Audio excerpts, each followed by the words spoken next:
Yes. The Leipzig army sends its regards.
Hello, everyone. I'm the Enforcer, and I'm accompanied by Enforcer Matt.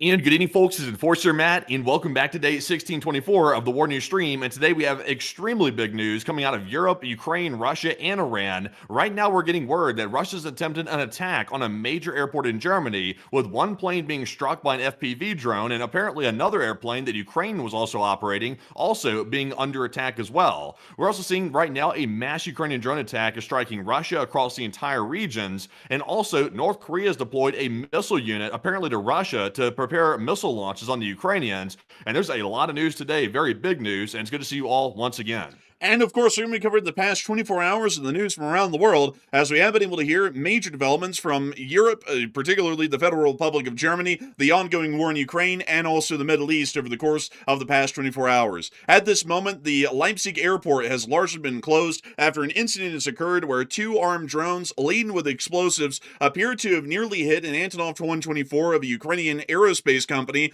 at the airport at Leipzig, and we've also been able to see that an additional DHL freighter aircraft was hit on short final approach by another similarly explosive-laden drone, with the aircraft being diverted to Hamburg, Germany, landing there after the incident. Currently, the federal police are investigating the incident as an act of sabotage on German soil and are attempting to try and get to the bottom of exactly who was responsible for the attack, although it is highly likely, if not entirely, the Russian Federation that is responsible for this current attack inside of Germany. Additionally, further information has emerged that the Russian Federation also has attempted recently to assassinate a CEO of a German drone company within the Federal Republic of Germany, and that the German police and German security have notified the CEO of the attempted assassination threat, which was thwarted by German intelligence, and we are now seeing that security is being additionally ramped up for defense ministry CEOs, given the fact that the Russian Federation is continuing to ramp up their attempts at assassinations against those officials and company heads inside of Germany.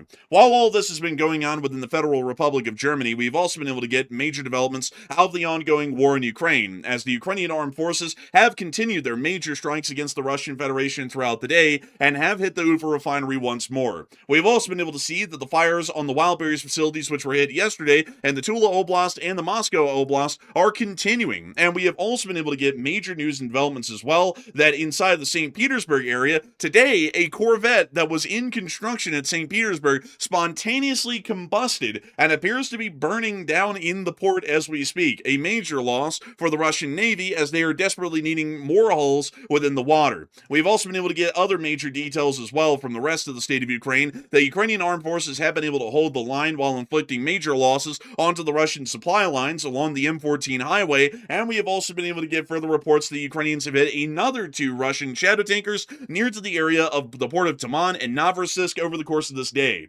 Meanwhile, as the war in Ukraine continues to rage on, we have also been able to get additional reports out of the Middle East that the Islamic Republic of Iran is currently not budging at this moment at all, and it does appear that the Islamic Republic of Iran is not going to be allowing the United States to use the Strait of Hormuz in any meaningful way, unless if the United States accepts all of the demands that were prior agreed to in the Memorandum of Understanding. In the meanwhile, the United States officials continue to make the statements that a deal is right around the corner, and it will only be minutes or hours away that the United States will finally have a deal in ink that will be able to see that the Strait of Hormuz is reopened, and that everything happens so magically, where the Iranians will no longer pursue a nuclear weapon, and they will also not be funding any more proxy forces within the region. While these statements of goodwill are being made, the real situation is not really reflecting that at all, and we've also seen the Yemeni Houthis have continued their targeted strikes today against merchant ships, with a vessel being hit within the area of the Gulf of Aden, and we also were able to get reports as well from the Al-Hadida area that the Yemeni Houthis did take credit for the attack and stated that it was conducted specifically against the Saudi Arabians' oil tankers to be able to further stop and impede shipments and traffics of Saudi Arabian oil around the world. We also were able to see that as well, there were major explosions conducted by the Israeli Air Force today just to the east of Tyre, once again showing us that the Israelis are continuing their armed campaign against Hezbollah forces inside of that region. We are going to be making sure, folks, to cover each and every single bit of this breaking news, starting with our largest stories first and then moving our way on down into the smaller stories throughout the night. I also have to say, folks, a humongous apology for the live chat and currently what it's doing right now. I can see that everybody is trying to chat as quickly as they can, and we do not know what is going on, but apparently this live stream is breaking YouTube, because we have noted that during the intro and right now, there was about 2 major pauses inside of the live chat where absolutely everything came to a complete stop.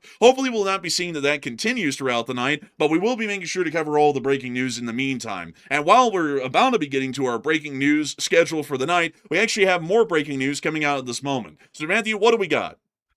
Okay, so in the meantime, while the chat's completely breaking, apparently too many people are chatting or something's going on. Not really sure what's up with that, but the chat is literally going berserk. It's really weird to see that. But in the meantime, we have breaking news, though. We are getting 2 major stories coming out right now this hour. It looks like Ukrainian Leopard attack drones are apparently flying through a hail of gunfire and attacking the Yaroslavl refinery inside of Russia. We've gotten some brand new footage of that attack that just came out a short while ago. And also, we're seeing that Iran has launched brand new attacks in the Strait of Hormuz, as U.S. officials are still claiming that a deal is close. We just saw a brand new attack take place, apparently about 50 minutes ago, near Oman's coast. So some pretty big stuff happening right now. And also, I reposted at the very top of the Twitter page, by the way, the video of Yaroslavl and the drone flying in. It looks like we have a video of the drone actually flying into the area that we just got. And so let's take a brief look at this clip, folks, coming out from Yaroslavl of the ongoing Ukrainian drone attack against the Yaroslavl oil refinery. Here's that clip. We can hear a significant amount of air defense fired. It sounds mostly like light machine guns, and a large number of them at that.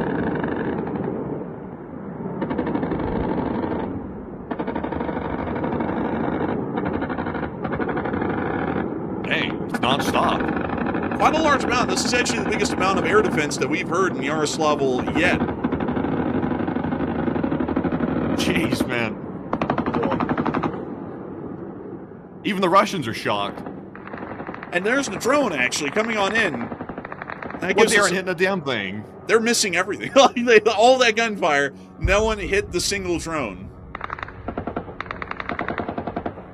And it looks like this drone is continuing on directly towards the refinery, largely unimpeded, although it did have a significant firework and gun show to welcome its arrival. It appears that this video was taken very much within the city of Yaroslavl, and to try and give you all an exact area of where it looks to have been filmed, it looks to have been filmed aiming somewhere around this area right here, because we can see some sort of a large waterway or some sort of a lake within that area, or they may have been looking directly out of the Volga itself. What's interesting about this, however, is that this would be suggesting that the drone has in fact flown in from the east and is now heading west back towards the refinery, because the refinery is actually to the southwestern side of the city, and that video was filmed from what appears to be the downtown area, watching the drone traveling back and towards the refinery, meaning that this drone had originally bypassed Yaroslavl, we're guessing made it somewhere around the area of Kostroma, and then turned around and started to fly back into Yaroslavl, possibly to see if there were lighter air defenses in the eastward direction than the westward direction to the Yaroslavl refinery. Turns out it looks like it's a little bit heavier air defenses inside the city itself than to the western side of the refinery. Oh, yeah, and also it looks like all that fire was pretty much futile, because there's another video that's apparently 59 minutes ago. We got another video a few posts down showing what appears to be strikes on the Yaroslavl refinery. We're seeing some smoke rising from the area, so it looks like even after all that heavy machine gun fire, they still weren't able to shoot anything down from the looks of it. And that does appear to be at least 2 direct impacts that we can see on the Yaroslavl refinery, which is most likely going to be knocking this refinery down and out of operation again for several weeks, if not an incredibly long period of time of a month or longer, because of the damage that's now been caused by these brand new Ukrainian drone attacks. So, if we have any further information to report on this one, folks, we will be making sure to circle back and get to that, considering that the Ukrainian drone attack is, as always, still ongoing at this point, and that we do understand that there is major damage being inflicted to Russian critical industries and also critical infrastructure like the oil refineries throughout the country. However, we are going to be making sure to move on into our major breaking news that we were able to get throughout the day. And that is going to be moving us immediately into our top breaking story of the night, which is from the Federal Republic of Germany. As many of you all will know, our title sounds almost outlandish in a sense, that the Russian drone or Russian drones have conducted an attack on a German airport. Unfortunately, this story is actually quite accurate, and a very concerning one from what we're hearing, is this is the first time that we've seen an armed attack conducted by drones on a German airport throughout the entirety of the ongoing war in Ukraine. And moving us on down and into the area of Leipzig, where this incident occurred, we were able to hear that earlier on in the day, a DHL flight that was on a final approach to the airport at Leipzig apparently had to divert, and we'll show you all that here. And to mute that music really quickly, we can actually see that this is DHL aircraft D-ALEU. This is a 757 freighter aircraft that was inbound to Germany, to the Leipzig airport, which is a major DHL freight distribution hub within the country. The aircraft started to arrive on its final approach to the runway, and at this moment, it collided with a flying object. The DHL freighter then canceled its landing approach, and then decided to divert all the way to Hamburg, Germany, which we can see right here that it's attempting to get back in a vector to head towards Hamburg. We now see it conducting some orbits as they're trying to get information from air traffic control as they canceled their landing at Leipzig. And then the aircraft presses on to Hamburg afterwards and lands there. Once the aircraft landed at Hamburg, it was discovered that it had a significant gash, or more so a dent, within its nose cone. And this dent within the nose cone was caused by a drone that apparently was laden with explosive charges. If y'all do not believe us, and y'all think that that story is a little bit outlandish, I would certainly agree. However, there was further information that was then gained directly from the Leipzig airport and a second aircraft that was also attacked at the time, which luckily the drone did not explode at the time of the attack. According to information that we were able to get from Bild, German authorities are treating the overnight incident at the Leipzig Hall airport as a suspected attempted attack after a drone carrying what investigators believe to be an explosive device was discovered on the airport apron. The airport was immediately closed while police and bomb disposal units responded. According to the report, extant X-ray examinations identified a detonator attached to the package, and initial tests for explosive material reportedly returned positive. Authorities believe the detonator malfunctioned, preventing the device from successfully exploding. The drone was found near several Ukrainian Antonov aircraft of the AN-124 design parked at the airport. The Leipzig Hall is Germany's second busiest cargo airport and DHL's main European air hub, making it one of Europe's most strategically important logistics centers, including for cargo transported to Ukraine. That's a very important part to note. Bild further reports that while the airport was closed, the DHL aircraft aborted its landing. During the go-around, the crew reported striking an unknown object at approximately 400 meters altitude, around 6 kilometers from the airport. This was once the aircraft had finally been cleared for an approach to the runway, and it was getting close to its short final that it collided with the drone that was still in air, while a second drone simultaneously slammed into the tarmac directly near to the Ukrainian AN-124s and failed to explode, although it did have explosives on board and it was rigged to explode on impact. The aircraft later safely landed in Hanover, where damage to its nose section was discovered. German authorities are reportedly investigating whether the object may have been a drone.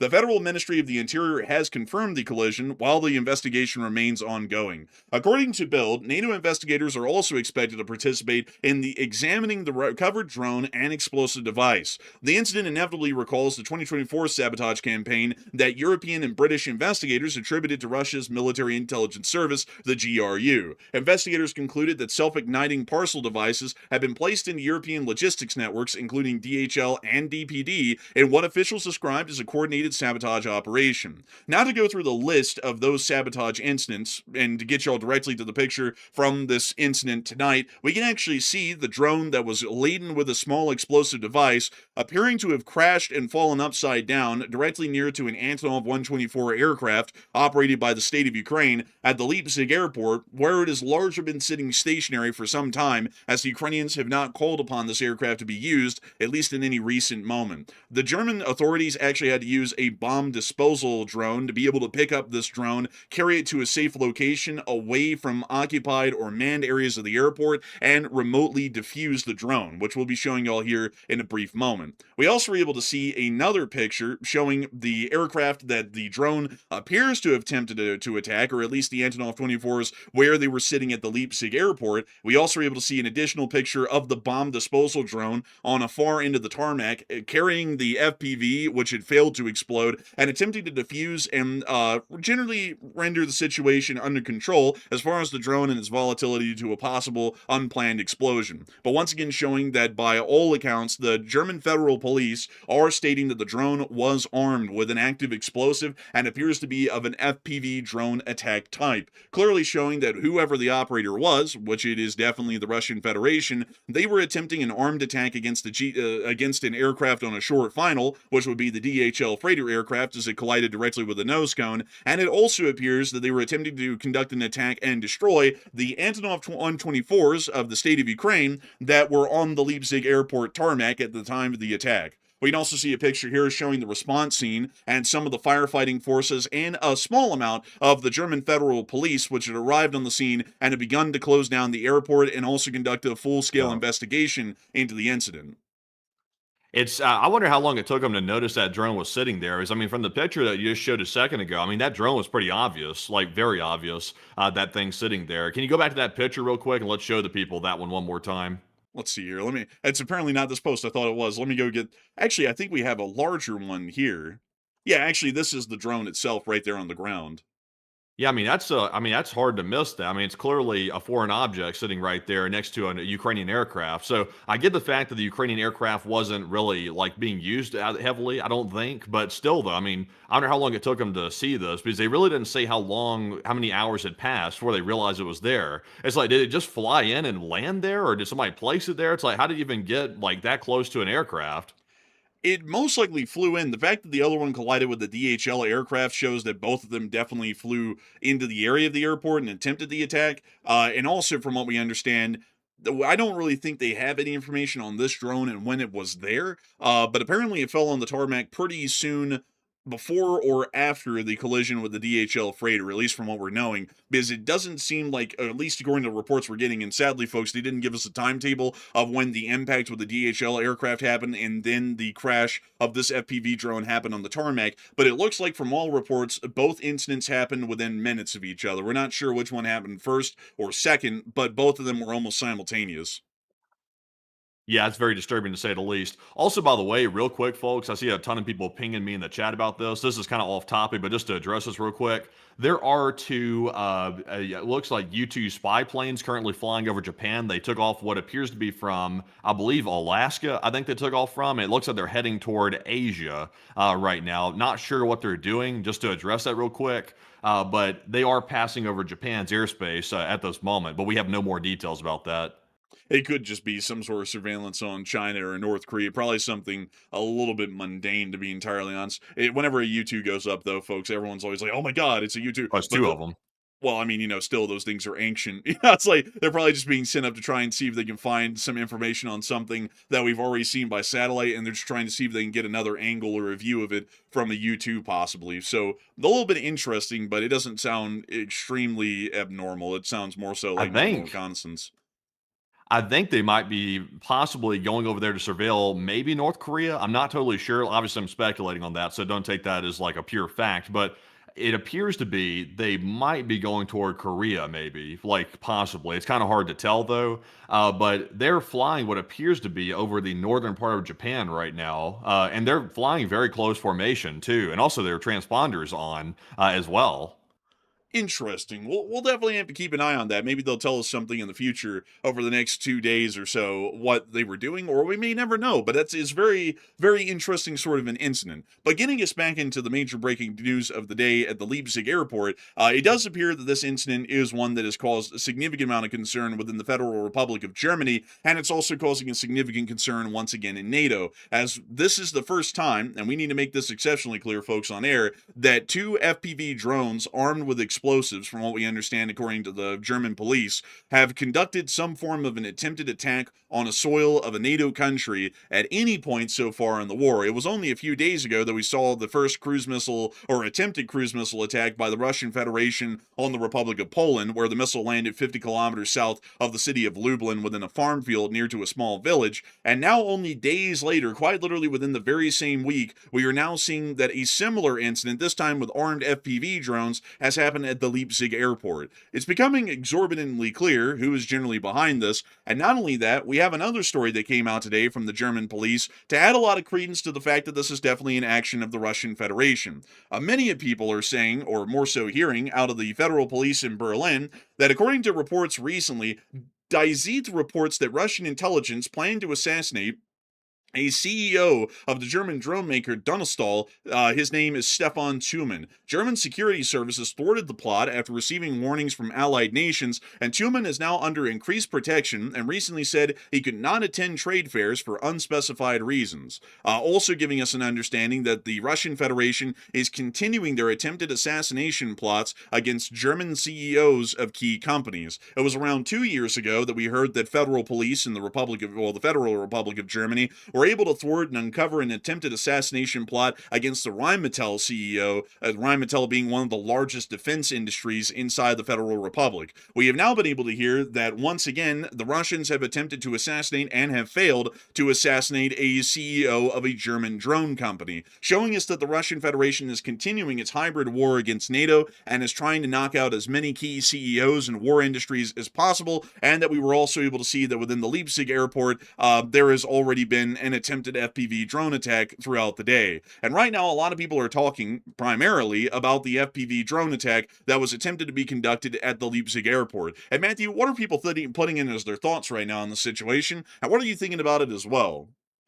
Okay, so this situation today with the German airport getting attacked by FPV drones, that is a significant escalation, I would say. And so far, it's being accused that Russia is behind it. And really, there's really no other people that could be behind it, really. I mean, Russia is the only country that has an interest in doing something like this. And it is at a hub where a bunch of aid to Ukraine does get transported from that location. We do know that. And also, there was a Ukrainian cargo plane sitting right there on the apron the entire time, and that drone was sitting right next to it. and then another aircraft that was trying to land got hit by one. So there was multiple. So I mean, it's clearly an attack, obviously. I think they foiled some of the attack, thankfully, but there was another aircraft that actually took a real hit that we heard about too, that cargo plane. So what do you think NATO should do about that? About 39% said that this is NATO Article 5 worthy at this point, while 29% said it deserves a strong response, and 19% said that this can't be proven Russian, and therefore it's kind of a dead end to a certain degree.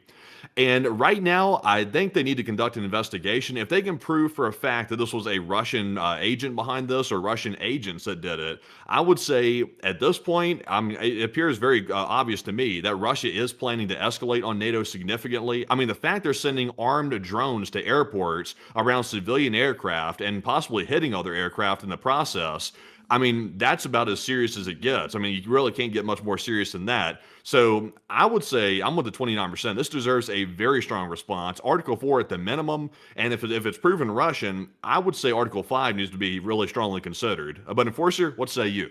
I would say that a full investigation does have to be conducted, folks, because right now it could have been the Russian Federation directly. It could have been a criminal group, some sort of a gang in Germany. We're not entirely sure. Although criminal gangs really don't get involved in blowing up cargo aircraft at a major cargo hub inside of Germany. That's usually unheard of, and this would be something that would most likely be attributed to a state actor or some sort of a group that is operating in coordination with a state actor like the Russian Federation. So I would say that in my honest opinion, an investigation does have to be conducted, and they do have to find whether or not the Russian Federation was responsible for the attack. Once they do find that out, we should start to consider that the Russian Federation largely is in a wartime state with NATO, as they're trying to conduct armed attacks against critical infrastructure and critical transportation hubs, while also generally denying any responsibility or involvement in the attack by conducting them in a covert form. So I would say that in my honest opinion, in my 2 cents, it most likely is the Russians, and I would also say that that is most likely Article 5 worthy, if not Article 4 worthy.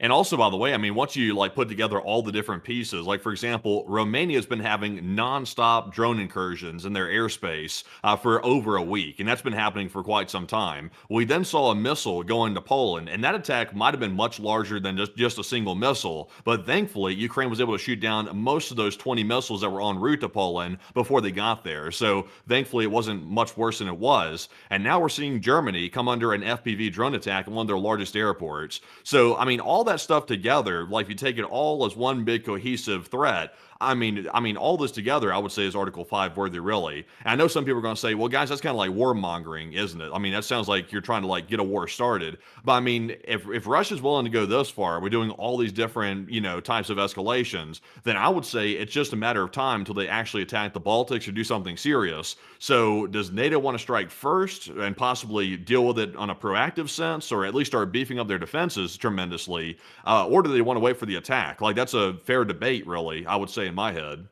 I would have to agree. I would say that it is certainly a debate or a question to be had. But how many provocations are the Russians supposed to conduct, for the people who keep saying that everything is warmongering? How many provocations are the Russians supposed to conduct before they start invading NATO? And then everyone's going to start moaning and whining that they invaded NATO and we look weak because we basically let them get away with doing that for a couple of years, or largely gearing up for it for a couple of years. This is like the same arguments that people are making right now about how everything that Russia is doing is not Article 5 worthy, are all the exact arguments that people like Neville Chamberlain made about not going to war with Hitler in the late 1930s, because in reality, I mean, what Hitler is doing, it's not that bad. He only wants a little bit of this and a little bit of that, and of course he wrote in his book that he's going to eventually take over largely the whole of Europe, but it only is a little chunk right now, and I'm sure he's going to stop here because he pinky promised that he would. It's like, that doesn't make any sense. That's absolutely ridiculous. If the Russians have clearly made a case that they are willing to go to war with NATO, and that they will go to war with NATO,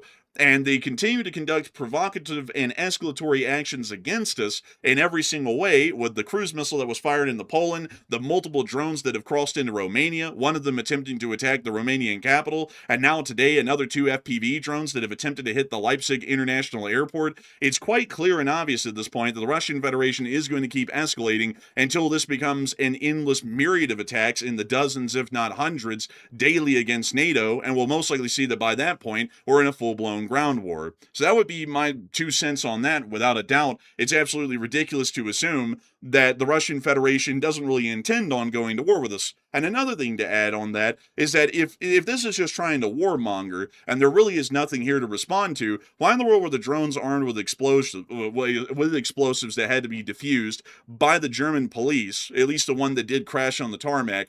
Why in the world is it armed with explosives if the Russians really aren't trying to go to war with us and they're trying to not blow up an international airport or aircraft on it? That just doesn't make any sense at all.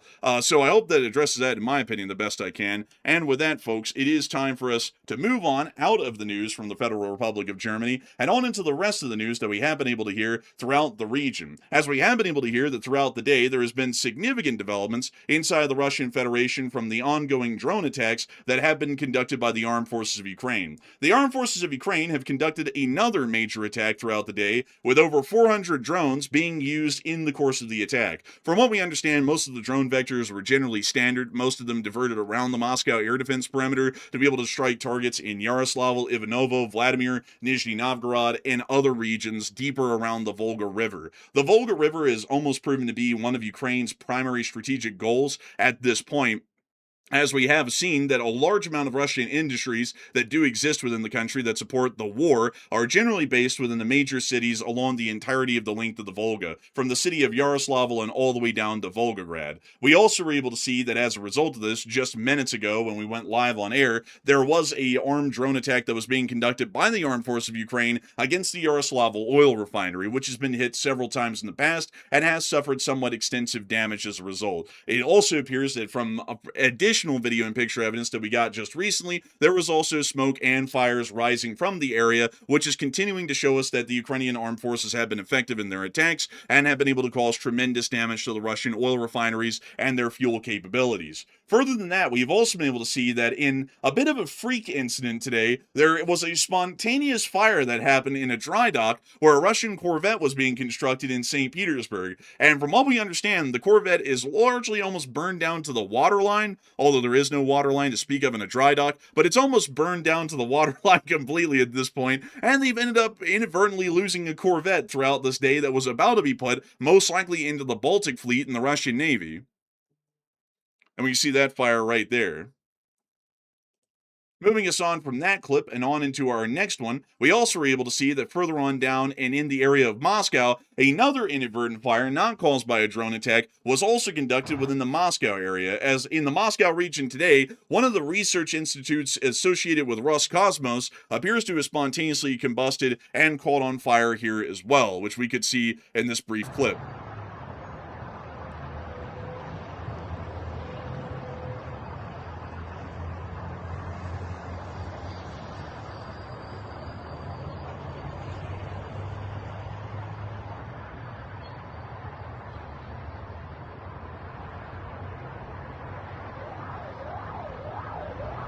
We hear the Russian first responders trying to get to the scene as the fire continues to burn through the research institute.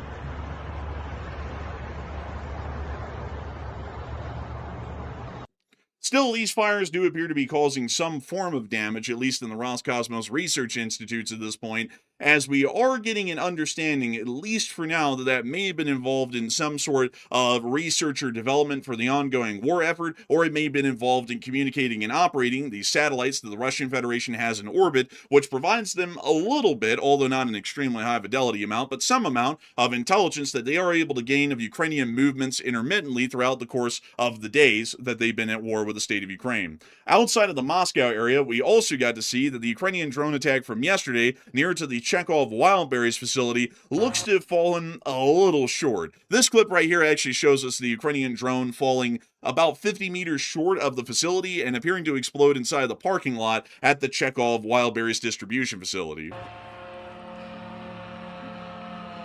Yep. You see the drone coming down as the workers make a run for it. Oh!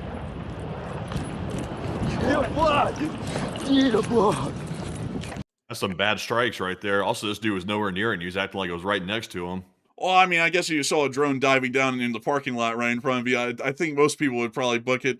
Myself, I was thinking, oh, that's a fairly decent reaction. I mean, if I saw the drone coming in right there that close, I'd probably start making a run for it Nah, as well. he's good. Maybe OSHA worthy, maybe. But moving us on out of that bit of news, we also were able to hear that further on down in Alexin, the Wildberries facility, which was hit quite heavily here yesterday, which we covered live on air right when it happened, right when we went on air, is still continuing to burn as of today. And it's still producing a thick billow of black smoke, although it does appear that this fire will most likely be out by tomorrow. Most of the Wildberries facility has been completely destroyed at this point, and there's not really much left standing throughout most of the wild berries. Moving us on from that and out of that bit of news in the Wildberries facility in Alexin, we also were able to see that further on out and inside the city of Yekaterinburg, it appears that Vladimir Tkachuk, who was the CEO of the Ural drone factory and developer of Russia's Uper FPV drone, was actually critically wounded in a suspected car bombing near Yekaterinburg. This is actually his Mercedes in the aftermath of the explosion, which was conducted in the early morning hours in Yekaterinburg earlier today. His driver and bodyguard were killed after an explosive device detonated beneath the vehicle. From what we've seen in prior times, especially with a lot of Ukrainian SBU attacks, or more so GUR attacks that have been conducted in Moscow against top Russian officials, this attack is very much in line with the Ukrainian attempted assassination, as car bombings or vehicular bombings have proven to be some of the most common forms of the Ukrainian partisan or spy attacks that are conducted to be able to knock out top Russian officials or anyone who is affiliated heavily with the war industry. From what we understand, at least with the report that came out inside of Russia today on this incident, this does also appear to be another car bombing that's heavily indicative of Ukrainian sabotage or attack or assassination capabilities. And to show you one last picture here, we also were able to see in a video, not a picture, the smoke rising from the car after it had exploded in the suburbs of Yekaterinburg. Ну, походу, там машина взорвалась. We see this person zooming in. We can see the car, quite literally a burning inferno down the street. Now we hear that Russian police or firefighters are attempting to respond to the scene. Сейчас электричку выключат, наверное. Поехали.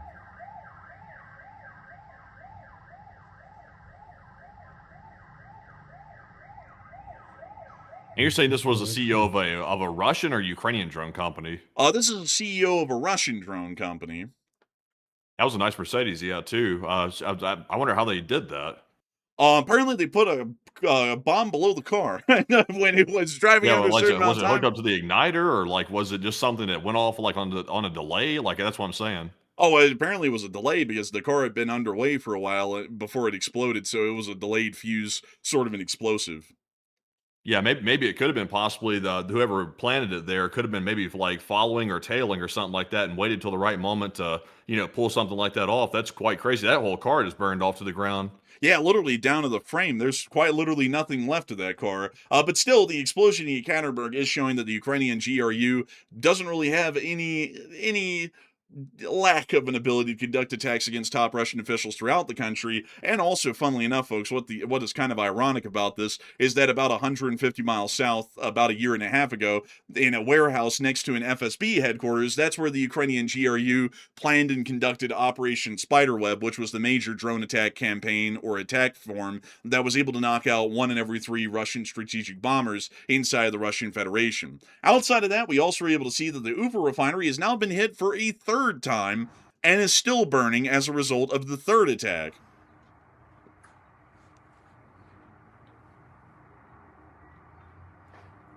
I think this one right here is about 1,500 kilometers from Ukraine's border too. So this is a very deep strike to get to Ufa. It is a pretty deep strike, pretty far. It's basically the Ural Mountains for the larger part, so quite the long distance strike, and it does appear that the damage will most likely be fairly significant, as this is the third day in a row that the Ukrainian drones have hit the Ufa refinery, and we also understand that there's been about 4 direct heavy impacts that have been caused over these attacks on the past 3 days, giving us a likely understanding that most of the critical facilities of the refinery have highly likely been knocked offline, and the repairs will most likely be extensive and extreme, time to be able to try and get the Ufa refinery back up to any form of operational capacity. While all of this has been going on with the attacks throughout the Russian Federation by Ukrainian drone forces today, there's also been some fairly interesting information that's been coming out from the Moscow government. We have been able to hear, for one, that the Wildberries facility, at least according to Foreign Intelligence Services of Ukraine, reported that as a result of the large-scale warehouse fires, Wildberries is already recording billions in losses. I'm not sure if that's billions of dollars or billions in rubles, not really sure on that. But the problems do not end there. Huge debts allegedly owed by the marketplace and its partners could severely impact Russian banks. And following the destruction of goods in the fires, losses are already estimated at approximately 500 billion rubles.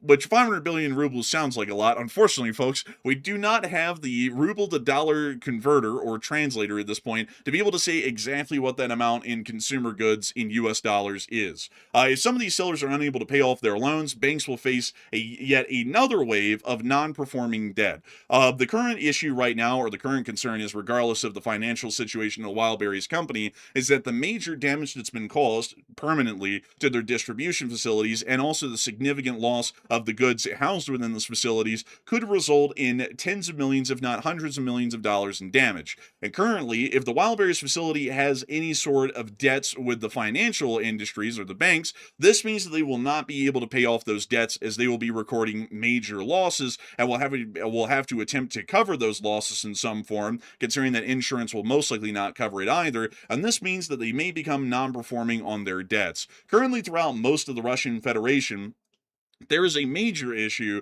with with a large amount of companies not really being able to pay off any of their debts or even the interest on them, which is leading a lot of the financial institutions of Russia to be taking significant losses at this point because of the strikes that have been conducted by the state of Ukraine against oil refineries and also distribution facilities. So we're generally understanding that if the Wildberries company does go under, and if it does actually have significant debts to Russian banks, this may possibly drag the banks down with them, because it will be such a major loss in terms of the possible loan repayments that those banks were supposed to be receiving over a certain duration of time, most likely the next few years or maybe even a decade. But while we are hearing about that news in Moscow right now, a lot of people are talking about this poll, which is asking a fairly interesting question. What do y'all think is the quickest strategy to collapse the Russian economy? And Matthew, what are people thinking about that, and what are you thinking about that as well?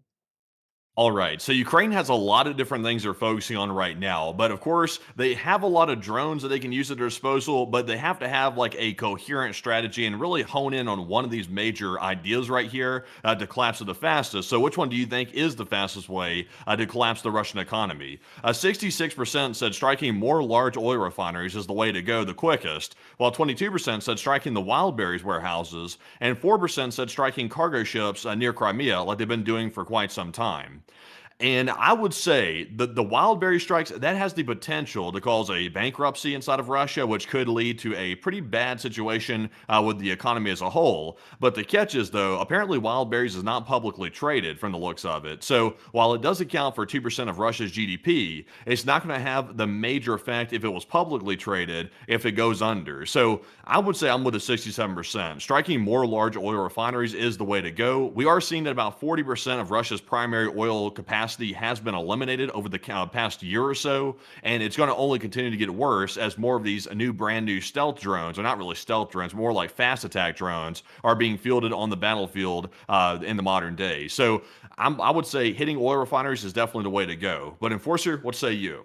I would have to say that out of the three of them, I would say that probably striking the oil refineries would be the best. But it does appear the Ukrainians are really not having a problem striking all three of them. Right now, simultaneously, the Ukrainians are striking the oil refineries, the warehouses, and also the ships at sea. So luckily, we don't really have to see that they have to really pick out of the three. They can kind of hit all of them all the same because they have the capabilities to do so. But out of all three of them, which one is producing the highest amount of damage? I would most likely say the oil refineries, because with the collapse of any sort of usable fuel resources inside of their country, this will be leading to a significant decrease in economic activity due to the extremely high cost of the fuels inside of the country and the lack thereof, and that will also be greatly slowing down their economic machine and also their ongoing ongoing war effort. Those things combined will lead to a slow yet inevitable death, which we're already in the process of watching right now, for the Russian economy, and as a result, the Russian military, as the Russians' financial capability to back the war through the decreasing tax base will become more and more noticeable, much like we've already seen, and this may lead the Russians to conduct extremely dangerous or rash actions. But outside of that, however, they generally will be leading to a quicker end to the war than most other options. I believe that the Wildberry strikes, if we're being completely frank, are an attempt to try and collapse the Russian financial institutions simultaneously, because the strikes on the oil refineries have already put them under significant strains, and the continued attacks on Wildberries, if that actually led to the company folding, and if they actually have major debts with these banks, that could lead the banks to go under and fold already, meaning that Russia will be out of money and any way to source money via the banks, which will no longer exist, and they also will not have any way to be able to fuel or operate their armed forces either, or even keep the economy running due to the lack of fuel, which has already become a major issue throughout the entirety of this year. So, with all of that out of the way, folks, it's now time for us to get back into the Moscow news, because we have a couple of other interesting developments that have happened in Moscow throughout the day. We have been able to hear that as a result of Ukrainian strikes, export capacity for the Russian Federation, particularly through the course of this year, more so even than last year, which was the largest dip we had seen so far, is starting to quite literally plummet down into non-existent levels. We can actually see that they show every single bit of the export of petroleum products within the Russian Federation in this graph, and they also represent in a bar graph to be able to show the total value in millions of barrels a day that is exported from the Russian Federation, and to also show us what types of products are not being exported or are being significantly decreased because of the damage inside of Russia. One of the most heavily hit that we've seen so far is diesel, which is almost dropped to non-existent levels in terms of exports, and we also understand that it will most likely drop to zero here in this month of August, because the Russian Federation has now banned, temporarily as they claim, the exports of diesel fuels outside of the Russian Federation. We can also see that naphtha, which I believe is basically gasoline, if I remember correctly, it's just another name for it, has also significantly decreased, and the export of gasoline, which was largely already non-existent by the latter end of last year in 2025, has completely ceased to exist. Fuel oils are still being exported generally to some extent. It actually looks like that export market has grown over the years, if we're looking at the graph accurately, and we can see that gas oil has also significantly decreased to non-existent margins in terms of export. But if we look at the overall graph, which is really the most important one, because it doesn't matter how much of which product they're getting out, it really matters how much of all products they're getting out in total, we have seen that the exports have largely decreased to about 1 million barrels a day, compared to the norms that we saw in 2024, and even by the tougher times of the early part of 2025, where they were nearly 2.5 million barrels a day. This means that Russian export capabilities have decreased by nearly 66% from what they were at their peak, and that we're seeing that the Russian Federation is only expecting for this number to continue to drastically decrease. This is a humongous amount of money that Russia makes, by the way, off of their exports to the outside world, and is one of the main ways that Russia is able to financially fund anything within the country, as this is really their only moneymaker of an industry. With the exports collapsing like they are, as we can see right here, and also with the fact that the domestic fuel reserves are basically non-existent and shortages have been common for months, the fuel situation in Russia is absolutely horrendous, almost completely hopeless at this point, and we're expecting that it will only continue to get worse from here. And while everything in Russia is continuing to compound into worse forms in every single metric and in almost every way economically and militarily, we've now been able to hear that as of today, 2 high-ranking Russian officers, Lieutenant General Igor Yerosilimov and an unidentified Major General, died under unclear circumstances and have been buried on June 5th, which was about 2 months ago, announced the day before the Solntsevo district chat. The unknown Major General was secretly buried at the Moscow let's see here, let me see if I can pronounce this, Troyekurovskoy Cemetery under heavy FSO, Rosguardia, and police security. He may have been a friend of the Aerospace Forces Commander Alexander Chaika. Both may have been killed in the August 1st explosion at the Moscow Balzy Rossi restaurant during Chaika's 55th birthday celebration, which left at least 3 dead. The thing that I have to say, though, about this that's kind of a little bit confusing, is that Yerosilimov was buried on June 5th. So I'm guessing that the unknown lieutenant general, actually the unidentified major general, was the one who may have died in this bombing, and Yeroslimov just died under mysterious circumstances. But it still shows that there may have been a possible significant fatality that was caused by the bombing at the restaurant inside of Moscow that we reported just several days ago, which may have been an unidentified and unknown Russian major general. If this is the case, this means that the Ukrainians actually were able to conduct a successful assassination attempt on a Russian general while he was inside of Moscow. But we did hear that there was collateral. I believe that one civilian was also killed as well. I forgot the specifics of who that person was because it was 2 days ago. A lot happens in 2 days. But still, the attack was quite significant and has caused a significant loss for the Russian Federation's armed forces. Although we don't know It's exactly. never It's never a good sign when a funeral has, heavy FSB and like security forces lurking around the funeral trying to keep the media out. It's like it's kind of a weird thing. It's like if this was a normal death or you just happened to pass on or something like that, why'd they try to keep it secret? Why they have FSB swarming around the funeral? It's like none of that makes any sense whatsoever. Also, it's like what are they going to try to do? The guy gets apparently taken out in a restaurant bombing and they're going to pretend like it never happened. It's like is that the new thing Russia's going to do now? If Ukraine's able to take somebody out, in one of these covert attacks, they're just going to pretend like it didn't happen, apparently. Well, actually, Matthew, the Russian general wasn't taken out of the dinner. They actually said that he took other people out on a fine, fancy dinner date. It's just that he hasn't come back yet, and it's a long-term dinner deployment. I guess so. He's apparently deployed to the grave now, apparently. But, it's just a bit silly to start trying to cover up funerals and stuff in the midst of like something so obvious like that. Well, I mean, you do have to say, man, that those sorts of deployments are quite important. Permanent deployments, and they hold down the ground quite well. In those cemetery areas, 6 feet under. It's a whole deal, man. Like it's a very important thing, top secret, of course. They can't let people know about this kind of stuff. I mean, if they told everybody, Matthew, how many Russians they have burrowing underground, just happening oddly enough to be in cemeteries, don't you think that would cause some concern for the general public? I mean, I think Russia has enough reason to be concerned already. I don't think they probably care. Maybe, maybe not. But still, quite an interesting development with with that Russian general who was buried under heavy scrutiny and security just today after the bombing occurred in Moscow only a couple of days ago. But moving us on out of the Moscow news, it's now time for us to head on out of the Russian Federation for a brief while and to head on down, as many of you all know, on into the place where reason goes to die, the Middle East. And we're going to be making sure, folks, to cover each and every single bit of this, starting with the largest stories in the Middle East, and then moving our way on down into the smaller stories throughout the night in this region before we return back to the war in Ukraine and everything else that's been going on as we have a little bit of news coming out of the United States. But before we get to any of that, I do have to say humongous thanks to everybody who has been watching so far tonight.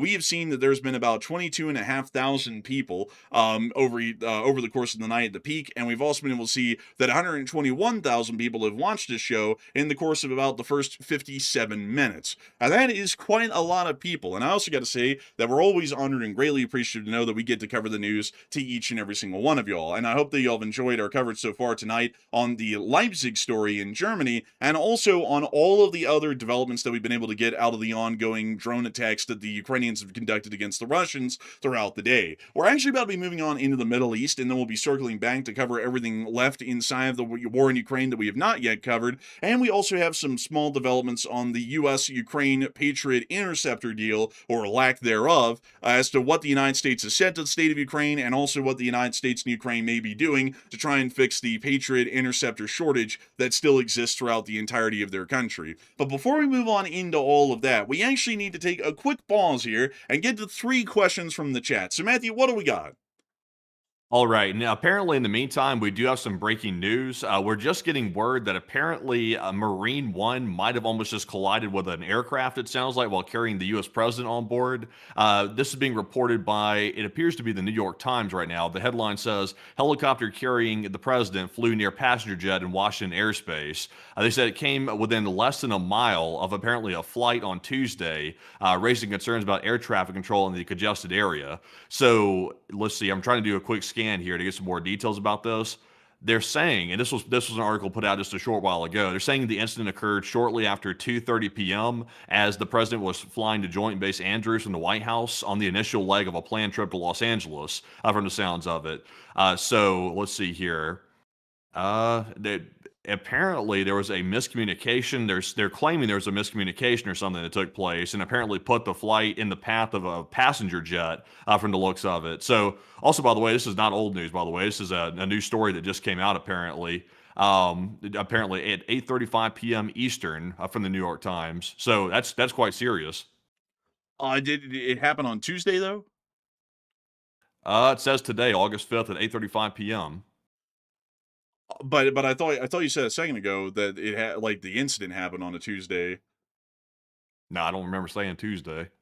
Oh, okay. Well, a very interesting development, though, to say the least. So we'll have to try and keep an eye on that, folks, and see what's going on with that. But with that, it is time for us to get on into the questions. So what do we got?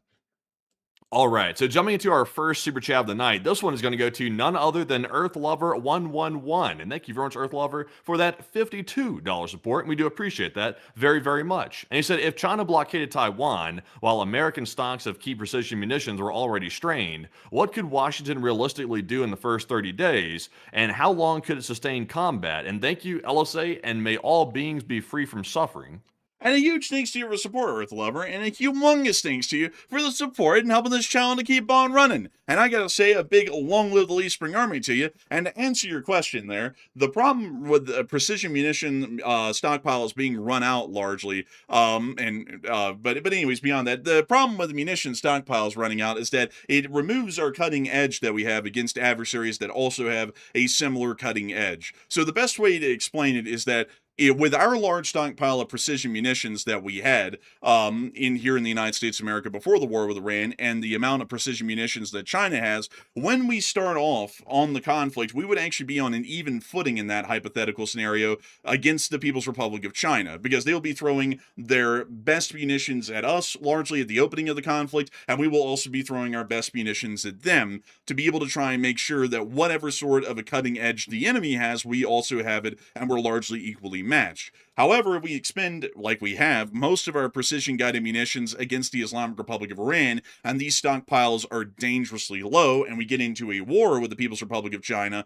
then that means that they have cutting-edge munitions that may be able to far outperform our current capabilities that we would have at the very start of that conflict. So the general failing, or the general issue there, is that China would have a edge, at least at that point, strategically, and they would be able to strike targets and hit them against U.S. forces that U.S. forces would not be able to repeat or duplicate against the People's Republic of China. And that's generally why the weapons shortage is a significant issue, is because if we do not have those munitions to give us the same equal footing as our adversaries, like the Chinese, then they are going to have an upper hand on us strategically if we start a war with them. We have been able to hear, luckily, though, that they are trying to ramp up defense production here in the United States, at least in some form, after the fact, after we found out that that was the thing we should have done with Iran. And so now they're trying to ramp it up. So hopefully if a war does happen with China, which might happen at the earliest in late 2027, maybe, or generally the traditional window of 2028 to 2032. If that war does happen, hopefully we'll have enough munitions by then to be able to keep the war going, and we'll also be at a production capacity that's at sustainment rate if that conflict begins in 2028 or 2029. By 2030 and 2032, or somewhere anywhere in between that amount of years, we probably will have more than enough munitions, and we'll most likely have our pre-war stockpiles back and running, and hopefully we'll also have the defense production capacity to be able to factor in the significant consumption and use of those weapons in a prolonged conflict with the Chinese. So I hope that does address that the best I can, at least in my opinion, Earth Lover 111. And a humongous thanks to you once again for the support and helping this channel to keep on running, because if it wasn't for folks like you, we wouldn't be able to make this thing possible, we wouldn't be able to make it reality every night, and we wouldn't be able to keep this news rolling on air each and every single day. So a huge thanks to you so much once again, and with that, we are on to the next one. All right, and also, by the way, apparently a news story just came out. I see here on Twitter right now, OSINT Technical put out another story. It says here that the U.S. Army fired more than 1,300 tactical ballistic missiles at Iran during the war, according to a U.S. official speaking to what they claim to be the Washington Post. So that's quite a lot right there, to say the least. Also, that spat that people are talking about that allegedly took place between the president and the defense secretary, they're saying here that it focused on the dwindling stocks of the precision munitions going down. That's what they're saying. But then also the press secretary came out and denied the report on top of that. So it's kind of hard to tell. Like these days, people say everything. They say there was a fight, then they say there wasn't a fight. They say there's munitions and there's not munitions. I mean, it's like, that quantum messaging as usual, to say the least. But I mean, 1,300 tactical ballistic missiles. I mean, that's wild. I mean, the war has only been on for what, like 3 or 4 months or something like that? And it's been on and off. Yeah, and I think most of those were used during the first phase as well. So, pretty high usage rate. It sounds like most of our strikes were most likely conducted with precision guided munitions rather than any sort of guided bombs. Well, maybe they're counting guided bombs like GBUs as precision guided munitions. But I would find that a little bit odd, considering that I believe those are in far larger numbers than any sort of ATACMS, PRSMs, or Tomahawks that we have in the inventory. Yeah, I would agree with that 100%. Also, real quick before we get to our next super chat, to mention some more news, by the way, it does appear that U-2, at least one of them, is making its way towards South Korea, it looks like. So it looks like the prediction earlier about them possibly going to Korea might be accurate. One of them turned off their transponder, though. If you go over there and take a look at Flight Radar 24, by the way, in Japan, you'll see the one that has its transponder still on. It's currently like passing, it looks like the middle part of Japan, maybe getting towards southern Japan. It's making a slight right turn, like it's going toward South Korea. We don't know where the other one went. It's kind of weird that one of them turned off their transponder like that. Maybe it like took a sharp turn toward North Korea, possibly. It's kind of hard to tell. I think these things are probably going on a reconnaissance job against North Korea, most likely. It may be that they're trying to figure out what the North Koreans are doing. Because right now, folks, there's been a huge shift in North Korea because of their ongoing support for the war in Ukraine and the support for the Russians. The Russians have been giving them a whole bunch of additional cash or some sort of material goods, which they have used to be able to raise revenue or generate profits in North Korea, and then they use that money to purchase goods from the People's Republic of China. So industrially, North Korea has kind of been going through what we could describe, in a sense, almost as an economic miracle as far as the Juche system works, although it's more so of an artificial miracle. It's more so just because they've gotten involved in giving Russia stuff, and Russia's finally giving them stuff back. Trade actually produces value, even for communist countries like North Korea. But I think it's because of that we're starting to get a little bit of increased interest in the North Koreans, and we're also probably trying to gather intelligence, considering that we got news from the war in Ukraine about the North Koreans deploying in Voronezh, which ballistic missile units may have been deployed, and a U-2 with the right kind of sensory and photographic equipment might be able to photograph certain North Korean military installations and figure out exactly which North Korean units were just deployed into Voronezh. Yeah, I would say so. So, with that news out of the way, it is time for us folks to move on and into our next question. So, what do we got? So our second super chat is going to go to Otter4451, and thank you very much, Otter, as well, for that $50 support, and we do appreciate that very, very much. And Otter said, if the war in Iran was about removing the regime, stopping terrorism, and ending the nuclear threat, then why is the conversation now only about reopening the Strait of Hormuz for oil, and who's really winning? Well, right now, just being completely honest, the Islamic Republic of Iran is in the winning position in the conflict because we had several war objectives at the start, which was to overthrow the regime, stop the funding of terrorist groups within the region, stop their development of a nuclear weapon, and also stop their ballistic missile programs. And so far, we have not achieved any one of those four. And we've, in fact, lost a major strategic holding of ours before the war started, which was the international waterway of the Strait of Hormuz. So now, instead of having four war goals that have not been achieved, now we have a fifth one that's appeared due to strategic lack of foresight, and we're trying to reopen the strait, and generally the strait only. And so, I'd have to be honest with you, I mean, the Iranians generally are winning, because if the Iranians are taking stuff from us that we had before, and we're now having to fight to try and get it back, and we haven't achieved any of our objectives against Iran initially, at least in a strategic sense, that means that right now we are generally either at a stalemate with the Iranians or we're on the losing end, and we do not have a victory in sight, at least for right now.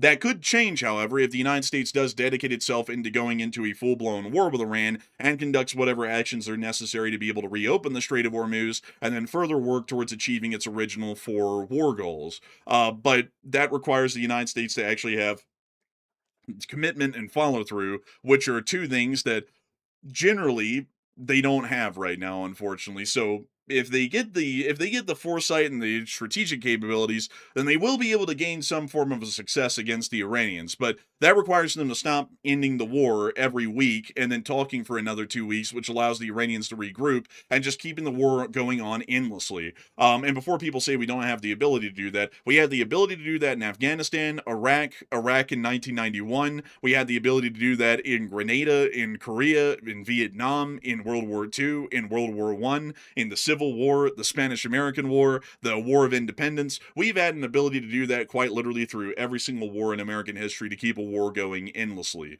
Once a war starts, the general concept is, and the rule of the world is that once a war starts, you really can't end it unless you're willing to surrender or if the enemy is surrendered. There's really no way to stop it outside of that unless you were trying to bring an artificial end to it. And that usually is quite disastrous like we're seeing right now. So a huge thanks to you for the support and helping this channel keep it running. And that would unfortunately be my 2 cents. We're not on the winning side right now, but if we handle our cards properly and we fight the war well, we can turn this around into some form of a victory, or at least break the blockade on the Strait of Hormuz at a minimum. And then end the war largely at a stalemate, or more so an indecisive conclusion. So I hope that does address it the best I can. A huge thanks to you for the support, by the way, and helping this channel to keep on running. And with that, we are on into the last question in this segment, and then we're going to be moving on into the rest of the news for the night. So what do we got? All right, so our last super chat of the segment is going to go to Maxwell Conan. And thank you very much, Maxwell, for the $32 support, and we do appreciate that very, very much. And he said, my friend is convinced that Russia will eventually win due to his pro-Russia parties winning in future EU elections, as well as an interceptor shortage. And how should I respond to this? Also, law school equal take Alu Akbar exam LSA. That's crazy talk. That's crazy talk right there. I tell you what, you don't want that lawyer if they're yelling out crazy stuff. But at the same time, though, I would say, honestly, in my opinion, the easiest answer to that is just the fact that Kyiv's having an interceptor shortage doesn't change the fact that the Russian economy is crumbling down. The oil industry is 40% reduced. That's also horrific. That's happening right now. And the Russians aren't gaining any ground in the front. They're getting taken out in record numbers. So, I mean, if that looks like winning, that's a strange idea of winning, I would say. But Enforcer, what say you? I would say I don't understand really. I gotta say it's really, really odd to even hear people say these days that the Russians are winning. It's like they've been going at it for 4.5 years, and every year those people say that they're literally right around the corner from winning. It's just like a couple of more months. The Ukrainians are about to fold. And it's like, you can't keep saying that for 4.5 years and it be accurate. Like, we generally say the Ukrainians are winning the war and eventually they'll win it. We don't know when, but they're definitely on the upper hand side and they have the advantage against the Russians. I would honestly, I would hate to say this, but if someone's thinking that 4.5 years into the war and they think that the Russians are still winning, I think they're probably very biased towards the Russians, and there really isn't a way to reason with them. Because I haven't heard a soul, literally not a soul these days, say, "Oh yeah, the Russians are just totally winning the war." Like, I have not heard that in a long time. Like, that group of people has become smaller and smaller as the years keep going, as Ukraine keeps winning clear victories over the Russians in most every way, strategically and tactically. That group has grown exceptionally small. So I don't know if the holdouts there are just fanatics and they like Russia for one reason or another, and so their interpretation of the situation is biased. But if I was to give you the best answer I could give, Maxwell, on how to respond to that, I would say that generally the state of Ukraine is depriving the Russians of an economic ability to fund and finance the war, which on the other hand, the Russian Federation isn't capable of doing to Ukraine, because Ukraine has a significant foreign support base that is keeping them running generally. And not only that, they've been quite resilient in the conflict and have been able to majorly mitigate casualties due to a heavy emphasis on unmanned systems warfare. And they have also started to implement incredibly cheap weapons that are wildly effective, most of them being drones. So the economic side and the battlefield side, also the fact that the Russians have not taken a major city the entirety of this year, generally gives credence to the idea that they just are not winning. If they were winning, the war would be over. I mean, World War II for the United States lasted from 1941 to 1945, which was approximately 4 years in reality. This war has gone on 4.5 years. This war has gone on longer than the Soviet Union fought the Germans in World War II by months now, and they're still nowhere close to even getting near Kyiv. So it's like, how in the world are they winning a war when the Second World War was literally fought and won by the United States and the Soviet Union in the same period of time, and they advanced hundreds of miles towards their capital and then 1,000 miles back towards Berlin, and yet somehow the Russians are winning this war when they're basically stuck on the same front lines they had in early 2023. It's like, that just doesn't make any real sense. But beyond that, though, I do thank you incredibly for that support, Maxwell Cohen, and in helping this channel to keep it running, and long live the Lee Spring Army, and the Lee Spring Army will never truly die. And so moving us on from that, and on into our news from the Middle East, folks, it is now time for us to get on into the myriad of stuff that we have going on down here. There's not really a lot of it today. Today was a little bit more of a quiet day, but it's still important that we cover it because it is probably coming back around that this war will be starting up again. So moving us on down and into the Islamic Republic of Iran, or more so the Strait of Hormuz, we were able to hear that the president stated today that they may have to raise the oil prices again. We may have to send it up again. You know what happens when we send it up, but we hope we don't have to. This is also at the same time as many U.S. officials are still working off of the statements made yesterday, which we covered extensively, to where they were stating that a deal is quite literally around the corner with the Islamic Republic of Iran, and that the conflict will end, the Strait of Hormuz will reopen, the oil will flow freely, and the Iranians will not develop a nuclear weapon.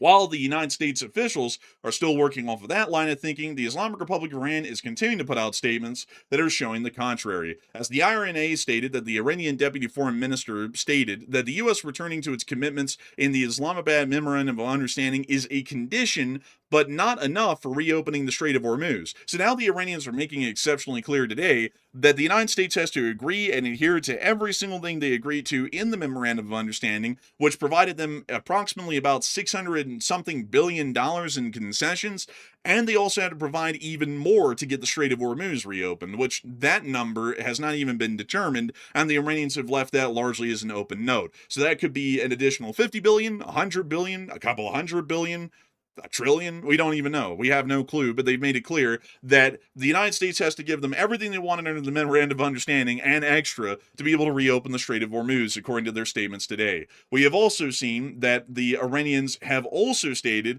or sources close to the negotiations speaking to the Iranian state-owned Fars network, have stated that the reopening of the Strait of Hormuz requires the United States to fulfill prior commitments, specifically reversing the naval blockade, export restrictions, and frozen funds linked to the Islamabad Agreement, incorporating U.S. obligations alongside the Iran-Oman plan.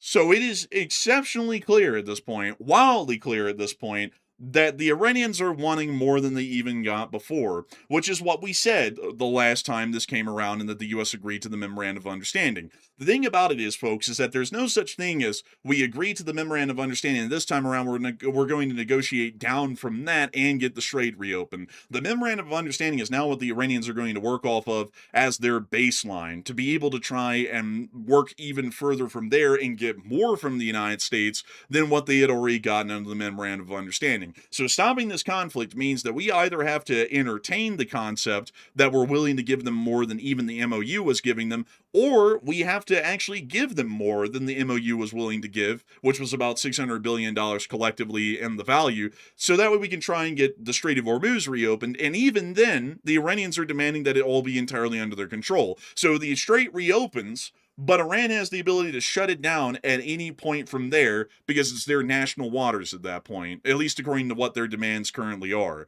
While all of this is still going on in the Strait of Hormuz, the Yemeni Houthis have conducted another attack on another vessel within the Gulf of Aden today, and a report from the UK MTO came out 95 nautical miles southeast of Aden, Yemen, and the master of a tanker reported hearing a loud explosion in close proximity to the vessel. All crew were accounted for and safe, and there's no environmental impact reported, and authorities were investigating. A little bit later on, out of Al-Hadida, we were able to hear that the Yemeni Houthi spokesperson stated the following, and this was the spokesperson for the Yemeni Armed Forces Brigadier General Yahya Saree.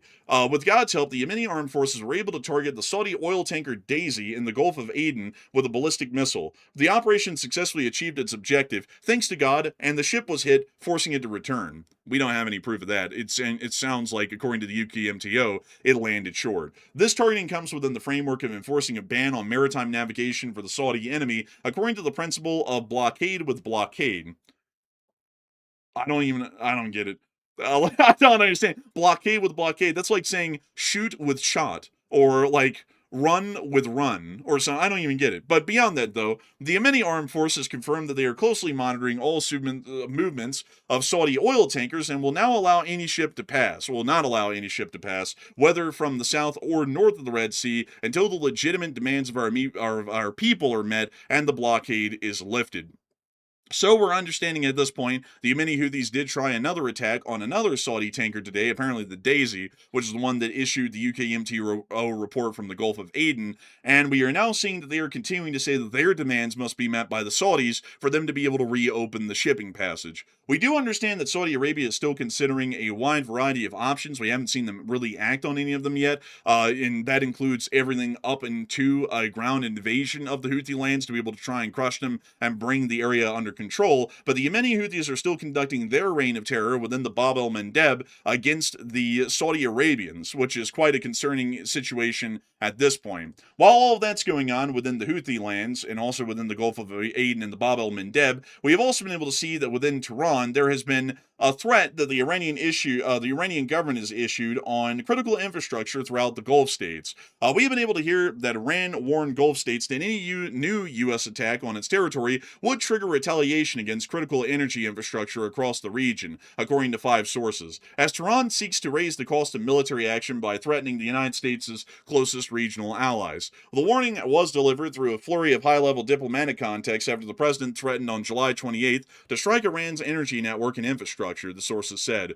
This is quite literally what we told you all happened several days ago, by the way. So it finally has come to light via Reuters that the information that we reported on air as the reason why the attacks were called off was the exact reason. The Saudis were scared of having quite literally every power plant and bridge blown up in their country, along with the desalination plants. 2 senior Iranian officials, 2 Gulf sources, and a senior regional diplomat with knowledge of the discussion said Iranian Foreign Minister Abbas Araghchi spoke with the Saudi, Turkish, and Qatari counterparts, as well as Pakistan's army chief. All spoke on a condition of anonymity because of the sensitivity of the matter. Araghchi urged the United States' Gulf allies to use their influence with the president to dissuade him from launching renewed strikes, the senior diplomat said, warning that any attack on Iran would prompt retaliation against U.S. assets and energy facilities across the Gulf. His message was consistent in every conversation, the diplomat added. We're ready to retaliate, but finding a diplomatic solution is the best way to avoid wider escalation and destruction across the region. The Iranian warning was unequivocal. If America targeted Iran's infrastructure, they would retaliate by striking Gulf energy facilities and other regional targets. The Gulf source, one Gulf source stated. So this is giving us an understanding that at this point right now, the Middle Eastern countries are under a considerable threat, and we do know the Iranians might follow through on it because they've shown that they would in the past, that if the United States conducts any attacks against the Islamic Republic of Iran, they may try a scorched earth campaign through the whole Middle East of destroying and targeting desalination plants, power plants, and other critical infrastructure within these countries. And considering right now that we're hearing that Patriot interceptors are in short supply around most of the world, and that the Iranian attacks that have been conducted recently are seeing a direct hit on a U.S. facility each and every attack for the large part as of late, is giving us an understanding that there may not be a capability in some of these Gulf states to properly defend, or for the U.S. to even try and properly defend them from getting directly hit by Iranian attacks that could start to knock out their critical infrastructure. And so a lot of people are actually talking about that right now. And so, Matthew, what are people thinking about that? And what are you thinking about that as well? Okay, so we've been hearing quite a lot in the background about the Gulf states, apparently getting threatened by Iran. And today we got confirmation of that Iran is now warning the Gulf states that any new U.S. attack on Iran will trigger what they call severe retaliation on the Gulf states' infrastructure. So we believe this is the reason why the Gulf states have been telling the United States not to attack Iran. And we did hear before a report that apparently Saudi Arabian officials called the U.S. up, at least according to alleged reports out there, and asked the U.S. to hold off on the attack. And then that that was later cited by the U.S. officials about why they stopped their attacks, because they thought that Saudi Arabia might get attacked and the Gulf states could come under a massive barrage of Iranian missile strikes. So what are your thoughts? 39% of the audience said the Gulf states can fend for themselves. That's up to them to defend their own countries. While 32% said the U.S. can't attack Iran right now because of that reason, and 9% said it's really not a U.S. concern. And I'll be honest, folks, this is not going to be a super, popular opinion. But in my mind, the Gulf states are sovereign countries. They can fend for themselves. Now, obviously, we don't want to do something that causes the Gulf states to get decimated. We don't want to do something like that. But at the same time, though, the U.S. can't get stalled up in this war just because the Gulf states are worried about getting attacked. I mean, they're sovereign countries. They have to be able to defend themselves. They knew Iran was a threat. They knew they were sitting right there, and they could launch attacks on their territory. So it's up to them to defend themselves. If they want to form a coalition to attack Iran, like as one, they can do that if they want to. But they need to come up with a way to defend themselves and potentially take offensive action against Iran to deal with that threat, because it's their country they have to fend for. I mean, take, for example, this.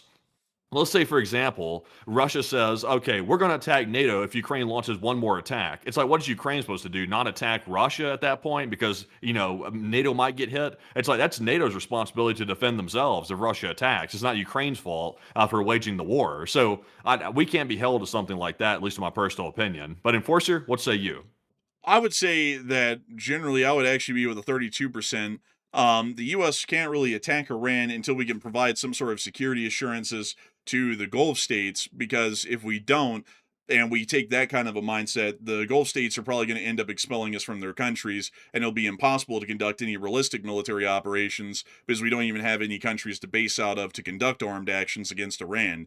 So it's kind of a mindset where we're almost shooting ourselves sort of in the foot in a way, rather than helping ourselves out, because the Saudi Arabians, the Kuwaitis, the Qataris, the Bahrainis, the UAE, and everyone else in the region, including Jordan, has been giving us the privilege to operate out of their facilities to conduct strikes against Iran. And if we're not willing to provide them any assurances, and they're going out on a limb to give us an ability that we don't have, and then the Iranians are going to strike them back, and we're going to tell them that y'all are basically all up the creek without the paddle. Y'all are going to have to figure that out, when they're counting on American ballistic missile interceptors, and they're also counting on the United States Armed Forces to generally defend them a little bit because they're giving us the ability and the privilege to operate from their territory. It seems kind of one-sided, to the point that most countries would probably be more willing to just expel us and avoid getting attacked by Iran than to keep us there. I wouldn't say it's one-sided, really, because the Gulf states are getting significant help from the United States. I mean, we're selling them interceptors, we're selling them munitions, whatever they need, we're selling it to them. Like, we're redirecting it from Ukraine and selling it to the Gulf states. So we're clearly showing up for them, like that we're showing up a lot. And not only that, but the bases that these states are allowing us to use, those are not just helping the United States, but it's also protecting those Gulf states. I mean, when we hear about Iran launching missiles at, let's say, Kuwait and Bahrain, the U.S. fighter jets are in the air shooting the stuff down. So, I mean, if the Gulf states want to be really nasty and say, we're just going to kick you out of our country, they're the ones hurting themselves at that point, because those aircraft that take off from those bases are protecting those countries as much as it's protecting U.S. forces in the area. So, I mean, in my opinion, we can't be held up by this. I mean, this is going to continue indefinitely. The Gulf states are never going to be truly ready for Iran's wrath when they start unleashing it in a big way. And, I mean, the U.S. has to finish the war. We can't let them hold us up. Well, I'm not really understanding the point of saying the U.S. bases protect them, because in your argument, the U.S. bases are there, but if Iran attacks them, they're all on their own. And we still get to use the bases. So is there really any protection value provided at that point? Because it doesn't sound like it to me. Well, no, the Gulf states are worried, even with U.S. help. They're worried about, stuff getting through and hitting their infrastructure. That's what they're worried about. And I'm saying, I mean, that's up to them to defend themselves, and we can provide help, and we should. But, I mean, if something makes it through, I mean, that's up to that country to defend their airspace. They're a sovereign country. Well, they are a sovereign country, and they have been attempting to defend their airspace, but you also know as well as I that Patriot interceptors are running exorbitantly low globally, and that also is within the Middle Eastern countries as well, these Gulf states, which have been defending against endless Iranian attacks, while the United States have been trying to figure out strategically what we're even doing. So they're all extremely low on interceptors. We're extremely low on interceptors, and it's because of our military operations that they're low on them. So now at the end of it all, we're going to just tell them, y'all are going to have to take the brunt of all of Iran's aggression while we conduct all of the attacks on Iran, and y'all are just going to have to take it for what it is with no help at all. That seems a little bit unfair to Or me. well, I mean, like for example, like with Ukraine and Russia, I mean, Ukraine's currently low on interceptors too. But what is Ukraine doing to combat that? They're going on the offensive. Like they're doing stuff to, retaliate in proportion to make it more expensive for Russia to conduct those attacks. So, I mean, if the Gulf states are out of interceptors, just like Ukraine, what they could do is do exactly what Ukraine's doing and go on the offensive against Iran and start forming a Gulf state coalition with Saudi Arabia or whoever else they want to form it with and start attacking with the United States on Iran, and we can finish the job faster. I know that sounds like, that sounds like a big leap for the Gulf states because so far they haven't really even defended their own territory very well. They've been scared to even hardly do that. But I think they need to go on the offensive at this point because if the U.S. keeps stalling, it's going to be bad for everybody, not just for the Gulf states. It's going to be bad for the entire world. So, if the Gulf states have to deal with a couple of missiles coming their way, it's just part of the war. But they create a coalition that's most likely going to be under U.S. control, and then the president starts the war again with Iran for another week and a half, and then we end it. And then we start going through limbo land like we are right now. It's just that all of them are actively involved at this point, and the Iranians make the justification to strike every single one of their power plants and desalination plants, and they're all having major humanitarian crises at that point. What good would that really do them? Well, I mean, the alternative is the entire world has a humanitarian crisis. If this thing really drags out, like the Strait of Hormuz stays under Iran's control, that's going to affect the entire world. So it comes down to like the greater good at this point.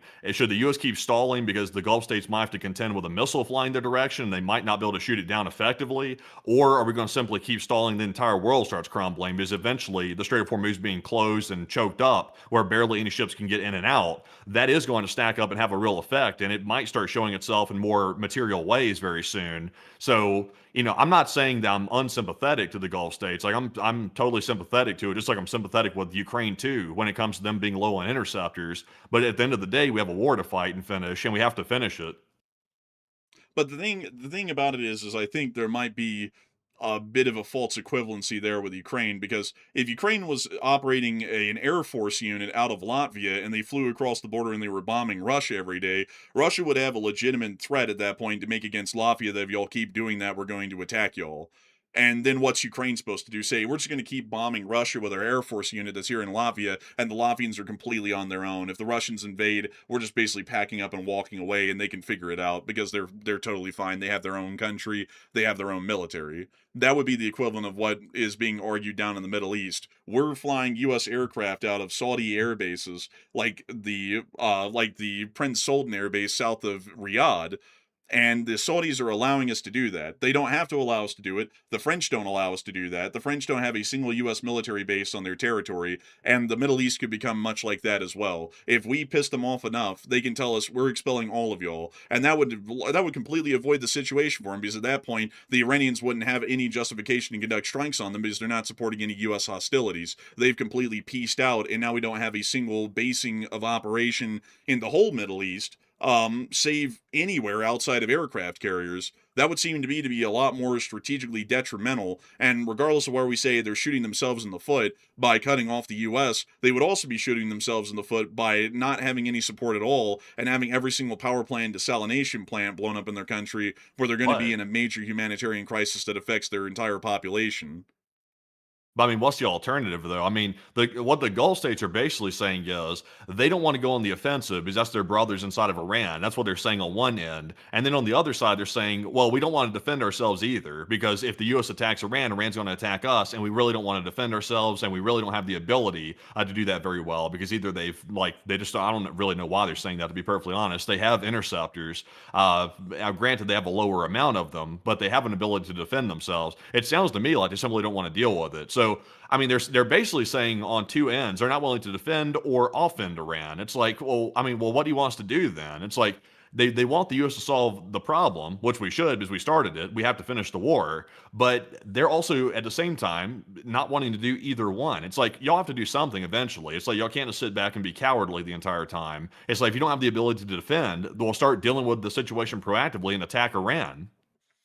Well, one way to deal with it is just to simply tell them that we're going to try and just defend them to some extent and keep air patrols up and keep the Army air defense on the ground to where if they're attacked, we will be helping them out instead of telling them that Well, they're we are. entirely on their own. Well, what you're saying is that they're entirely on their own. No, I know I'm saying that they can't sit there and not defend themselves or offend Iran. That's what I'm saying. Like, if we've been assisting, like I mentioned a moment ago, when those bases you mentioned, we're sending F-16s in the air and all kinds of fighter aircraft to shoot down incoming projectiles that are going for U.S. bases in those Gulf states. So when we defend ourselves, we're defending those nations too. Well, I don't think so. I think we're defending against missiles that are coming in towards the bases that we're operating out of, because I've never heard of the U.S. Army's air defenses firing at drones or missiles that were launched at Riyadh or at Dammam or anywhere else in the country. I've only heard of the U.S. air defenses operating around Prince Sultan. So I think it's more so that we're operating to defend ourselves and they're kind of on their own. And that's the problem that they're having. And also, they're having a problem because the U.S. was saying we're going to bomb every power plant, desalination plant in Iran. We gave them no notification, and they all know that if we had done that, the Iranians were going to do that and turn to them, and there's no way to defend against it. They don't have enough air defense units in the country. They don't have an ability to cover such a wide area, and they don't have an ability to shoot down every single missile going for every power plant, every desalination plant in their country. And we're not informing them of anything. We're not keeping them apprised of anything. We're leaving them entirely in the dark, putting all of the risk on them while we take all of the benefit of using their bases inside of their countries. That, like, to me, that's an inherently unfair sort of a position, and I think that's what their gripe is. And instead of kind of just telling them to suck it up, Buttercup, where they're going to tell us to suck it up, Buttercup, and kick us out probably to Turkey at that point, where we're having to figure out how to operate the whole thing from EUCOM, we might want to appease them. Because if we keep on making them angry, they're going to go from being allies to indifferent, and they're going to expel us out of their bases. And then we're not going to be able to continue a war against Iran anyway, anyhow, and we won't even have a sphere of influence to defend within the region beyond that point. Well, I mean, I don't see what the alternative is. I mean, we have to finish the war, so I'm not sure what they're wanting out of us. But I think we've rabbit holed on this one significantly at this point. I would agree. I think we just have to agree to disagree. But moving us on out of that rabbit hole right there about that situation, we have also been able to hear a couple of other statements out of Tehran as well. As we were able to hear that according to the Iranian president today, he stated that interactions with the supreme leader is very difficult right now. I don't know why. I mean, it's not like we've never seen him or anything. So apparently, it's very difficult to communicate with him. The Iranian president didn't really elaborate why it was difficult to communicate with him. He just said that on state TV, and they kind of just left it for what it was. So he's either in the country and in such extreme hiding, it's hard to even reach him, or he's in a whole foreign country like Russia, and they really can't reach him easily because he's in an entirely foreign country, like the Russian Federation. We're not entirely sure which it is, but it is still an interesting one, to say the least, that even the Iranian president is admitting that publicly at that point. But moving us on from that, we also were able to hear that the Iranian deputy foreign minister stated that no talks have taken place with the U.S. in recent days. So the Iranians are still largely taking the point that the Islamic Republic of Iran is not having any active negotiations with the United States in really any way, shape, or form. Moving us on from that and up into Tabriz, we also were able to see a destroyed transport erector launcher and a small picture here that actually shows that a Chinese SWT JRL-1, some sort of a jamming resistant antenna, was actually on one of these missiles, and we can actually see a little informational or infographic about it right here. But it Is appears that that they're real? Is that real? As I saw that picture earlier, I mean, it almost looks like they transposed the image of the stock image on top of the missile. Like, is that an authentic image of that? that's the actual jammer and the antenna. Well, the jam-proof antenna. This is a superimposed image beside it to show that it has Oh, similar pieces. okay. I was about to say, I mean, that looks like a phony. It looks like they stuck that on there in Photoshop or something. But yeah, I guess it is actually. But I wonder if that is actually. I mean, I wouldn't be surprised personally. I mean, China's been providing support, so I wouldn't be surprised about it. But yeah, I mean, that's good to know. It is Photoshop, because it look like it. Well, I would say that it's pretty much dead on, because we do know that the People's Republic of China did provide significant support in missile components at Rajay Port, which was confirmed destroyed in that sporadic port explosion that happened before the war began. And we also knew that that vessel was carrying missile components to Iran. So it appears that they're providing jam-proof antennas for the Iranian ballistic missile forces to use. And we can actually see that this was mounted onto the very base of the reentry vehicle on this missile. We can actually see the fins right here on it as well. And this is, to get y'all specifically the missile, let me go type this one in. This is the Khyber Shikan missile. So let me see if I can pull this one up and show it for y'all here really quickly. And let me see here. So what y'all are looking at is this bottom part of the reentry vehicle right here. You can actually see this very fine line. I wish I could zoom in better, but right where my mouse cursor is moving, you see this very fine line right there that is actually the separation phase between the main body of the missile and the reentry vehicle. And so what we're seeing here is the base of that reentry vehicle and also some of its stabilization fins, which we can also see right there, and also line up exactly with this type of missile.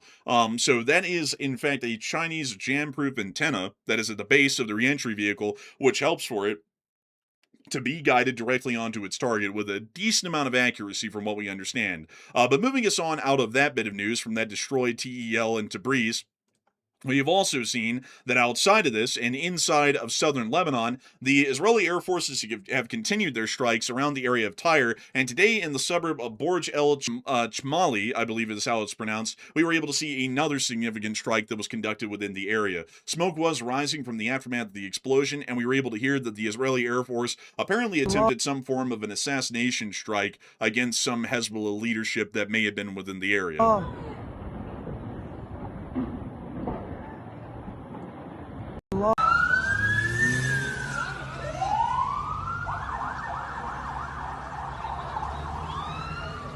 But that's the end of those clips, and showing us at the moment the response, at least within the area of Borj el Chmali, of the aftermath of the strike. But the Israeli Air Forces and the Israeli Armed Forces are generally continuing on with their actions inside of southern Lebanon to be able to try and attempt to destroy Hezbollah forces, although we generally have the understanding at this point they're running into significant opposition from the U.S. government, which is actually demanding that they conduct a full withdrawal from Lebanon, the occupied areas of Syria, and also Gaza as well, because of reasons. Like, this is the best way to explain. Really, because of the whole Iran war situation, they're trying to see if they can appease the Iranians by making the Israelis back out of all the territory they're holding, which wouldn't appease the Iranians because the Israelis would still exist.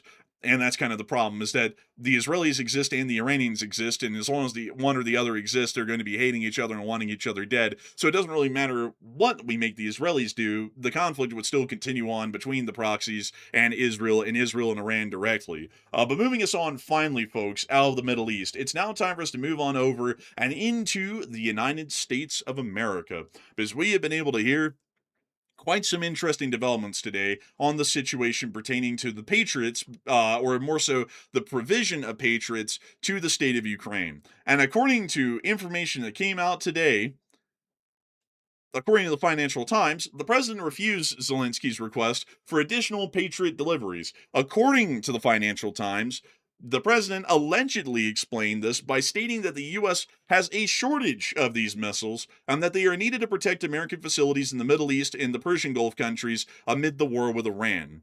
So, if this statement is true, then the president just said to Zelensky that we are actually running low on Patriot interceptors, which would be completely opposite of the public statements by the president and many other people involved in the administration who've stated that we have more than plenty Patriot interceptors. So a little bit of interesting of a statement there. We'll see if Zelensky actually corroborates that here in the near future, because if it was actually told to Zelensky, he might actually say that to the press. If he wasn't told that he couldn't say it, he might just take the chance to actually openly say that, so that way he can try and move on to the Europeans and get support from them. But if this statement was made, allegedly, we're going to have to put that on a shirt one day, allegedly, then this is actually proving that we're completely out of Patriots. But moving us on out of that, we also were able to hear that then another offer was given. According to Reuters, the U.S. is continuing talks on allowing Ukraine to manufacture Patriot interceptor missiles, despite the president's recent doubts, according to 4 sources. Options include producing Patriot components in Ukraine for final assembly in Germany, or joining a U.S.-European program. So the Ukrainians can produce sub-assemblies of the Patriot, but they won't be allowed to produce the final components of the Patriot, which for some reason would have to have final assembly within Germany under this proposed plan. Don't know why in the world we just wouldn't give the full licensing abilities to them just because. I have no understanding why that's the case, but still somewhat odd to say the least. But moving us on out of that bit of news that we were able to hear of within Washington, D.C. on the Patriot situation, it's now time for us to get on back towards Ukraine. And it's finally time for us, folks, to cover the second part of our headline tonight, which came out of none other than Voronezh. There has been some news that's been coming out of Voronezh recently that's been a little interesting. As many of you all have known, Zelensky has stated that around 30,000 North Koreans from the Korean People's Army were going to be deployed into the Russian Federation to support the Russian operations against the state of Ukraine. We have been largely trying to estimate, or guess, really is the best way to put it, what in the hell is a 30,000 strong KPA force going to look like? And it looks like we've finally gotten our answer today. Apparently, from news that's now coming out in the region of Voronezh, North Korea has deployed a whole missile unit. I'm assuming that it's a regiment, a missile regiment, or some sort of a long-range missile artillery unit, to the Voronezh region of Russia in order to launch missiles into Ukraine every day, and 90 personnel and 120 ballistic missiles have been deployed along with 6 launchers. So we are seeing that at this point, according to reports that came out today from the Voronezh region, the Korean People's Army, which is the ground forces of North Korea, have finally deployed at least I guess you could say a long-range missile regiment, if we wanted to call it that, or a battalion. It seems more appropriate that it might be a battalion-sized element, or I'm not entirely... I have to be entirely honest with you all, folks. I'm going to have to reference my ATP to be able to get down the exact size of a missile artillery unit and what the different sizes and personnel are in these units, because it could be a regiment, it could be a battalion. Those are very different in size. A regiment's usually made up of multiple battalions. Battalion is usually made up of just a couple of launchers and a couple of missile launching companies. So I'll have to go and try and reference the ATP to get the exact unit size, because there's a very big difference between a battalion and a regiment. But this is the first time that we've heard of the deployments of the KPA in legitimate form inside of Russian territory. Notice they're not frontline troops. Like, they are not going to the front this time. I think they learned their lesson after the last time in the Battle of Kursk, where about 80% of the unit attrited in wounded and killed, going up against the Ukrainians in about 3 weeks. So this time, they're actually sending long-range indirect fire support units to try and support the Russian Federation, but they're also supporting them in a very interesting way with the KN-23, which is the North Korean version of the Iskander. To show you this right here, this is an illustration of the KN-23. Behold. That's real simplistic, very minimalist in design, human in design. The design is very human. It honestly looks like one of those lipstick tubes, kind of, sort of, like with a lipstick out of the top. But outside of that, though, this missile is basically just a North Korean version of the Iskander, is the simplest way to describe it. And to give you all a couple of its publicly known stats, it has a range of about 120 to 560 miles, so it's either going to make it nowhere or it's going to make it pretty far into Ukraine. It also has an accuracy of around 35 to 200 meters. Now, technically, the Hwasong 11A, which is the version that is alleged to be used in Ukraine currently, it's apparently a lot more accurate. I think the margin of error there is like 5 meters, so it's a lot more accurate than the original Hwasong 11s. But if they're using the Hwasong 11, then it could hit in a margin of error at minimum 115 feet off target, all the way up to 656 feet off target. So the impact area of this thing is wide. It's literally a zip code area, basically, and what this thing could end up hitting. And we also understand that it's launched generally by a traditional TEL. I'll see if I can find you all a picture here on this page of one of their TELs. We had a thumbnail design tonight that actually had the TEL in it, but we didn't use that thumbnail. I hate to say it, but beyond that, though, this is the missile that we believe the North Koreans are using. This is also showing us that the Russians are running, once again, low on their own versions of ballistic missiles, and they're now trying to bring in the North Koreans to fill in that gap, maybe for them to cannibalize some long-range artillery units and put them on the front lines as infantry, or to just see that they have further ballistic missiles to fire at the state of Ukraine, considering that the Ukrainians are running exceptionally low on interceptors themselves, and almost every single ballistic missile is making it through the Ukrainian air defenses and hitting their targets at this point. And hitting their targets, unfortunately, they are. There is absolutely no exaggeration I can make for the damage and devastation that Kyiv has started to see over the past several days. And to give you all a brief glimpse at some of these missile launches, here is a video that the Russian Federation actually published showing the ballistic missile launches, apparently from a massed missile artillery battery that was placed somewhere within the Belgrade or the Kursk region. Here's the clip.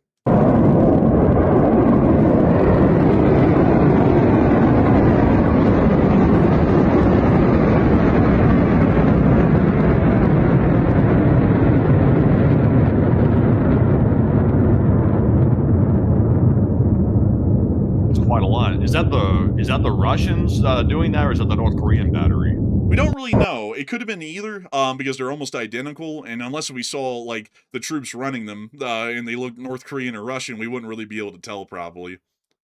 And also, that's very, like, unusually HD footage that they have here, because it does not appear to have been filmed by the Russian Ministry of Defense. It appears to have been filmed by a Russian soldier that filmed that, so also pretty HD.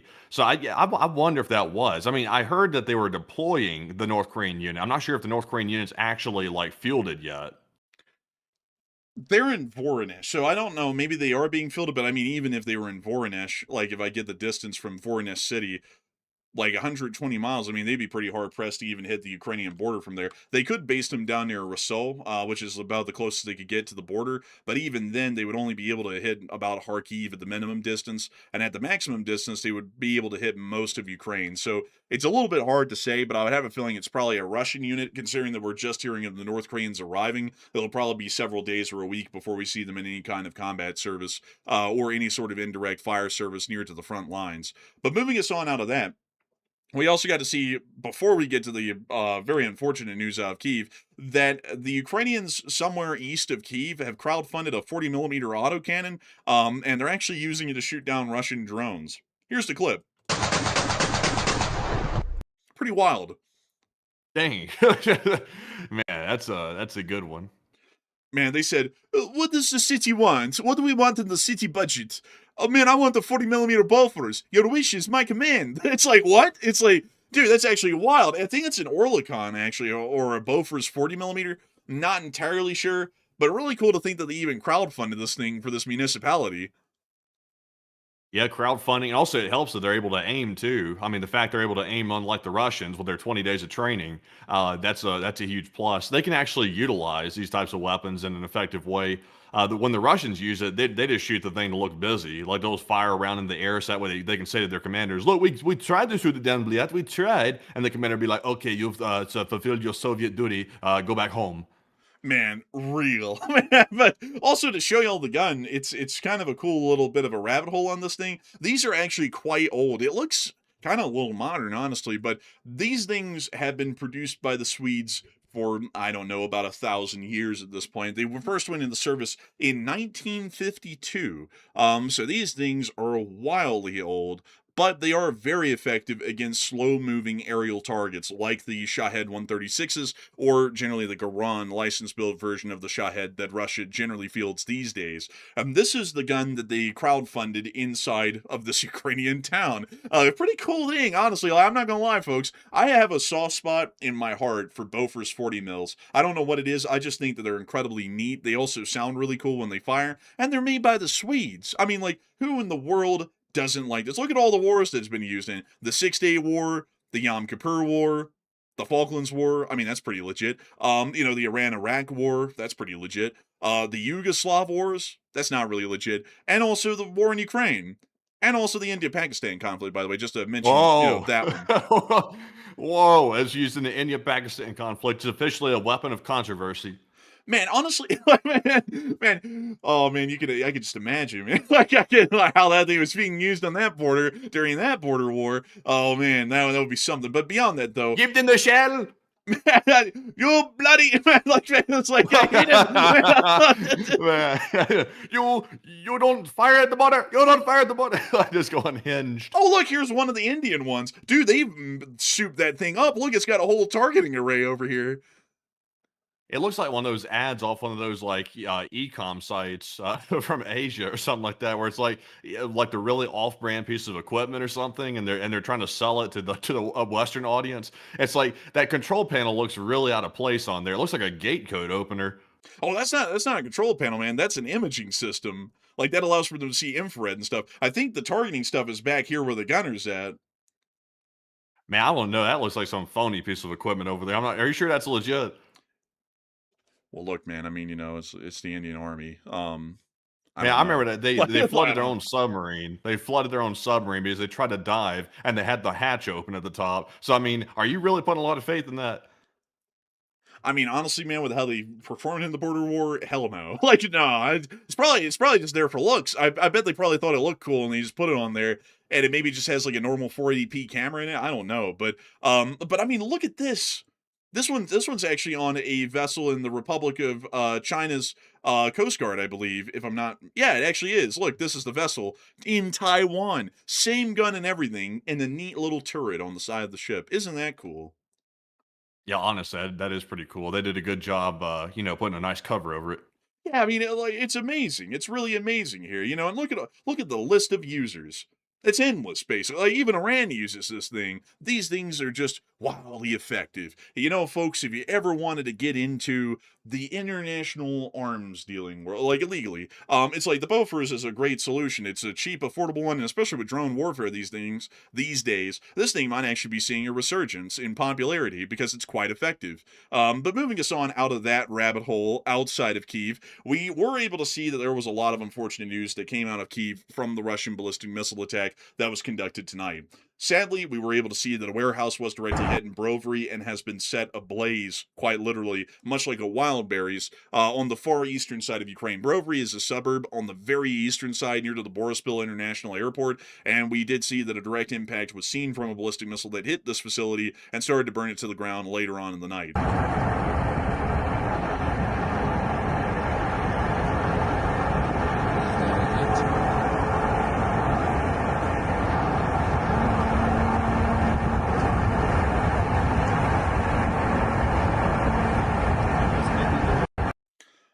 Before we move on to the rest of our clips of the devastation in Kyiv from the ballistic missile attack tonight, a lot of people are actually talking about that North Korean ballistic missile unit in Voronezh and whether it's going to be effective or not, or whether it's largely useless. And Matthew, what are people thinking about that? And what are you thinking about that as well? Okay, so we are hearing the reports of a North Korean missile unit being deployed to Russia to launch strikes in Ukraine, and what are your thoughts? 33% said it's not a big deal, and the missile unit from North Korea will largely be useless, so generally not much to do about it. 29% said NATO needs to act against North Korea, and 22% said Ukraine should attack North Korea. And I would say, folks, at this point, I mean, between North Korea previously sending ground forces to fight Ukraine on the front lines, that was already a bad step. And also North Korea being used as a conduit for China to send weapons to Russia on the regular.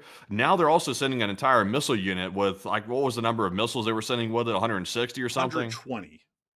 120. That's still quite a lot right there. I mean, North Korea is waging war on Ukraine. They're clearly like waging war. I mean, they're really not doing much at this point. That really they haven't tried for the most part. They've tried basically everything. So North Korea is a fair target at this point. I'm not sure if Ukraine has the ability to do anything to North Korea, and of course they are nuclear armed. But this axis of evil, that's China, North Korea, Russia, Iran, they're all ganging up on Ukraine, which is a European country.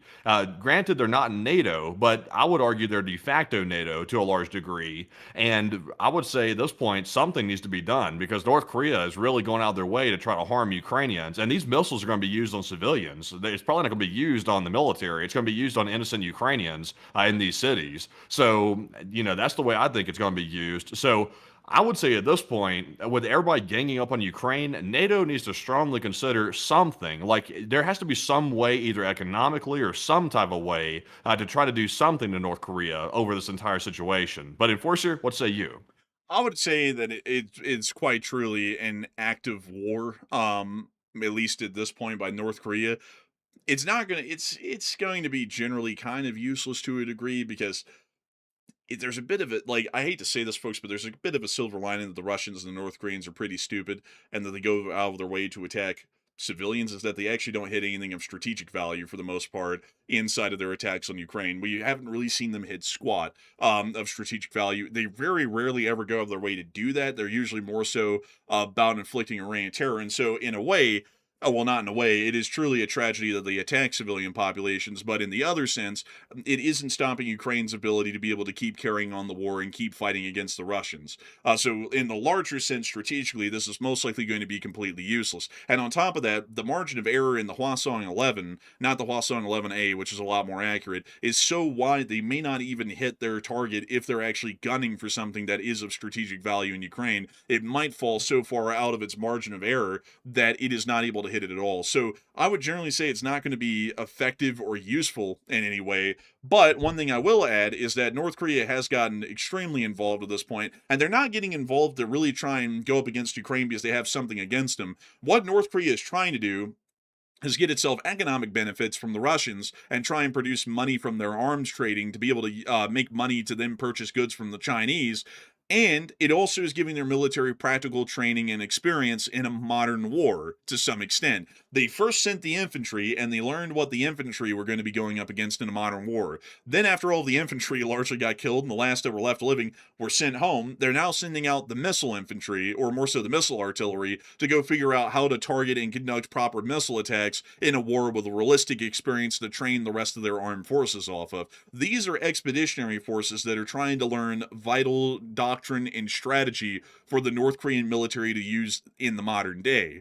Because up until now, folks, the only war that North Korea has ever fought directly was the Korean War. That was it. That is their only real experience of an actual conflict. And even then, the Chinese really carried that after 1950 when they got pushed all the way to the Yalu. The Chinese kind of carried them through the rest of the war for the next 2.5 years. So this is really their only experience, to just be completely honest, of fighting a war at all. So this is invaluable to them as far as what they're learning from it. Even the missile infantry, or more so the missile artillery, are going to learn a great deal from this by the time they come back.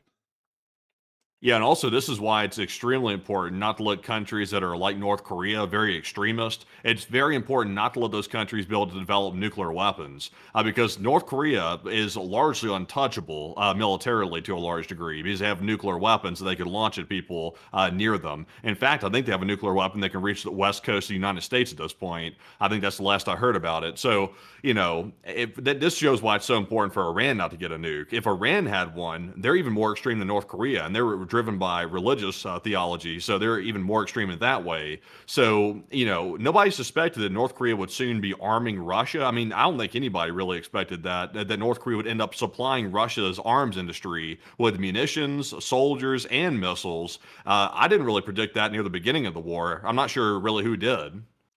Let me see if I can show y'all something here really quickly. I'm trying to see if I can show y'all Pyongyang in 2026 and show you some pictures on the ground. Because damn, I don't really, it's always hard to get pictures on the ground in North Korea. There's restrictions and all. There was a clip that I saw, folks, from a Russian traveler who was on YouTube, and it wasn't a propaganda clip or anything, because when he was traveling by train from China to Pyongyang, the rest of the country looked like it was still absolutely impoverished, and most people were hardly, eating anything more than thistles. But when he made it Pyongyang, it was a totally different scene than what you would have normally seen in any documentary that's come out in the past 20 years. In the past 20 years, when you'd see Pyongyang, it was generally abandoned, and they were trying to make it look like it was a great place, but it clearly had a thin veneer over it, and it was not a great place. It was hardly hanging on itself.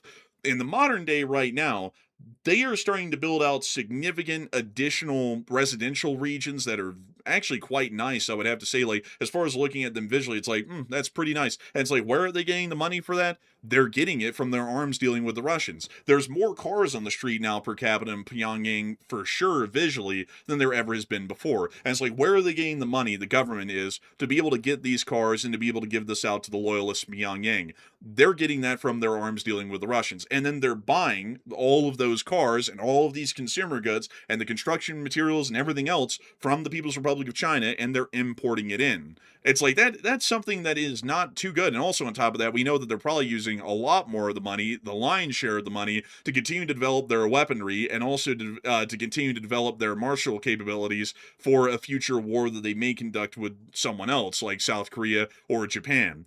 And so it's not a great thing. It's not a great thing at all, folks. That's what I'm trying to tell you here. This is why we can't let countries become nuclear armed. Like Matthew was saying just a moment ago, when they become nuclear armed, they become untouchable. We could have dealt with North Korea.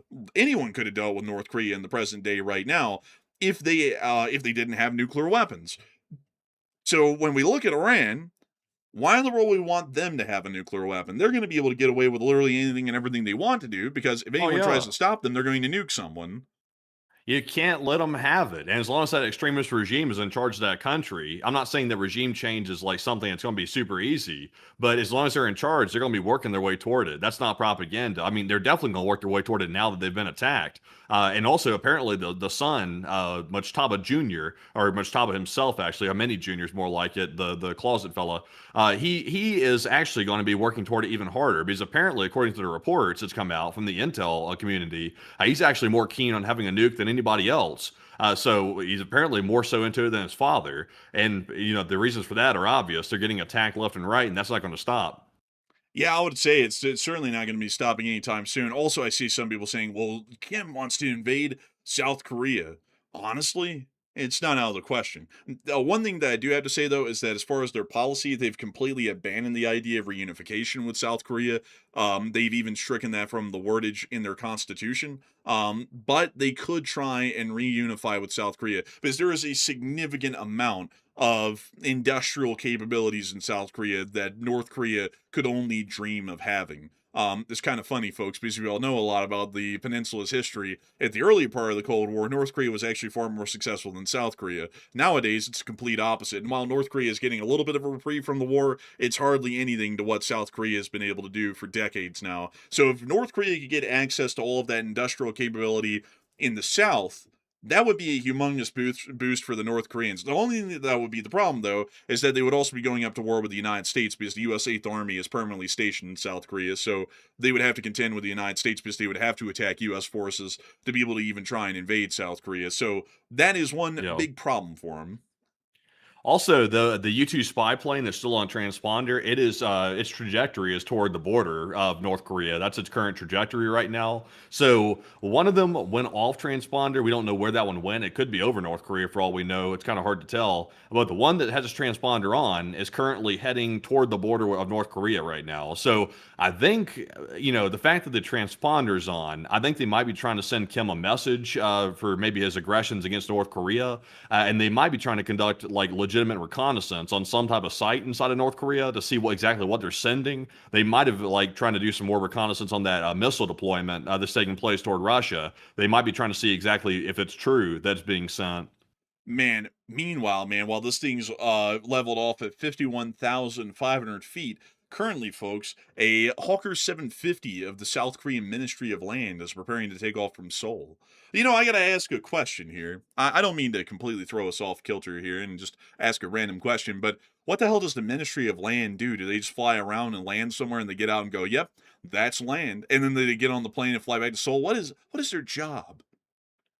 I don't know, man. The plane's called a Hawker. It's like, what they trying to do? Sell me some food on the side of the road or something like that? It's like a Hawker. Man, I'm not going to lie. Also, man, the Ministry of Land, that makes a lot of sense when you think about it because they're flying around on a private jet. They have to land somewhere. It's the Ministry of Land. They should call it the Ministry of World. Man, they should have called it the Ministry of Earth, the Ministry of Soil. Man, they should have called it that. Oh, man, the Ministry of Land, though. It's like, what the hell do they do? I have a feeling it's probably the Ministry of the Interior or the Bureau of Land Management. That's probably what it really is. But honestly, the Ministry of Land is kind of a funny name, in my opinion. But moving us on out of... What are these aircraft, by the way? A tactical hex and another tactical hex. So they have recon drones. Was that some voodoo or something? Yes, they're casting spells. Shadow Wizard Money Gang, we love casting spells. Man, anti-Juche ideology they're transmitting from the tactical hex.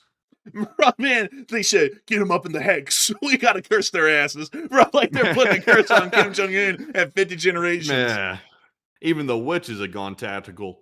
Man, we're calling up a tactical hex. Bro, it's just a witch with nods. man, these witches are upgrading.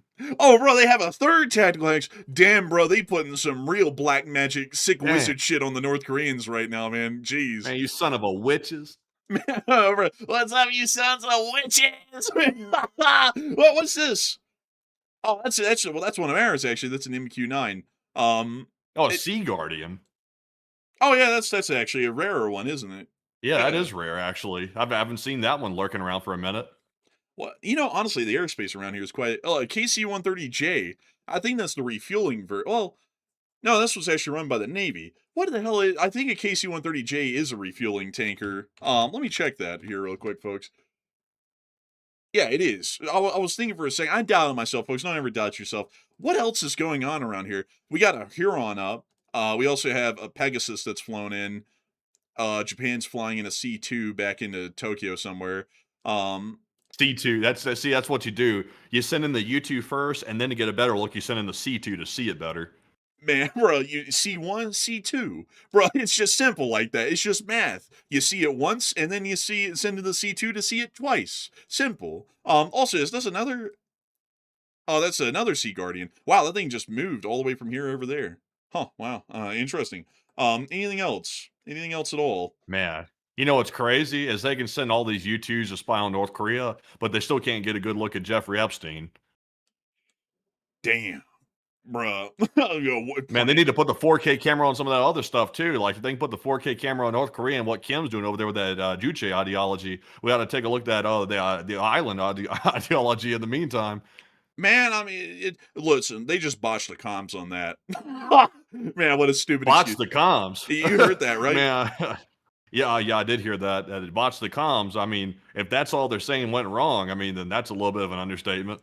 Listen, we just botched the comms on that. It's like, yeah, y'all did more than that. It's like, clearly, it's like, that's a little bit of a stupid understatement. But moving us on out of that whole deal, going on near Korea, it's now time for us folks to move back on into the war in Ukraine. We were able to see that over the course of this moving us on back into Kyiv, and the unfortunate news from there was heavy damage still being seen in Kyiv. We were able to see a clip here showing what appeared to be an impact site of a Zircon hypersonic.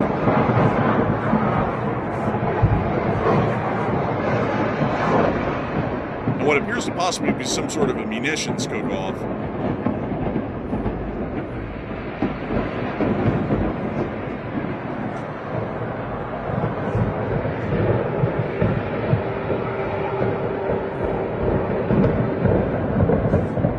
Moving us on from that clip and on into our next one, we also were able to see that it appears that the Russians are hitting the city of Kyiv with cluster rounds.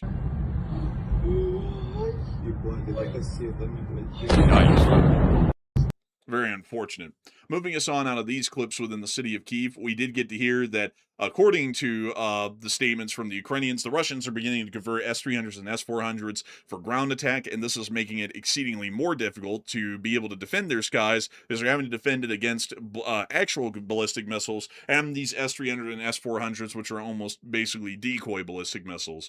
Outside of this, we also were able to hear that the Ukrainians swore that they would destroy the ballistic missile launchers of the Russian Federation, and most likely North Korea's as well, as they continue to see that the airspace situation is largely very difficult, if not extremely challenging, in regards to them being able to try and shoot down the Russian ballistic missiles and possibly the upcoming North Korean ballistic missiles, which continue to make it into their airspace. Outside of that, moving us on into our location unknowns, we also saw the Russian casualty report, which was quite high. Holy they got 3 moly! Bobcats. Look at that. They got 3 of them. They got 1, 2, 3. Brand new word, 3. That means tres in Spanish. That's Spanish. Brand new word, Spanish. They said, sir. They said, uno, dos, and tres. They said, tres is the one we're stopping on. We're doing tres today.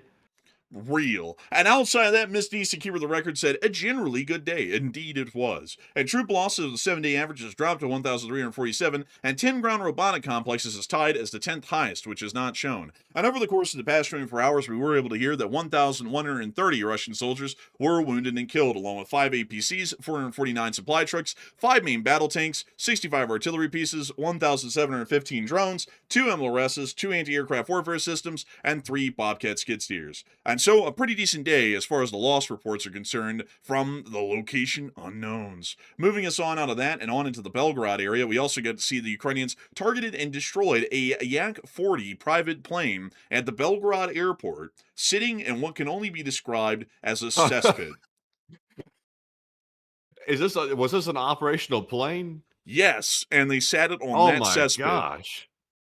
That is insane, man. I think literally anywhere else in the world they would say this runway is derelict at any other place in the world, but I guess that's considered operational in Russia. Man, in Russia, man, the standards don't exist. I think the plane was actually parked about right here. I think that's where it was. Actually, there it is. That's the Yak-40 right there. It was parked right there. It's right there in the middle of the moss pit. Bro, it's like the mosh pit, but instead of it being like a musical thing, it's just the moss pit where they just got moss growing all up on this thing. On God, B. Man, who the heck would want to fly into this airport? It's like that looks scary as hell. It's like if the side of the airport's looking like that, I wonder if they're maintaining the airstrip properly. Gee, I wonder what the road leading up to the airport looks like. Yeah, let's see that. Oh, it's not too bad. It just looks a little bit depressed. Man, they got a border wall. Bro, they got the long, ill-fated border wall over here, and then like the slum over here. Yeah, you know, the crazy part is that fence right there is to keep the people in and not out. Yeah, for real. Bro, also, man, it's like, the house doesn't look that bad, but the fact they're using, like, tin sheeting used in the trenches of the First World War on the Western Front kind of makes me believe this may not be the most well-to-do area. Let's take a little gander over here. What is this? Jeez, oh my god. Uh, oh, the cemetery. You see that we was in the cemetery with the you remember that whole, like, crap that was going on the stream? Oh, in the cemetery with the pig nipples, and the gun was blasted into pig nipple. Bro, I didn't even understand any of that at all. Jeez, I didn't either. Had weird stuff going on with that whole little scenario, but yeah, I mean, this is depressing as hell. I mean, if anything happened to me, I was like, bury me somewhere. I'm like, well, look at this. What are they doing? They look suspicious as hell over here. Like, why are they looking back at the camera? Why are they wearing gloves? What are they doing? Apparently, they're cutting down stuff. Bro, they're not cooking. They're trying to improve the place. Bro, like, let's cook, Jesse. Bro, they got a chainsaw right there. It's a Husqvarna too, actually. Yeah, I don't know. I don't think cutting down those twigs is going to improve the look of the joint. I think it might be busted. I think it is busted on God, G. I mean, like, that thing, it's hopeless, really. What about, you know what, folks? I've never really looked at Belgorod up here before. Yeah, this is actually not bad. I mean, this is probably one of the better places we've seen. What about him? Man, that coat is big as hell. Man, they got on that mink. They may be living here with the walls not matching, but they got that mink. This coat, dude, is like 2 sizes too large. I mean, like, look at the shoulders. Like, the shoulders literally just cave in right there because, like, the coat's too big. You gotta admit, though, that's a fresh coat right there. That's a pretty fresh coat. But, I mean, it's not my style. But, I mean, it's like a nice mink. Is that the playground? They need a waiver for that one. Bro. Yeah, I think they do have a waiver right there on that entry sign. We are not responsible if your kid get tetanused on the sharp metal at the rust. We're not responsible. We're not responsible for even throwing vodka bottle scraps in the play yard. Hold up. Do you notice that there's no potholes in the road anymore in 2017? But this is what it looks like in 2021? Huh. I think the neighborhood went down the hill. It's like they don't really drive cars a whole bunch anyway because they really just can't afford the cars for the most part. So it's like, why is the road getting potholes in it? Honestly, man, I don't know how to tell you like that Russia looks like shit. I can't really think of many places that look like this in the States.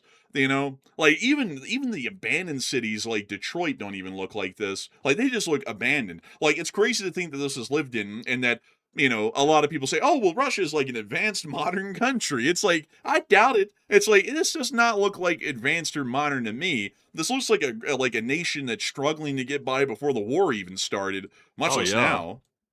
This isn't even a red state or blue state issue. This is a USSR issue. Man, this is honestly that red. Oh man, this isn't. Wait, I don't mean to interrupt, but look, why is everybody turning around and looking at the camera car like they're about to get pulled up on by a gang? I mean, everybody's turning around and looking at the camera car like they're horrified. This dude looks like he's about to jump. Bro, this guy looks like he's getting froggy on God. Man, he's turning around like, oh, damn, they've come for the money. It's like, it's just a camera car. It's like they're not here to collect payment. Man, you know what? We're gonna do a random drop because we always have to do this, folks. We have to do it, so I'm gonna do it. We're gonna do a random drop in a European country and see if we can run into anything that looks like Russia. We're gonna do just one, and then we're gonna move on. Let's go to the Czech Republic. Let's just pick here. We'll drop down here. Yep, nowhere close. Like the grass is greener here. They said he has the grass is greener syndrome. He wants to move where the grass is greener. Well, it's like literally, it's actually greener here. You'd have a real factual case on your hands. Man, and you know what's crazy, man, is that Europeans sometimes will say, man, like the Czech Republic is kind of like a little Czechia these days, kind of a little run down. It's like, compared to Russia? It's like, hell no. It's like, this looks great. I mean, even compared to America, this is really nice. It's like, yeah, like, honestly, folks, as long as you're not Russian aligned or Russia, if you're anywhere in Europe, it looks totally fine. Like, it's a great place to be. Yeah, it's crazy. You know, some people think they put a filter on like the Russia Street View, like then they're putting like a grayscale filter on it. It's like that's just the colors. I mean, they've retained those grayscale images from the communist days of the USSR. There is no color in Russia. It's just gray. Everything's gray. It's just depression. Like that's why I think Russia gravitates toward like dark music and stuff like that. You know, like the dark stuff that's kind of like moody and stuff. It's like depressing music. That's what they sort of gravitate to it because that's their environment. That's what they like. Yeah, I mean, I suppose it has to be. I mean, that's the only good explanation. But moving us on out of that rabbit hole and on into the frontline news, we were able to see that within the Lehman area, just to make sure that we can knock all this out, folks, before we start getting way too late into the night. We were able to see in the Lehman area the Ukrainian drone forces were targeting and hitting Russians within the Toothpick Forest, or the Severonsky Forest, this is actually called.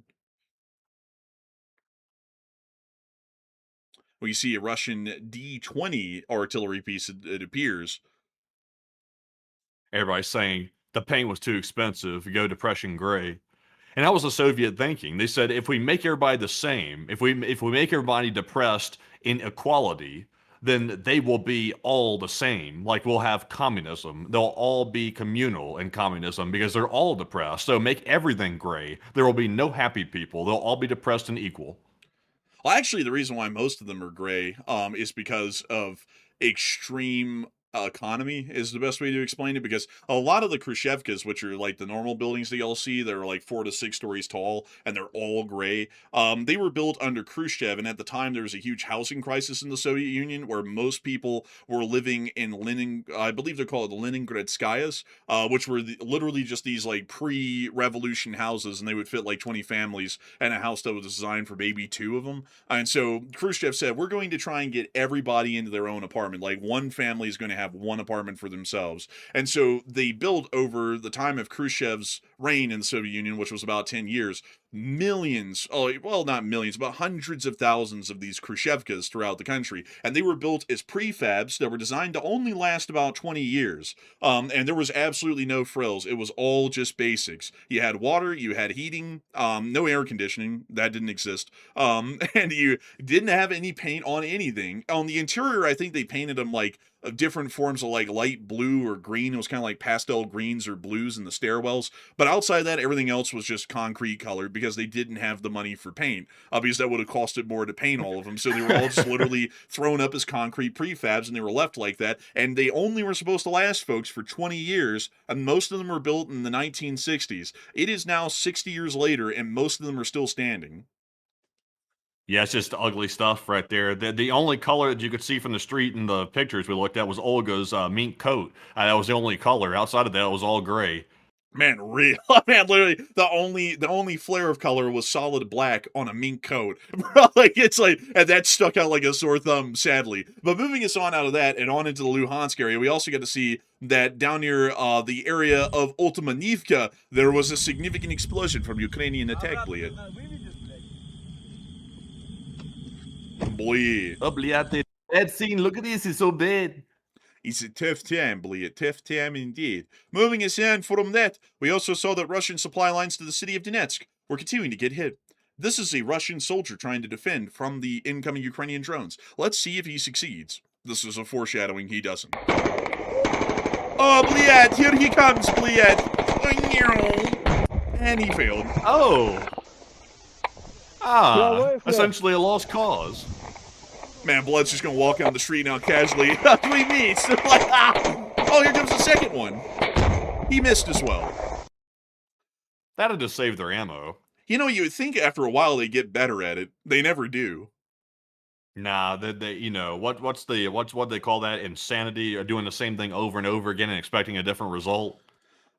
Yeah, something like that. Yeah, that's basically what they are, really insane. Man, real shit. Moving us on from that and into Pokrovsk, we also got to see the Ukrainians using an Su-27 to bomb out a Russian command post. There it goes. Isn't that nice? Dang, man. It's like I thought Israel did that for a minute. They took the whole building down. Matthew, you're mistaken. Zelensky, he's not Netanyahu. Like, they just do that because it's the Russians. And, you know, screw them. But moving us on from that, we also get to see Russian artillery getting destroyed by the Perun Battalion of the 42nd Mechanized Brigade. Take a little gander.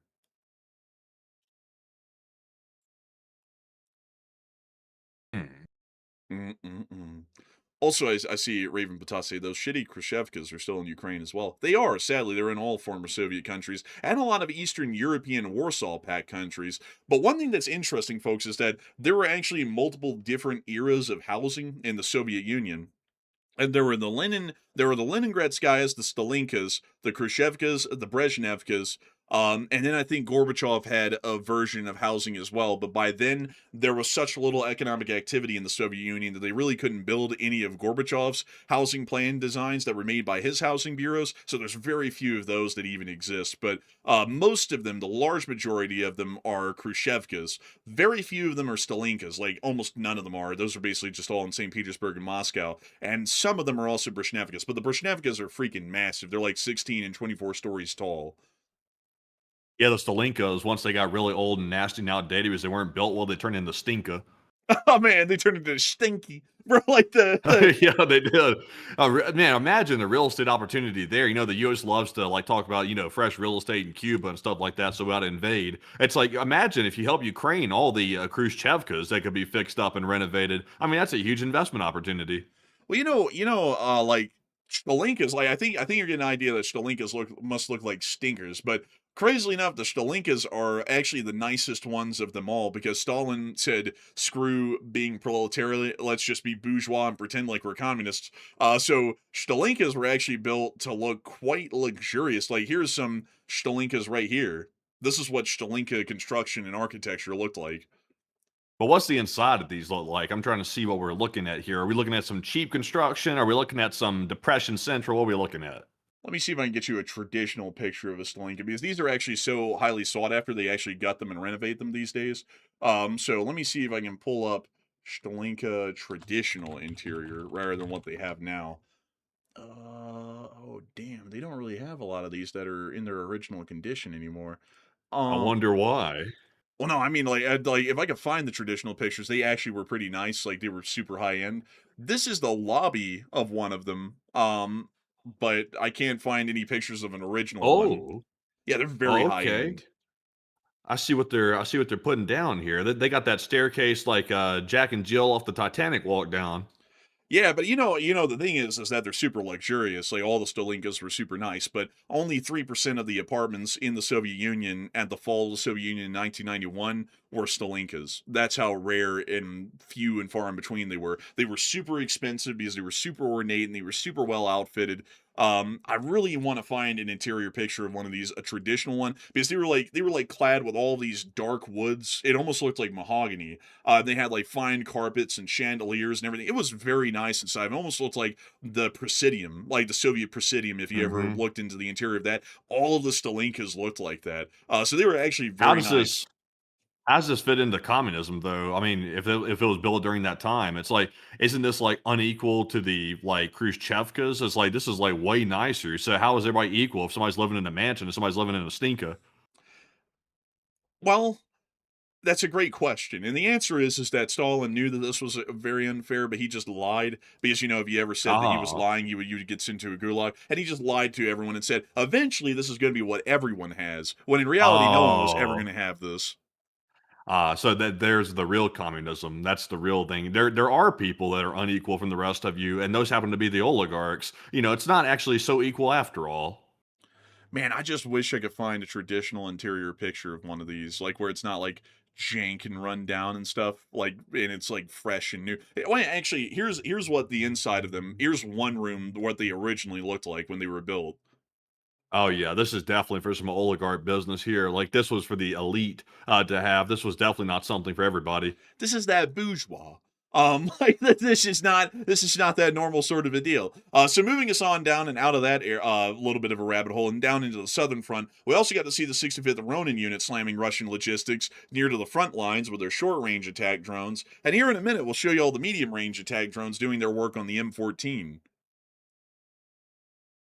I love the people that say communism is great and stuff like that. They say communism is fantastic. It's like, yeah, if communism's so fantastic it's like, then how come you have that happening where there's like people with like ultra wealth in communism at the very, very top of it, and then everybody else in the 95% bottom half of communism is living in pure squalor and in these nasty apartments that nobody really wants to live in and making, barely getting by. It's like, doesn't seem like a good idea to me. Let me see here. Let's see.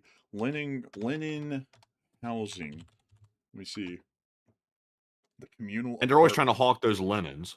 Man, you want to see a normal Soviet house in the time of Lenin? Yeah, let's see what he had running. Oh. Ah, yeah. See, that's what I like. That's the ideology in motion right there. Just a little like basic structure. Honestly, though, are those satellite dishes on the side of it?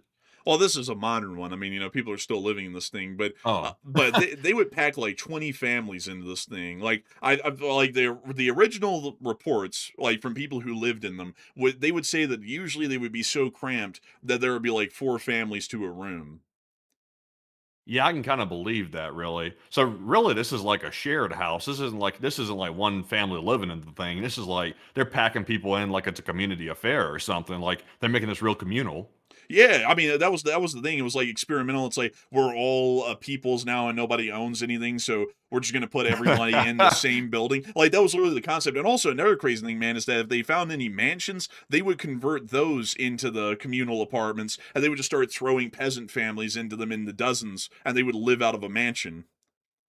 Oh, yeah, I can only imagine that mansion started smelling real sweet after they moved everybody in communal, like, they need some Febreze in that mansion at this point. Honestly, like, that's just, like, such a stupid idea. Also, I see some people in the chat, they're saying, "Well, that's capitalism these days too," where it's like, only the top 1% have everything and everybody else is screwed. Yeah, but the catch is, though, it's like capitalism wasn't designed to be that way.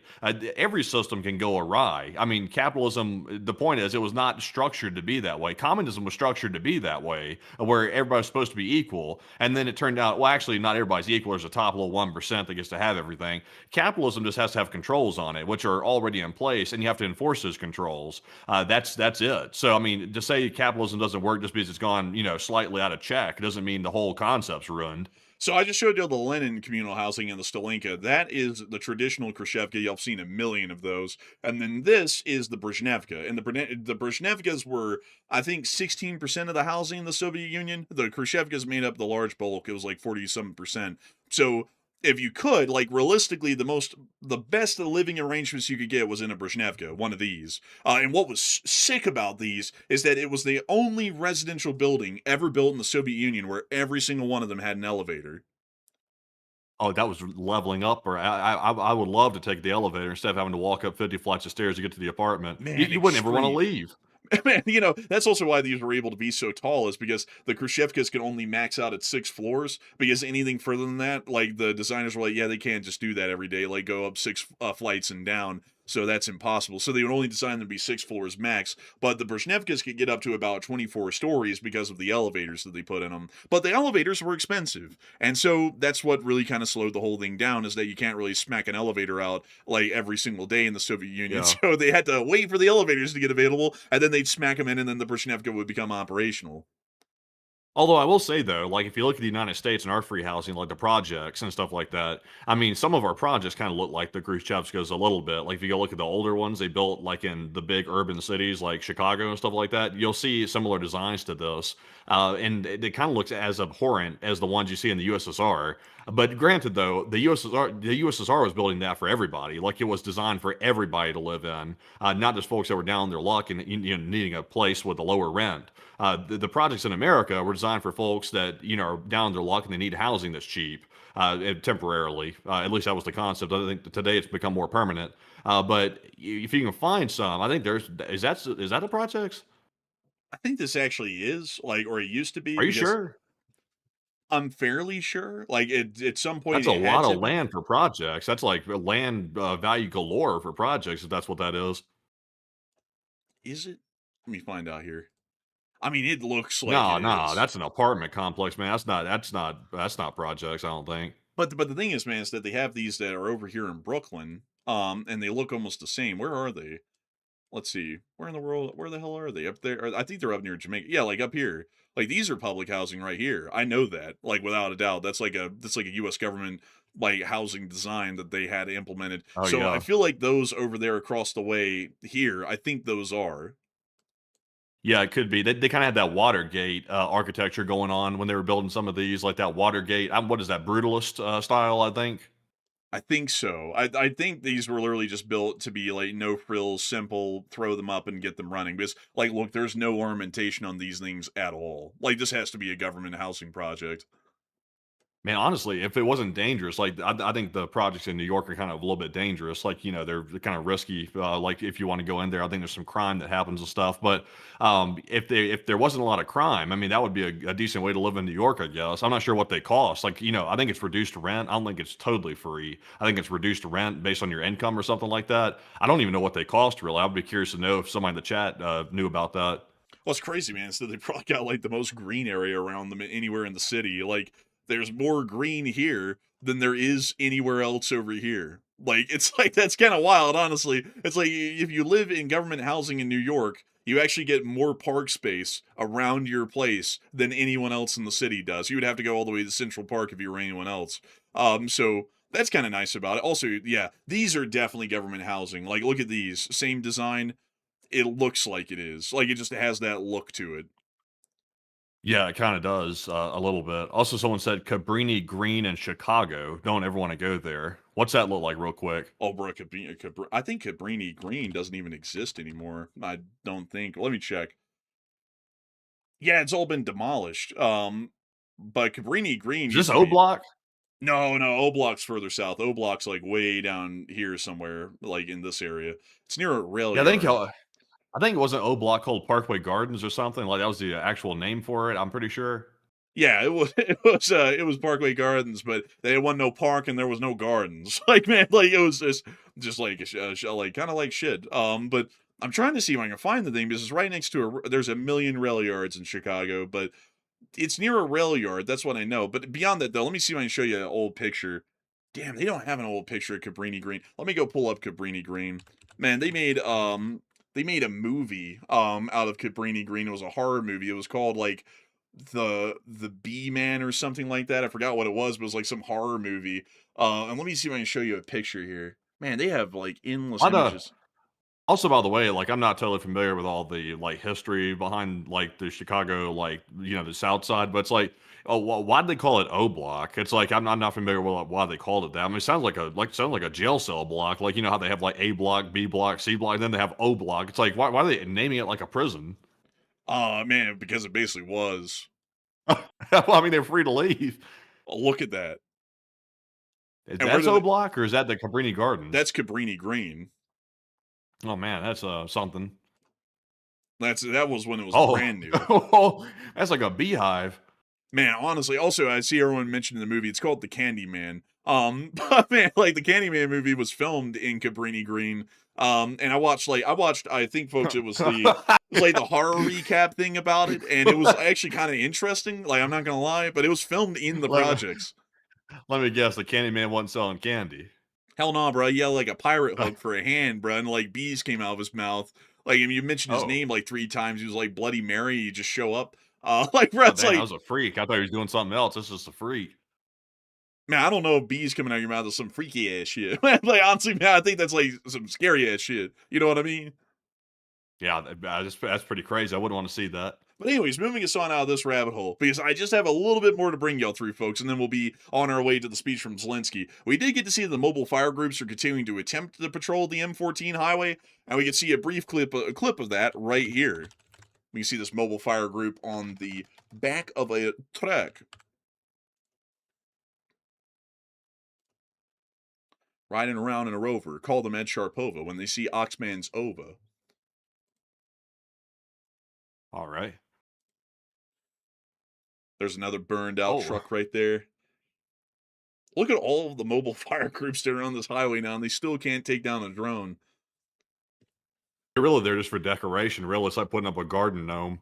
We're gonna call him a Russian gnome. Look at him. Look at him sitting down. He's not even looking around. This guy's just Look at him dreaming. bouncing around too, like he's actually aiming the thing. What a goof. Whoa, And whoa, whoa, whoa! Back the footage up. What was that car that just passed by? Did you see that? I don't know what it Or is is. that a Yugo? I'm not sure, but we are also running very low on time. I'm trying to Oh, get us dang, through man. That this. Yugo got my attention for a minute. I was like, what the heck? It looked like a Yugo. Man, it might be a Yugo. It could be a Yugo, possibly, maybe. It's not out of the question. It's in the cards. They say, you go. Yugo, meow. Man, man, it's just endless devastation on the side with so many burned out trucks over there on the shoulder. There's another one. It's an endless number. There's another. It's wonderful. The Russian fire groups are passing by, looking at their handiwork and all the devastation. Like, yeah, we've done a great job. It gets back to the check on the labor. Man, wow, we're doing so great at defending this shit. Real. Man, look at They're basically driving by doing a damage assessment. It's like, go ahead and put the gun away and just like take pictures for the insurance. man, just pull out a notebook and like write down one more 18-wheeler at mile marker, something, something. Look, that one's burning fresh right there. Man, tragic, really. Also, we got to see another clip from further down the M14 showing that the Ukrainians are still targeting and destroying these trucks in great numbers. Also, by the way, I see here a very interestingly timed statement here on Truth Social from the president. He's addressing the stuff I think we were talking about tonight, actually, just out of the blue at what is it like in DC? I think it's like 11:39 p.m. So he's kind of up late. I don't know if he's watching the stream or not, but he put out a little post here. He said the U.S. has massive amounts of munitions, especially of certain types. Additionally, large amounts are being manufactured and shipped to the U.S. as needed. The defense companies are building the largest number of plants and factories in our country's history. The leakers of these treasonous statements are being hunted down. Long-term jail sentences will be sought, signed the president. I think he might have wrote that one himself, maybe, possibly. So a very interesting timing on addressing that, because that story's been out for days, and apparently he just decided to issue another clarification about it. Love to know the president's a big fan of protecting the First Amendment rights of free speech. What a wonderful guy. Well, I mean, that's not free speech to leak out, classified reports, although we don't know if it was classified or not. But somebody leaked it to the press. Somebody did. Well, I mean, like, as far as what we're seeing on air, it's like, what is trying to be insinuated? We're going to be had at some point in the future. No, no. He's saying the leakers. He's not saying the people reporting on it. Well, also, it's like, well, if they're not leaking anything that's true, how in the world can long prison sentences be reached if they have plenty of munitions and they're lying and they're wrong? How in the world can you prosecute them? They're not revealing anything confidential. As a matter of fact, they're saying the complete opposite of what is confidentially protected. Yeah, I mean that doesn't prevent somebody from getting charged though, because they had that guy charged for apparently or allegedly scratching up the bottom of that lake or that pond up there in DC, and then they let him go off the charges because they really didn't have much to charge him with. Well, I mean that means he got away with it. Like that's like they might be able to try. Well, he and didn't get get away you with for, nothing. He didn't do it. Well, that means he got away with not going to prison just because the president wanted someone to be had. It's like if what he's saying is true, that they have plenty of munitions, but the leakers are saying that they don't, then there's no way to put the leakers in prison because it's not like they're divulging classified information. Apparently, they're just lying to the press, and there's nothing that says in any statute in America that thou shalt not lie to the press, otherwise you go to prison. Like it's like so it's really hard to prosecute leakers if that was the case. So they might try and indict them and charge them, but it's like that won't really go much farther than they'd have to drop the case if they're actually lying about it because there's nothing to charge them with. But anyways, with that, we have actually reached the end of the news for the day, and it's time for us folks to move on into the second segment of the stream where we get to talk to each and every single one of y'all. And I gotta say, folks, that it's been an absolute honor and a pleasure, of course, to be able to cover this news tonight for each and every single one of y'all. We have seen that there was a peak viewership tonight of 22,500 people, and 194,000 people have watched this stream before we moved on into the question segment. And I always got to say that we are entirely honored and greatly appreciative of all of y'all watching, because if it wasn't for all of y'all, we wouldn't have people to report the news to. And so with that, it is time for us to get on into the questions. So what do we got? All right. So no speech. No speech. Oh man, that's a shame. I was hoping for a speech. I was wanting to hear what Zelensky had to say today, but I hate that when he does make a speech. Is he traveling out of the country? I'm not really sure. He just didn't make one. Oh, dang. I hate that. But anyways, though, moving on to our super chats and our live chat questions here. We're going to jump right into our super chats. In the meantime, the breaking news right now was simply the president's statement they just put out a minute ago. And outside of that, I was just double checking real quick. It looks like we don't have any more breaking news at this moment. So we should be okay to move forward, I believe. And I think we are okay at this point. We have permission to go forward. But our first super chat here goes to none other than Otter4451. And thank you, Otter, for that $100 support right there. The largest super chat of the night. And we do appreciate that generous support very much from the Otter. And Otter said, if the Strait of Hormuz is smaller than any of the Great Lakes, how is it that the U.S. Navy and its allies can't fully secure it? And what makes protecting such a relatively small waterway so difficult? And you guys are the best. And I love that you keep it honest. And thank you so much for the kind words.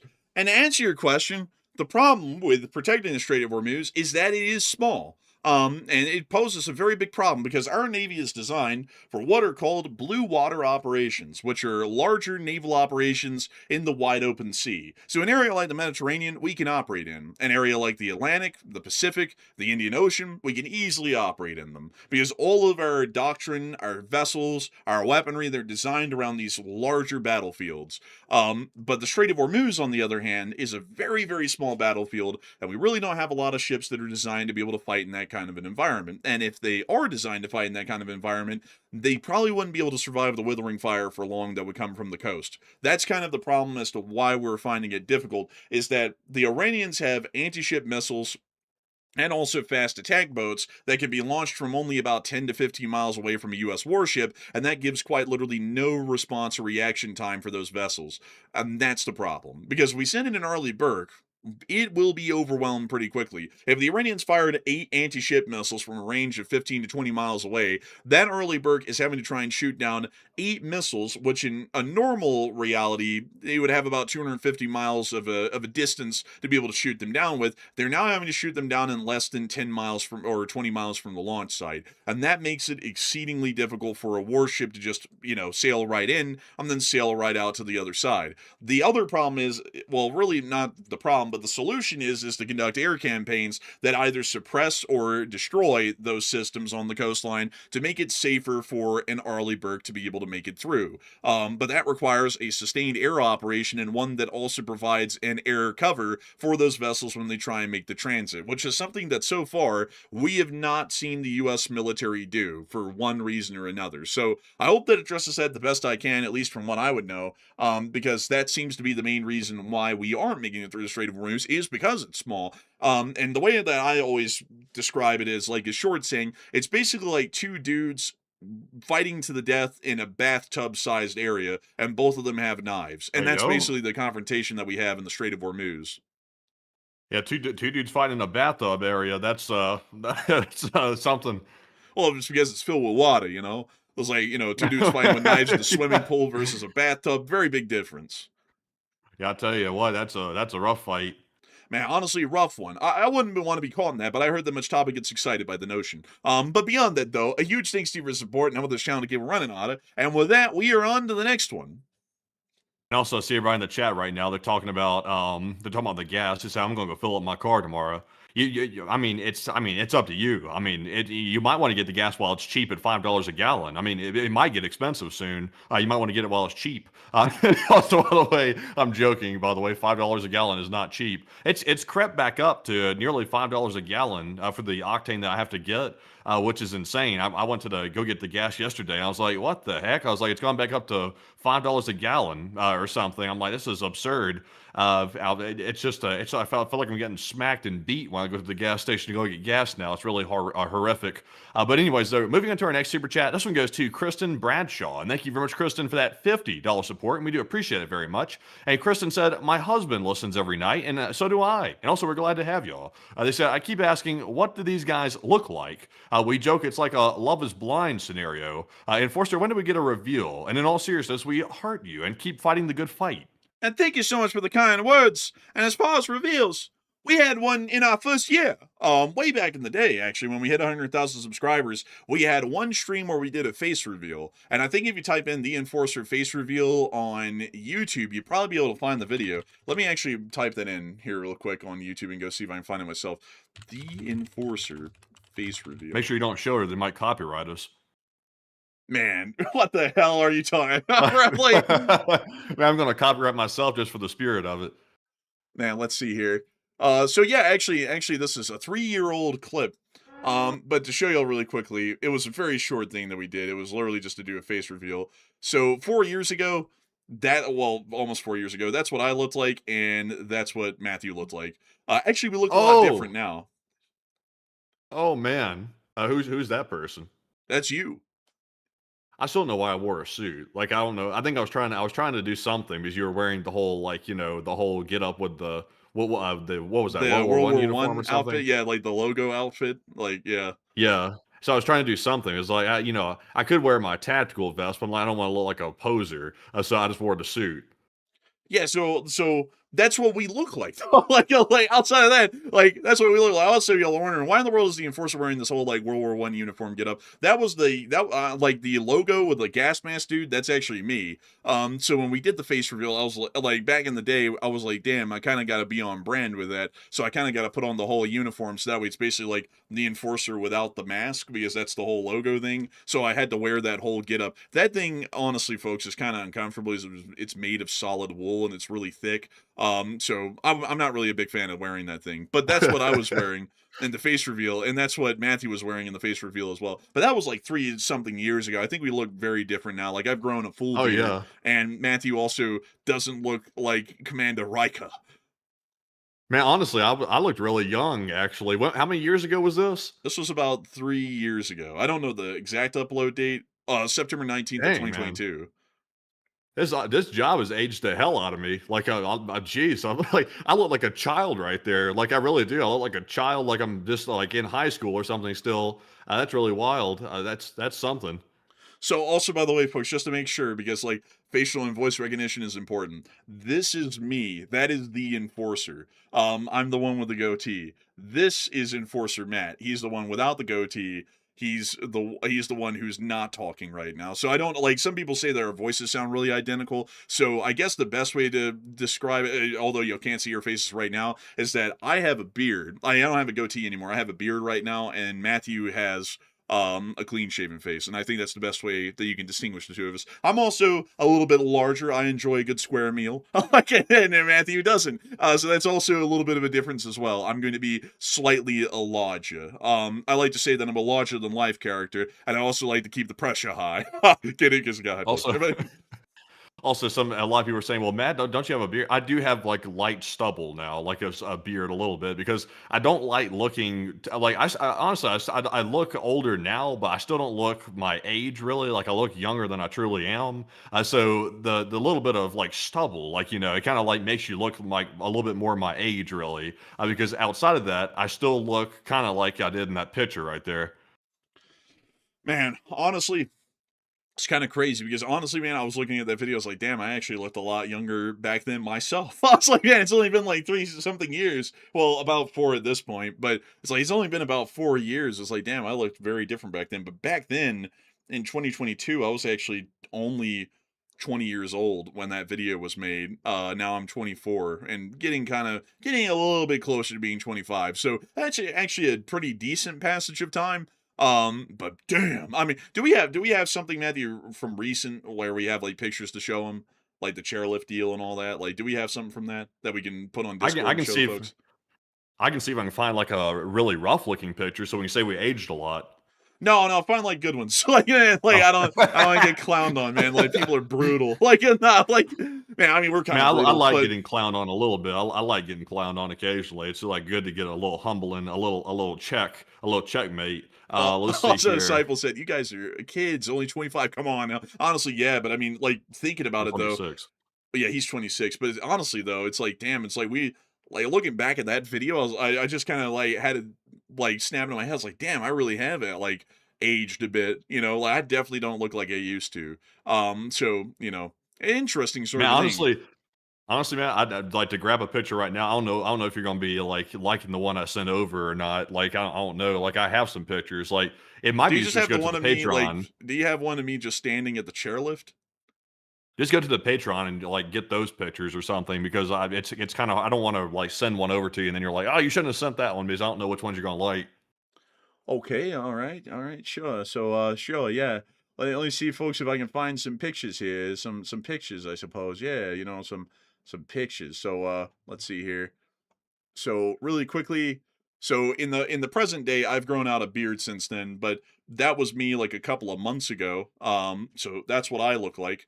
And then to go get what Matthew looks like, to scroll on up and then get the picture of himself. So you see, let's see here. Where in the hell's a picture of you? You put out a lot of videos. Well, that's what he looks like now in the present day, largely. So that's what we Oh, look like man, 4 you years picked the later. one picture where I don't have the beard going. Well, I still look like I'm in high school right there. I'm older now. But yeah, we're just gonna be accusations against me. They're gonna be like, he's one of those. What do they say against the people? They say like he's like got that Illuminati thing going on where he doesn't age. There's better. So that's what he looks like right now. I guess I guess that's what he looks like right now. I don't know. But that's also what I look like 4 years later. So you can kind of tell we have aged a bit. Not a lot. Maybe, hopefully, maybe not. I don't know. But that's what we look like.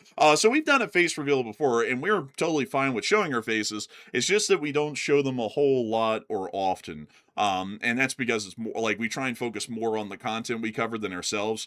Because I feel like I've like not everyone who does this, but a decent amount of people who did it back when we started off, and this is kind of what got us solidified into we're not showing our faces as a common thing.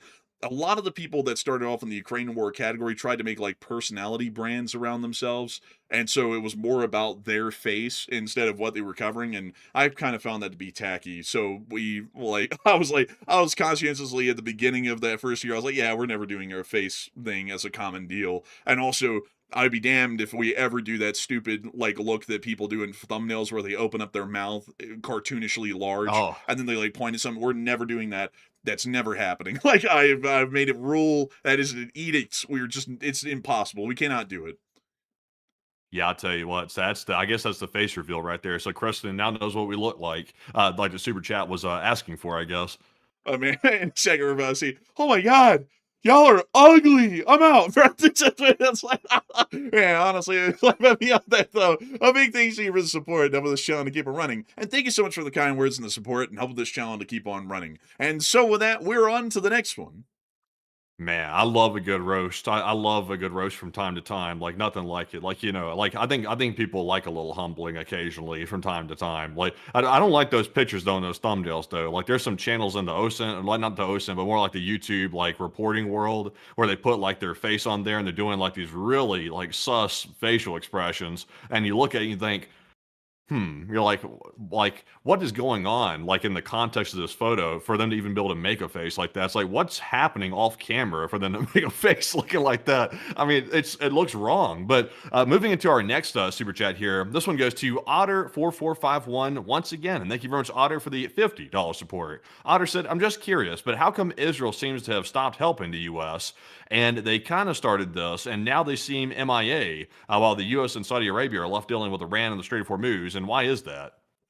I would have to say the reason why is because, if we're being completely honest, Israel kind of wilded out and kind of went apeshit in the first phase of the war to the point we really didn't want them involved anymore, is kind of the honest truth. Because with what they did in the first part of the war, we would literally tell them, hey, don't do this. And then they'd immediately go and do exactly what we told them not to do. So after that, the U.S. was not really a big fan of getting them involved again. And that's why I don't think we've seen them involved since. And I've got to become kind of honest.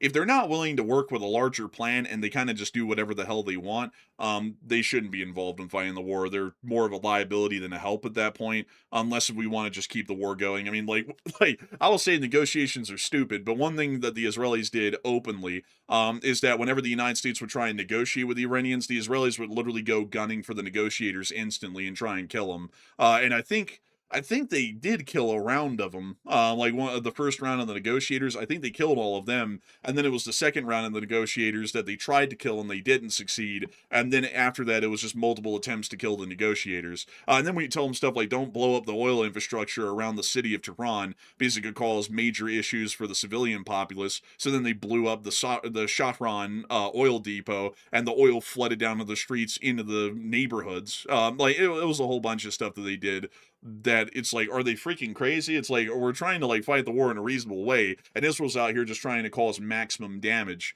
and they'll make the war keep going indefinitely, even when there isn't a plan or an end in sight, really. So that's kind of the honest truth as to why they have not been involved.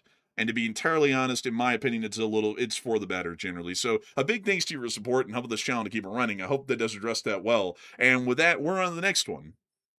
And our next super chat here is going to go to Plutonium Fever, who puts in a $20 support. And thank you as well. He said strength. Power, strength. I remember that guy, man. You're talking about that unhinged cologne reviewer, dude? Yes, I'm talking about him. I still remember him, man. Man, he loved those colognes. He would occasionally drop a little bit of a trauma dump in the middle of the cologne review. It smells really good. And also when I was a child, it's like, whoa, whoa, whoa. It's like, well, we don't need to hear all that. Man, power, strength. You know, my papa used to. It's like, whoa. It's like, whoa. It's like, what is this? Bro, it's like, I don't know if that was like an attempt to be relevant or if that was just like legit. It's like, I have no clue. But that was wild, though, I think man. it was legit. I think it might have been. But beyond that, though, a big thanks to your support, Plutonium Fever, and help with this channel to keep it running. And with that, we're on the next one. We also have a 20 from USDA approved Jenna, last name Tolls, and we do appreciate $20 support. He said, if you can't handle watching LSA, then please go back to watching Fox News. Or I have a CNN. feeling we don't get a lot of viewers from Fox News. I have a feeling we don't get a whole bunch of that. Now, granted, just because you watch Fox News doesn't mean you're necessarily, an idiot or something. But I mean, you might maybe want to check some other sources, possibly, or explore some other possibilities out there, maybe, or something. And also CNN too. I mean, if you might want to explore some other possibilities, like it's good to have a lot of sources instead of just one. I would have to say, honestly, the honest truth here is nobody really should watch mainstream news like CNN, Fox, MSNBC, CBS, all those. They're not really that good. Like, every once in a while, they get a scoop, and we'll cite them. Like, sometimes Fox gets a scoop from a government official, or CNN does, and then we have to cite it from there because they're the only people who get it, because they're mainstream enough to get it, and everyone still acts like they're relevant. But the thing is that they're it's just fodder. Like, they just talk all day about domestic politics and the culture war. And I gotta say, folks, one thing I will say up front, I don't really care, honestly, if people like this or not. This is my 2 cents. I'm absolutely tired of the culture war crap that goes on in this country where it's like, oh, the left wants to eat the babies. And then when you go to another network, oh, the right wants to eat your babies. It's like, I just really get tired of that. It's like, everyone in this country isn't a terrible person. It's like, I have plenty of friends, folks, that are right-leaning and left-leaning, and all of them are well-intentioned people. Even the people who are very heavy into, straight red or blue ticket all the way, they're all great people. They mean well. They have different ways of thinking what is best for the country and what will end up being good, but they're all nice people. And the idea that half of those people in one way or the other are trying to destroy the country and eat your babies and put you in a camp or something is ridiculous. It's like some people in the far extremes that I don't have as friends. I know some people out there probably do want that, but they're very few and far in between. Most people actually have a care for the country, and that's why they're so invested in being on one side or the other. And while I might not agree with them on everything they think in foreign policy or domestic politics, I do respect that they care enough to be that involved. But beyond that, though, I would say Fox News is one of the main propagators of that kind of culture war polarization mindset in the modern day, much like CNN is on the other side. And I'm not really a big fan of that sort of stuff. But a big thanks to you. It's really not even news, though. It's like primarily like commentary, at least in my opinion. They'll have like one guy that comes on. I think it's like Brett Baer. Brett Baer tries to do like a legitimate news segment for the most part, but the rest of them, like when they get those five, honestly, those five goobers together, like to sit there and yap. It's like they're not really doing news hardly at all. It's like they're making, like they're basically trying to do what we're doing to a certain degree, but they're not really like very good at it. Like to me, it sounds cringy. I know some people think we're cringy too, but it doesn't. I've always like heard that show of the five goobers getting together. I'll be listening to it thinking, what is this? What is this junk? It's like this is not good at all. It's like I don't understand who could watch this. I don't know who can. Honestly, man, their news segment is really rough to watch too, because they'll be like breaking news, like, man, like this insert insert CNN or Fox right here. Breaking news. The other political party is trying to destroy the country, and you with it. That's right. They just signed the I Want You Dead Act, and it's going to be coming around the corner. And then that's why you'll have to vote. Like, it's like, oh, God. And then after somebody says something like that, they get that really crass dude in the corner over there to be like some nasty joke or something like that. He'll be like, yeah, and it's really something else how the country's falling. It's almost falling like I fell off the shelf last night because I drank. It's like some like goofy, like horrible joke or something like that. It's like, this is horrid. You remember, man, that we actually, by the way, folks, side lore here. You remember, man, in law school that I told you I ran into one of the little unpaid interns that they had that was going to law school that actually wrote those jokes? Yeah, I think so. Man, and he was like, yeah, I wrote those jokes, and I'm proud of it. I was fighting so hard to not say it in his face. I was like, man, you were the one writing those jokes? Dude, those jokes sucked. I was about to say that, and I was like, I don't want to be rude to him. I don't want to say it. But I was like, man, and now that I know, folks, now that I know that most of those jokes are written, like, whenever I hear them, it's like, oh my God, whoever wrote this joke thought that was funny, and this guy delivered it in this, like, lukewarm way? It's like, that's failure. It's like, you could at least try and make the joke kind of funny with the delivery, but it's like the writing's terrible and the delivery's terrible. It's like, that just sucks. They'd be much better off making marmot jokes or honey badger jokes than what they're doing with these other horrible jokes they're making. And then CNN tried to do it too. They got this this panel together where they bring on like these like talking heads. They try to make it more serious than Fox News though. They try to act like it's like got some credibility behind it or something. But it turns into like a scrapyard, like argument fest. People start slinging insults at each other. It's like, I don't think people are tuning in to see, people like basically throwing down verbally with each other. I'm like, I don't think people want to hear that, or people are basically just fighting. And it's like, that's happening quite a bit. I've seen a lot of clips coming out of like, they'll bring on like somebody from the right and the left, and then they'll just straight up start verbally like arguing with each other, like very aggressively on the air. And they'll be like, stop guys, like just calm down. It's like, well, hell, y'all brought two unhinged people on the show. What do you expect? Man, honestly, man, and they do that though because it increases the rating. It's almost like a reality TV segment, dude. Honestly, man, you know what it reminds me of? It reminds me of that like damn Dr. Phil, like that Dr. Phil show. You're like, all right, we have someone who's like very unstable. Let's bring him on stage. Screw you, y'all are all bitches. All right, get the security, bring her out. Like, man, like they get him off the stage. It's kind of like that. It's just like a ratings booster sort of a deal. Yeah, I know why Jerry Springer hadn't gotten into news. Man, he would do great these days without news instruction. Right, he'd basically be in with the rest of them. Yeah, really, I'd have tried to make a news show.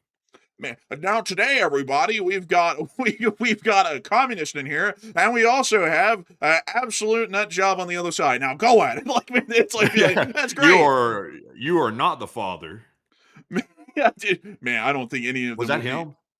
Yeah, that was him, and they would have, like, the goofy arguments where it's like, well, I might not be his mama, but at least I'm not a hoe, and then they, like, get in a fist fight and all that afterwards, and then they'd get the security in and pull them apart. Wait a minute. No, wait a minute, that's, everybody's saying he's dead. Is he dead? I don't know, man, you're asking the wrong guy. I don't know anything about pop culture. Hold on. Am I thinking about the wrong person? Let's see here. Oh, dang, he died in 2023. I didn't really keep up with him, so I didn't know that. Man, I hope that Michael Jackson is still releasing great hits. Oh, Maury is the one I'm thinking about. That's Terry said it right there. That's the one. I was thinking that there's something amiss here. That's who I was referencing. So he's alive. Like he's actually alive. That fellow is the one that was saying you're not the father, or you're the father, or whatever. He's still with us. Man, they ought to get him in news, man. Like, you do well these days, man. Imagine. All right, we got a left wing person and a right wing person here. All right, go ahead. Like it's like just go at it. Yo, mama, like they'd be in a fist fight instantly, man. It would be high rating business right there. Or better yet, man, he could just review like. Wait a minute, hold on a second. Is Maury dead too? Wait a minute. No, he's not. He's alive. He's alive. It says right here he's alive. You damn liars. I saw everyone say, he's dead too. It's like, what? He's like, no, it's not. No, he's not dead. He's nearly dead, like Mr. Wise said. But anyways, with that, we are on to the next one. And we also have here a $20 support from Truck and Chef, and we do appreciate that very much. He said, "Good evening, enforcers. Vote enforcers for president because if they were, the enforcers would rally NATO and put their foot down on Russia, and it needs to happen. And by the way, vote enforcers for president and good coverage, boys." Hey, and thank you so much for the kind words, Truck and Chef. And thank you for enjoying our coverage. We always try our best, and I'm happy to know that it is good. We love to know that it is hopefully somewhat good. And a big thanks to you for putting your vote behind us. And I hope that people do vote Enforcer now more than ever in 2040. I'm thinking of a great rockin' song, folks. Enforcer now more than ever. Enforcer now more I'm going to go than first. ever. No, you can't, because if you get 2 terms, then I can't run in 2040. I got to run in 2044. That's just not fair. I did this first. Well, no, you'll Enforcer for just 2040. I'll take the term first, then you take the next term, and then I'll take the next term after that, and then you can take the next term after that. So it's like it becomes like and now I take the next term after that. Hmm. You know, that sounds like a Putin Medvedev sort of a trick right there. Yeah, except Medvedev ain't Putin's brother. That sounds like a Medvedev trick. Like I'm not turning to Louis through on here. Why would you want to do a Medvedev trick? It's like, well, I want to because I can. Really? Why can you? It's like or something like that. Anyways, beyond that though, thank you for your vote. We thank you greatly for your vote. We'll have to figure out how that's all going to work in the backgrounds. See, but a big thanks to you so much once again. And with that, we are on to the next one. We also have here a 20 from Truck and Chef once again, and thank you, good sir, as well for the second support. He said, "Last one, I went shooting with the boys on my time off. Desert Eagle, a huge punch, and I would imagine, I think that's 50 Action Express, I think, isn't it?" Yes, it is. Oh, yeah, that's serious. But a 12 gauge Mossberg 590 Retro, my favorite. AR-15, M1600, very fun, full auto, some 9 millimeters, and talked about Honey Badger, and they all melted. I want it. Oh, now the honey badger, that is something right there. That is something. I haven't had the chance to actually take the honey badger to the range in a very, very, very long time. Like it's been a while since I've ever actually taken it out for target practice with the honey badger in a while. So it's been sitting around for some time. But I really should like take it back to the range. But Enforcer, what say you? I got to say, the Desert Eagle I've never actually shot. I've shot the calibers right below 50 AE. I've shot the calibers above 50 AE. I've never shot a Desert Eagle, weirdly enough. My Desert Eagle, or at least I like to think of it, is the Colt Anaconda 6-inch barrel in 44 Magnum. This is what I think of as my Desert Eagle in a sense. And I love it. I think it's a really cool gun, and I like the revolver action on the Colt. It's so smooth. Like, you know, they say that with Colt you're buying the brand. Honestly, with the hammer action and like also the hammer pull and the trigger pull, with how smooth it is on the Colt Anaconda, I honestly think you're kind of buying like the quality sort of with the Colt. Because they're very expensive, but they are very, very nice though. But also Desert Eagles are not cheap either. Desert Eagles I think are about the same price. But still really cool. Like I think that's really neat. And honestly, a honey badger would be pretty cool. But have you ever thought about FN Herstal? Have you ever thought about a M4 carbine? Yeah, Those that's are more expensive than the other stuff. not a honey badger. No, it's more expensive than honey badger. Like depends on what FN you're talking about. Man, I'm talking about that FN M4A1 collector's Oh, whoa, edition. whoa, don't start cussing. I all I said was it was oh, I see what So you you want did. that You F and little goose. F-16? Like, right, whoa! Look at that. That's what I'm talking Look at about that right effing there. thing. Look at it. Look at this Evan Herstal thing. This damn Evan Herstal. now you're cussing. No, that's actually that's cussing. But honestly though, I mean that does look pretty solid right there. But you actually are paying for the brand with this one. No, you're not. This is great. Like, bro, this is high quality stuff right here. Now, the Triticon ACOG is extremely expensive, though. Those things are as much as the gun. But it is a really cool rifle, though. This is personally, folks, my AR. Like, we've talked about this over the years. But I have this as my personal AR, and I love it. I actually can hit out to 600 yards fairly accurately with this thing, with the ACOG and all. So I think it's really a treat. I think that, like, honestly, it isn't, like, neat looking and really kind of cool, like, the Honey Badger. Like, I will say the Honey Badger kind of has, like, style points over this one, but this is just, it is, like, the rugged, the reliable, the tried and true. The U.S. Army uses this thing in its actual assault carbine version. This is just a semi-auto version, but I love it, and the ergonomics are great. But you gotta. This is a pretty decent looking one, I will say. That's pretty nice looking. But you gotta admit the honey badger is just the honey badger has got that. It's just a sexy one, like that honey badger. You gotta admit that's a pretty good looking one.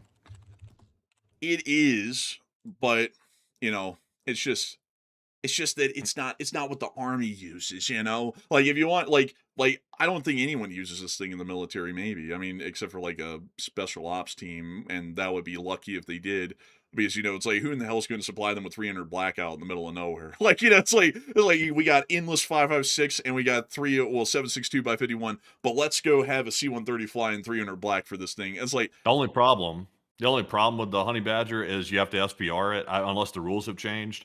You have to SPR the thing, so it turns into a nightmare if you're trying to like move states or something like that. At least it was a nightmare for us because of like the government shutting down and stuff like that and getting all that permission. But it's just I hate the like when I bought the thing, it was a pistol when I bought it. Like and it was not an SPR, but then they changed the rule. Then you had to SPR it. Then it became a nightmare, and now I think it's permanently an SPR. That's my understanding. So. It's just that part really kind of sucks about the honey badger. Really, like if I'd have known it was going to be an SPR, I probably wouldn't have bought it. Honestly, folks, that's something I would say. Like the whole deal with that, it's so complicated with the paperwork and everything. It's not worth it. Like really, I mean, like even with like getting approved in a couple of days nowadays, which is now the norm, for a tax stamp or just like a week or two. It still is ridiculous, like everything you have to do to account for the rifle or the SPR or whatever it is, and then to move it around and everything. It's honestly not worth it in my opinion. But with that, a huge thanks to your support, Trucking Chef, and sharing that interesting day out at the range with us. I like to hear that you did go and enjoy a little day at the range. I haven't had one in a while, but a huge thanks to you once again for support. And with that, we're on the next one. We also have a $20 support from Jenny the Pooh. And thank you very much for that support, by the way, Mr. Jenny the Pooh. He said, can we do a fundraiser to build us a bunker to live in after and during World War III? Good to plan ahead, just in case, eh? The average cost of a bunker, let's see what that is. Cost of Doomsday bunker. We want a luxury one because, let's see here. So tens of millions of dollars for ultra luxury subterranean. So do a calculation real quick on your end. Do a calculation. What is $10 million divided by, let's just say, 11,000? The people on the stream right now. What is that? Let's see here. 10 million divided. 909.09. Yeah, can you say that like as a number? 909.09. 1,000, 100, or million? 909.09 dollars. I'm guessing I guess that's what you're looking for. I'm just saying 909.09. It's not thousands, millions. It's 100. 909.09. Okay, so it's 909.09. Am I like having a stroke, or is my brain not processing that? I think you may be, because asking someone who just said 909, is that thousands, millions, $909? I guess. Like, is that the metric? Okay, we'll just roll with that. Let's do the reverse of it here real quick, because my brain's not processing. 909 times 11,000. Let's see here. Okay, so that's about it. That's about it. So if 11,000 people pitched in $909, you could get the bunker. But the catch is, though, you're not going to fit all those people in the bunker. They're going to be laying on top of each other, which would be very uncomfortable. Yeah, I mean, honestly, sir, the Americans, they just landed on Normandy Beach. There's about 1,000 of them. 1,000? You mean 1,000 million? 1,000 billion? What do you mean? Bro, like, what's that question, man? Like, bro, you're literally. Man, I'm trying to figure out why my like left cheek over here is like drooping. Bro, you're kidding around, man. Like, bro, you're kidding around. Definitely for sure. My left cheek's just fine. Man, bro, what was that question though, man? Bro, you did that to me earlier. You said on Tuesday the helicopter was crashed at the Washington airport, and then later on you said no, that happened today. Did I say Tuesday? I thought you said Tuesday. No, I didn't say that, bro. And then I was like, oh, okay, well, I'll just move on then. And then everyone in the chat was like, yeah, you did say it. I don't even remember saying it, but my mind's on like getting bots out of the chat, checking for breaking news, reading stories, putting super chats. You got like botsy with me, man. I was like, wait, didn't you say late Tuesday? No, I said today. I was like, oh, okay. I was like, all right. I was like, I'm pretty sure you said it. I was like, why are you getting like fresh with me, man? I was just asking you. I heard Fresh. Tuesday. Yeah, fresh. I don't know if Like, that's the right word. yeah, you getting froggy then. Yeah, that's better. Yeah, I was like, what the hell, man? I was just asking. I heard Tuesday. I was like, and then you said, no, it happened today. I was like, I thought you just said a second ago it was Tuesday. I was like, oh, I don't get it. But anyways, with that, we're on the next I'm one. like Wimpy. I'm like, we're gonna trade a helicopter for Wimpy on a Tuesday, or something like that. I don't really know. I can't remember if I said Tuesday or not. It could be my brain is like not working. Are you okay? I mean, are you all right? I mean, come on, Jack. But anyways, though, moving on to our next super chat here. This one goes to none other than also to answer Zinni DePoo's question. Sadly, we could not fundraise for a bunker because everybody would be laying on top of each other, and it's way too close for comfort. But our next one here goes to Toxic Pineapple, who puts in a 20. Who said, on the subject of dystopian housing, the Kowloon walled city was absolutely wild when it was still standing in LSA. Don't you dare talk about the Kowloon walled city. It was a cool place. It just was hell on earth. That's what it was. This is the densest area that humans ever lived in. I think it was like 30,000 people per square kilometer in this thing, if you measured it out to be a square kilometer. The building wasn't a square kilometer, though. And that's what it looked like from the air. Since, I think it was like the late 90s, this thing's been demolished. And it's not there. So quite an interesting little deal here. Quite an interesting little deal. Let me see if I can show you some pictures from Wikipedia of this walled city. So there it is in 1989. I think this was right before it got demolished. And let me see if I can show y'all here the inside. Oh, here's the alleys in the Kowloon walled city. A dystopia. Ugh. That's bad. This is what it looked like from above. And this is the outside of the Kowloon Oh. walled city. Oh. Oh. It was a terrible place. They've demolished it since then, and it's now become a park. Like, this is literally the footprint of Kowloon walled city right there. And I think they have a cutaway of this thing somewhere on the internet. Let's see here. Let me see if I can find it. That's a fake arcade thing. It looks like one of those indoor. Yeah, I was about to say it looks like one of those indoor like airsoft things that one of you just looked at. Oh, here we are. This is what I'm looking for. This is a cutaway of what the Kowloon walled Oh. city looked like. Yeah, that's just hell right there. It's like they're trying to recreate hell on earth.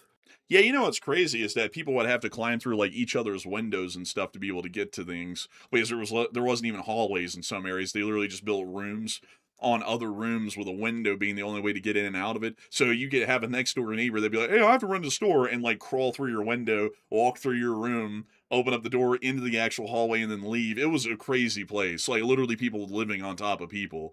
And a slum. It was a straight up slum. And people say it was extremely dangerous, but some people contend that and say that it wasn't, and others say that it was. I mean, if you look at that, I would say I generally wouldn't feel safe in there, but that's just me. Oh. Yeah, really. I mean, you can't. I mean, it might be nicer to go to work. Bro, time to clock in at the sweatshop. Nothing like leaving Kowloon. Like, it's like, damn. Maybe that was the idea. Maybe the idea was to, make them not want to go back to the apartment to keep them, at work. But there's something so deeply fascinating about it, though. Like, look at this picture. This stuff looks like a dystopian hell from a movie set, like set in the future, decades past from here. It's like that's what is so fascinating about the place is that it was an absolute slum, but something about it was so slummy and so overdone with how it was and how it was built that it almost comes off as like a movie set designed to look like that. It kind of does. I feel like this would be a good place. If you're trying to look like a tough guy, somebody wants to have like that high T military, then want to have like a nice profile picture and they won't look really like they're hardcore. If you stood there with that lighting, that hallway right there and looked down the floor and like did the Michael Jackson pose, you'd look real tough. Oh no! Or you might look really creepy, one or the other. Man, oh man, you just gave the president an idea, man. There's about to be a damn post coming out on Truth Social of another AI made image. Oh God, what have you done? It's time for upgraded profile pictures. We're taking people to the industrial yard to take pictures. They said, turn the lights dim, turn them low, and get the cameras out. We want the cameras. See, they're turning the cameras on for this. The cameras are turned on by the scenery. They said, sir, the cameras love seeing this. They said, make it 8K, sir, 8K, better than 4. It's 8. Man, real. real honest. I don't even know how to react to those anymore, man. It's just like it's literally just the same rambling he does. I'm like, yeah, that's wonderful, man. But also, like someone said, classic China. I hate to tell you this, I really do, but this is not China. This is Hong Kong. And at the time when this thing was built, Hong Kong was still a British overseas territory. I hate to say that because this isn't really a communist Chinese thing because the thing was built, existed, and demolished, I think, right before the communists took control of Hong Kong from the mainland. So, sadly, this was a British thing. But if you ask most people in Hong Kong, they liked it better under British rule than the communist Chinese. I wonder why. What a great question. It's like, I wonder why they liked it under Britain. Yeah, rather than the communist Chinese. What an interesting, fascinating question. But beyond that, though, a big thanks to your support and helping this channel to keep on running and making this thing possible, Toxic Pineapple, and long live the Lee Spring Army. And with that, we're on to the next one. Also have a $15 support from Ben20 Sniper, and thank you Ben20 for the 15. He said, "Good day, enforcers." And both the U.S. and Russia have been humbled by lesser adversaries, both due to bad leadership. Both are run by some interesting individuals, sending 2 unqualified envoys around the world, useless too. I think you for the support, and that's a very interesting input of your opinions there. But sadly, I think I'm going to have to veer away from directly answering that because that's like a minefield near to the Greek coast, and I'm the captain of the HMS or the Royal Hospital ship, the RHS, the Britannic, and I don't want to run into a mine. See, but I mean, thanks for your support. Very interesting inputs there. And with that, we're on the next one. We also have a 10 from Truckin' Chef who said, "One more thing. If anybody in the government's listening, help our Navy. They need it. Give them some love." And LSA. And I'd agree. Hopefully they'll help out the Navy. But I think they're getting a new Secretary of the Navy that might be associated with the Palm Beach Breakfast Club. So we might be seeing that the Navy is sadly not going to get help for some time. And then a new group will come in and then they'll put someone in charge of the Navy that doesn't know anything about the Navy. But a huge thanks to you so much once again. I hope that does address that incredibly well. And with that, we are on to the next one. Man, speaking of Palm Beach, you gotta love that Palm Beach Pete. You know that guy's like, "Hi, I'm Palm Beach Pete." That guy. Man, he's so adorable. He just Man, happens you gotta sometimes love to, it. Like he, say what? I mean, he just happens sometimes to occasionally answer to another name. But hey, he's a cool guy. Yeah, man, Palm Beach Pete. He's got a very distinctual face. You don't ever forget the face. It says, it's interesting with that Palm Beach Pete. But anyways, though, moving into our next one here. This one goes to Matty Matt, who puts in a 10. He said, "Do we really think the United States? Let's see here. Do you think that Israel would disclose to the public that the U.S. is out of missiles? I think they're trying to deceive Iran." No, because the thing is that if we are out of missiles, what does it deceive Iran on? They are already willing to go to war with us and attack us endlessly. And recently, a lot more of their missiles and drones have hit our facilities than not. So it's not really deceiving them into going back into a war because we're really going to show them. They're getting us quite heavily when we were in the second phase of the war. So I don't really think it's a deception tactic. I think we're actually out of munitions. I also think that's why the president's saying that they're going to try and find the leakers and put them in prison, is because that's probably accurate information that they are out of missiles, and those people are reporting classified information about U.S. weapons stockpiles that they're not supposed to be, but nevertheless, they still are. So a big thanks to you for support. I hope that does address that well. And with that, we're on to the next one. We also have here a 10 from Matty Matt once again. He said, "Also, make sure to load some." Oh man, I definitely can't read this one, Matty Matt, but thank you very much for that $10 support right there. We also have a 10 from Marie Sparks. She said, "How long till we go to wartime mass production on our munitions, or will they even do that? And I think it's about time to go full mass production already." And LLT LSA. And long live the Lee Spring Army. And I'd have to tell you, right now would be the time to go full on production for munitions. How long till we get to that? It's probably going to be a while from now. It would probably be about a year in reality, because building up that kind of capability takes time. In reality, it usually takes about a year to 2. And if we're doing it quickly, we might be able to get it done in a year. So huge thanks to you so much once again. I hope that does address that well. And with that, we are on to the next one. We also have here a $10 support from Sarah Louise. And thank you, Sarah, for that 10. And Sarah said, "Thank you for putting your face to your voices. I say you're both quite cute for Americans." I don't What know does how that to mean? take that. I don't know. I don't know how to take that. Cute for Americans. I mean, does that imply that Americans are usually ugly? I'm not sure. Now, Sarah Louise, I think, let's see. Let me check real quick here. Sarah Louise put this in 10 pounds. So UK viewer here, all the way from the United Kingdom right there. So I will have to leave that one out for debate. But they said Jeremy Clarkson's Deadly Squat Farm and Pub, farmer's dog, within and with my girls, and Jeremy pulled us a pint. Now I am jealous of that. I will say that's pretty cool right there. You're able to actually go to that pub like that. That is pretty cool. I would like to be able to go see that really. But Enforcer, what say you? You know, you're not that abrasive for a British person. I got roasted like hell when we went to England. I got traumatized. Everybody over there was like taking a pot shot at me. Like it was, I don't know what the deal was. I guess they were like, I always remember, I think I've told this one before, but I always remember when we pulled into a car park, which was what they call the parking lot for these places. We pulled in and you had to pay, and there was like an attendant standing out at the beginning, the entrance of the parking lot. And he was like, are you paying with cash or card? I was like, do you take this card? And he was like, oh yes, we do take that card, even your American ones. And then he like turned away and started like waving other cars on. I was like, is this dude getting like a fresh mouth with me right now, or is he like just making a joke? I couldn't even tell.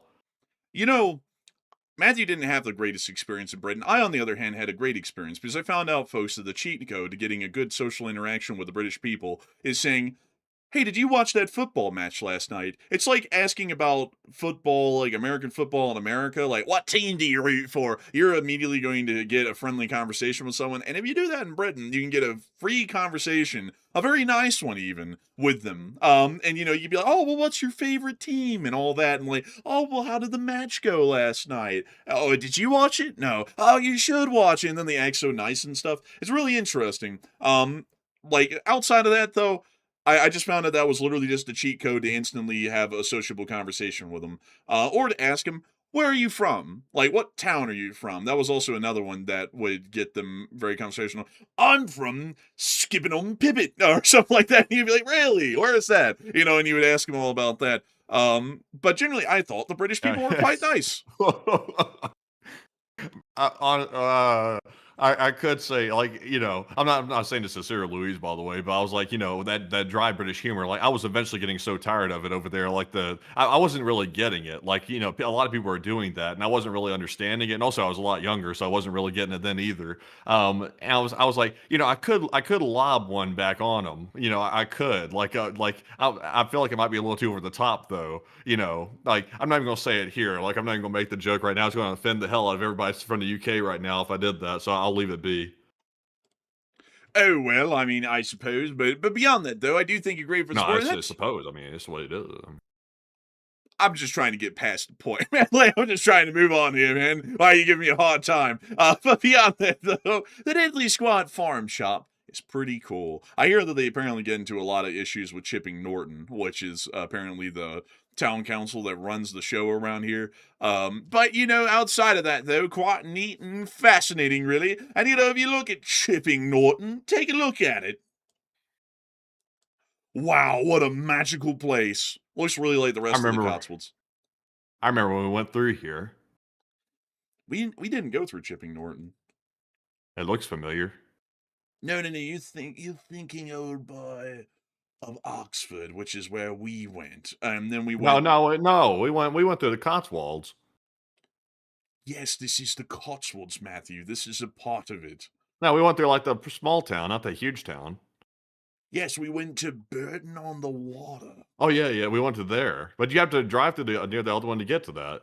No, Matthew, no. We went to Blenheim at Woodstock, and then we went back down to Oxford because we had to take a piss. And then once we got done taking a piss, we took the A30 down to Clapton on the Hill, Burton on the Water, and the Upper Slaughter. And we went to these three places, and then we went down this highway, if I'm not mistaken, and we made our way to Bristol. And then Bristol terrified us, and then we went to Bath. Yeah, I think so. Matthew, I have photographic memory. Like, oh, why do you think so? You know this is the truth. It is the truth, my boy. That's what we did. You remember how scary Bristol was, don't you? Kind of remember. I kind of remember Bristol. I mean, maybe. Man, I remember I went into Bristol. I remember we went into That's Bristol. where they had the Asda. That's where we went to Asda? I think that was further down. I think that was like Weston Supermare down here somewhere. I think there's. Yeah, I remember I was blown away. I was blown away by the fact that Asda is like their Walmart. And I was like, this is Walmart, but they call it Asda. It's really neat, honestly. It was like nicer than Walmart by a good bit too. But Bristol was pretty rough, folks. We went to a hotel here. What was it, Matthew? The Radisson, I think it was. Oh, whoa! Was this city? Yes, it was. Remember they had the Oh my roaches in the sink. gosh! Yeah, this was a shithole. Like, oh, excuse me, but I didn't mean to say that, but It is a this was a shithole, bad like place. unequivocally. This Like was a bad place. This was not a great place. I remember the Radisson. Now that you mentioned that I do. That's ingrained in my memory. That hotel right there. That was a rough hotel. where That is the that was Radisson in one here? of the worst hotels I've ever been in. Man, remember the rooms were so damn hot too. It's like hotter in there than it was outside. And folks, I'm not even kidding about this. They had about 2 to 3 roaches in every sink. Like, I don't even know what was up with that. But you remember that, man. They were like the little young roaches. They weren't too big, but they were all up in the sinks in all of the rooms. Ah. It was And then terrible. that awful pizza. Like, I remember we were so tired and exhausted. We're like, we're going to have to order the room service. We were too tired and exhausted to figure out where we're going to eat. We don't know anything about the place. Order the room service. And I think it was like a pizza or something like that. It was like I've never seen anything like that. Also, by the way, folks, I gotta say, I don't know if this is a hot take or not, but I stayed in a Radisson in Seattle, and I'm just gonna be completely frank. Radisson is like very like F tier, honestly. Like probably one of the worst chains I've ever been in, with the one in Bristol and the one in Seattle. And I was like, maybe it was just a fluke. Like when I booked the one near Seattle, it was just right near to the airport. I was like, maybe it's a fluke. Maybe the one in Bristol was just bad because it was in Britain, and for some reason they didn't manage it well. I'm sure the one in Seattle's fine. No, it was also bad. Like a sewage smell started coming out of like the toilet and like the bath drain in my first room, and I had to go get a second room, and then the second room wasn't like cleaned well, and I was like, okay, this is just like a standard thing, I'm guessing at this point. Like Seattle, Britain, doesn't matter, they're all the same. But man, let me type in Radisson. Is it this one? Hold up, let's see the locations. Is this the one? I'm pretty damn sure this is the one. Let me get down on the street view here. Pretty sure it is that one. I don't remember. I don't remember if that street doesn't look familiar. Hold up, I think it might look more familiar if I'm over here. Yep, this is the one. This is the one. Well, it seems to be the only Radisson in the whole place, but let's see here. Did they It sure doesn't look renovate it? familiar. Huh. Let me pull this I up. don't think this is it. I don't think this is it right here. But we also got to move on. By the way, we got super chats to get to. Oh, damn it. Well, beyond that, though, it's a neat place, and a big thanks to you for support, and really cool to hear that story. Really neat. And with that, we are on to the next one. Also, a big shout out to Esteban Graves, Mark Dixon, and Ian Mitson for each putting in a $5 support. And all their names rhyme together, actually. And we do appreciate that from all three of y'all. And Enforcer, what say you? And a big shout out to Mark Dixon, Ian Mitson, and Esteban Graves for y'all's incredible support. It's like we're in a Dr. Seuss book at this point. 1 fish, 2 fish, red fish, blue fish. Dr. Seuss says, oh, I can't do that joke. But beyond that, though, big thanks to you for the support. And over this channel to keep on running. I hope that has addressed that incredibly well. And with that, we're on to the next one. We also have a 5 from Robert Krogan, who said, good evening, Enforcers and LSA. And it looks like we're going to give up the farm to Iran and take one from the chat. I'd hope not. I'd really hope not. You know, rather be unwise, unintelligible why we do that. So I hope that we don't. I really do. But I do thank you greatly for the support, Robert, and helping this channel to keep it running. And we will make sure to take one from the chat. So, Matthew, what do we got here? And this one goes to Mad Max. He said, could Ukraine still be using a cargo container method for long-range drones? They could be, but we haven't seen it used recently. And if they did use it again, they probably let us all know because they'd be, hey, look at what we did. Because they seem to do that quite a lot. But a huge thanks to you for your support. I hope that does address that quite well, at least the best I can. The best I can, old chap. And with that, we're on to the next one.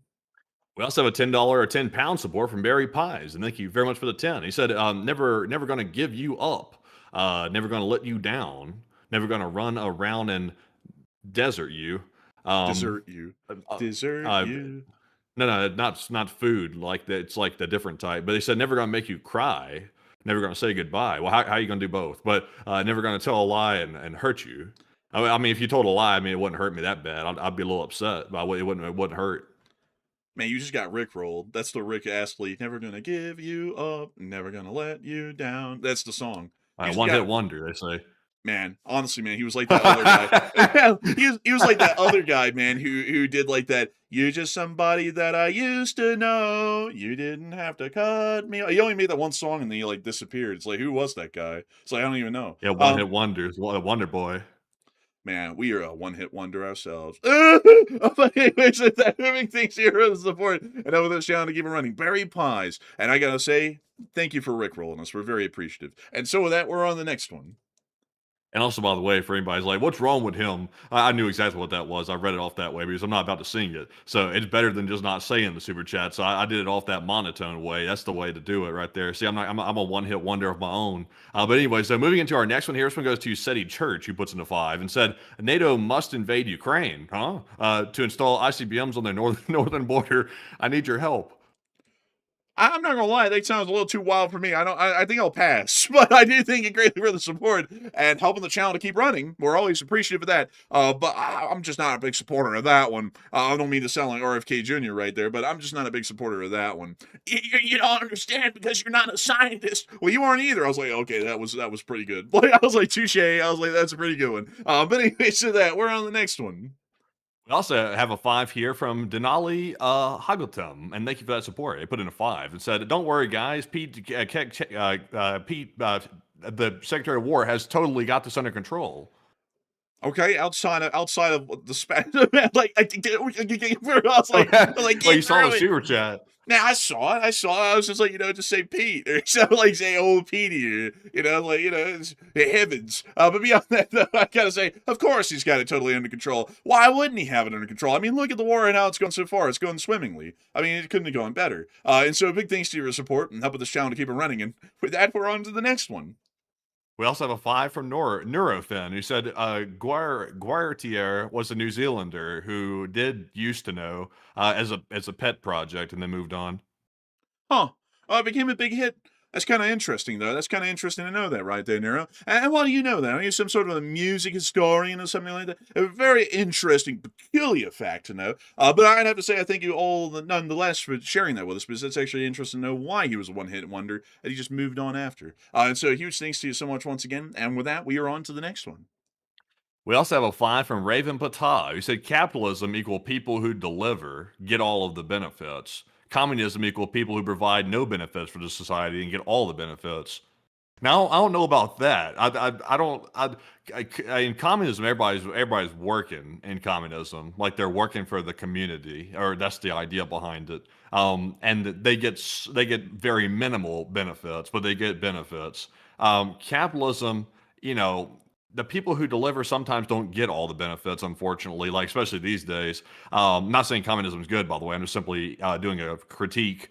But, sometimes people today that work their asses off for a company, they don't even get basic, like insurance like these days and stuff. So they're not really getting many benefits, really, but they're delivering, but they're not really getting the benefits. So, I mean, a little bit. But Enforcer, what say you? I thank you for the support and helping this channel to keep on running. But I would say that kind of like a black and white characterization like that, it kind of oversimplifies it, because there's a lot of things that we do in this country that are socialist in a way, like support for people, like food stamps, Section 8, things like that, with a good purpose. And I would say honestly, like unabashed extreme capitalism and unabashed extreme communism are both dangerous in their own ways.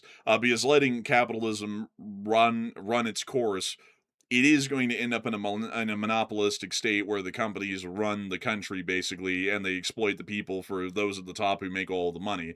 Like communism, like the Communist Manifesto did get that point correct, because you can see that in the Gilded Age, that's what exactly happened. And that's also why the Communist Manifesto was so popular back then, is because it was happening everywhere around the world at the same time.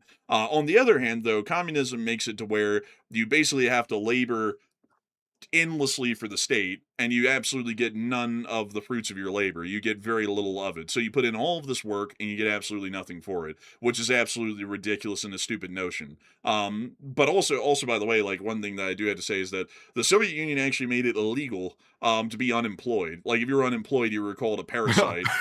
So like, you had to have a job. Like everyone had to have a job, and they had to work. That shakes. that shakes some people to the bone to hear that. It's illegal to be unemployed. It's like some people are shaking and shivering.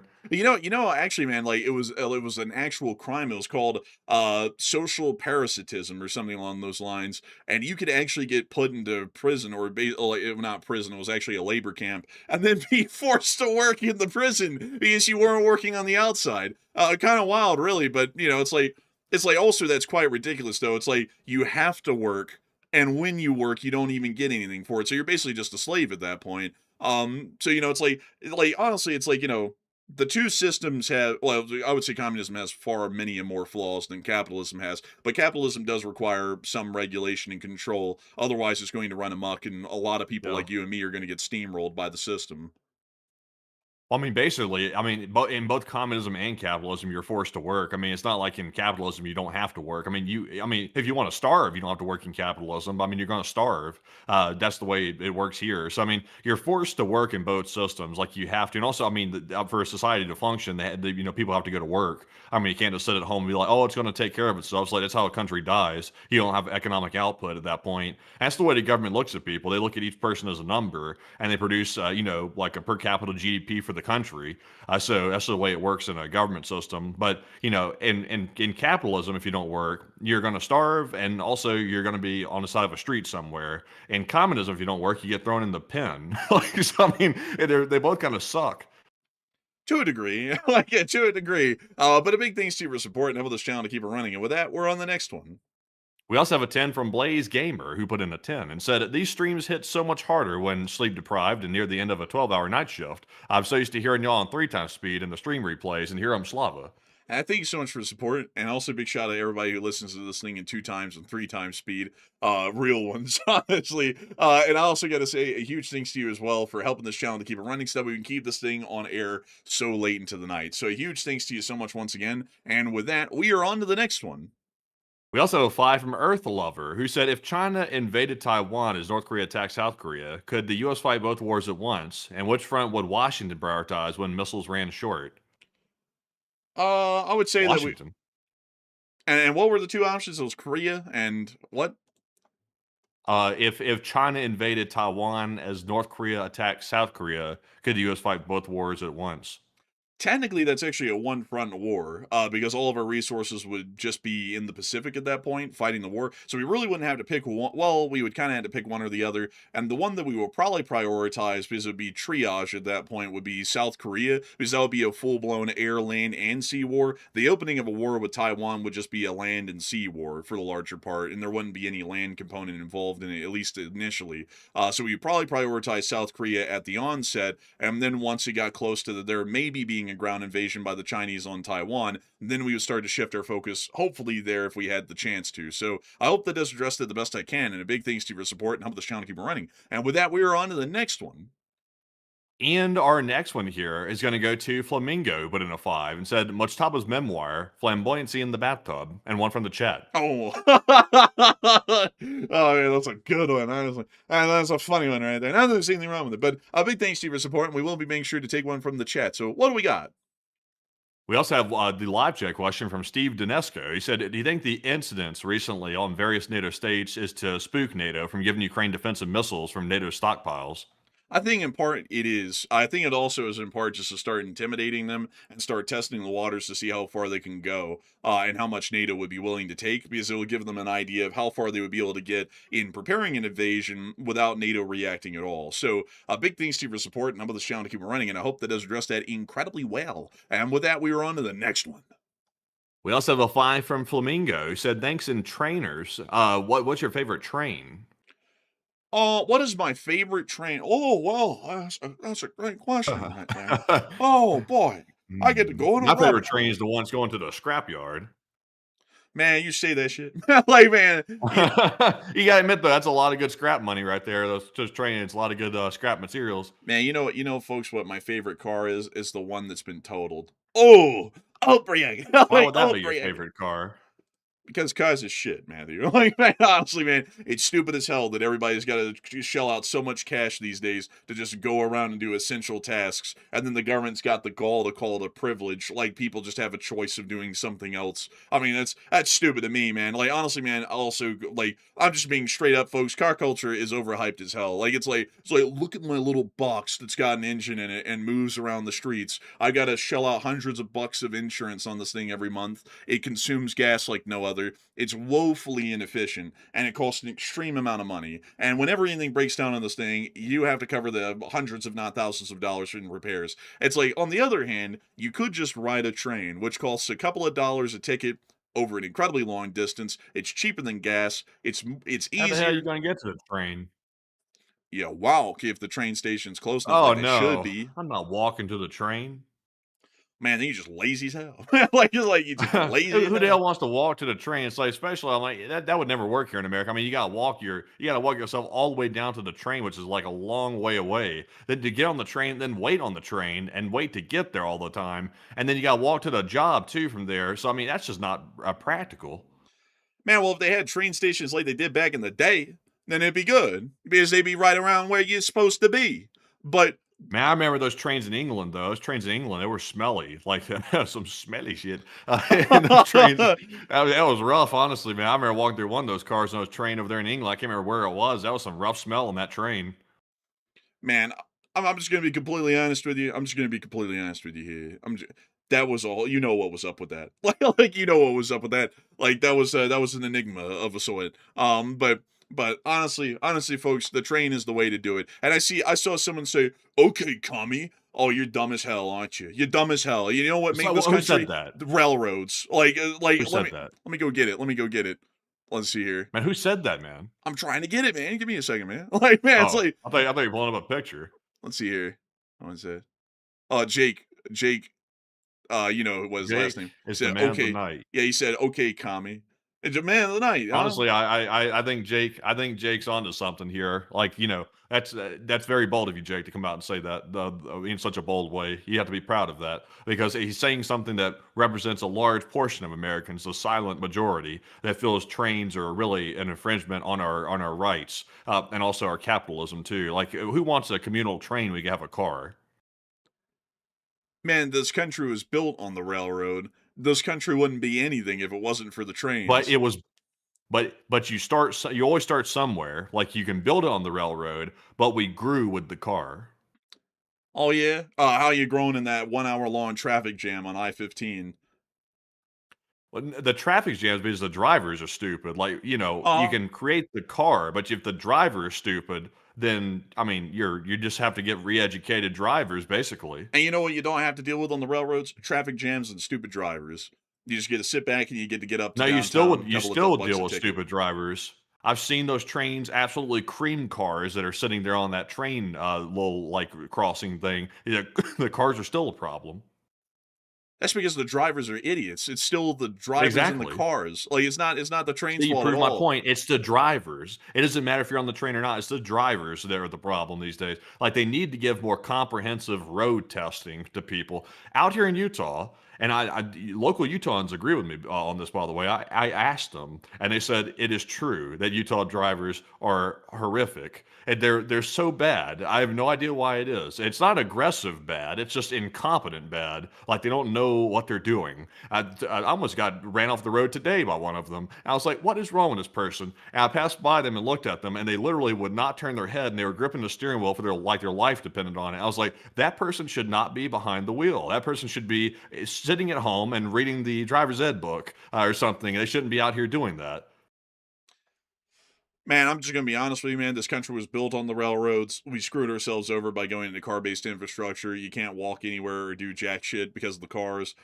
I honestly gotta say, folks, I actually don't like cars much at all because it's like you gotta wait for the 4-ton death machine to roll down the road and cream your ass in the middle of a crosswalk because they're not paying attention. It's like that is dumb as hell to me. Like and also the fact is that everything is now built to where you have to have a car. Nothing is built to where you can just walk anywhere anymore. And I find that myself, folks, personally annoying. I like to get out and wander around, and actually like be in the place instead of being in a little bubble that's like zipping through it, or you feel like you're not even like attached to the area you're from.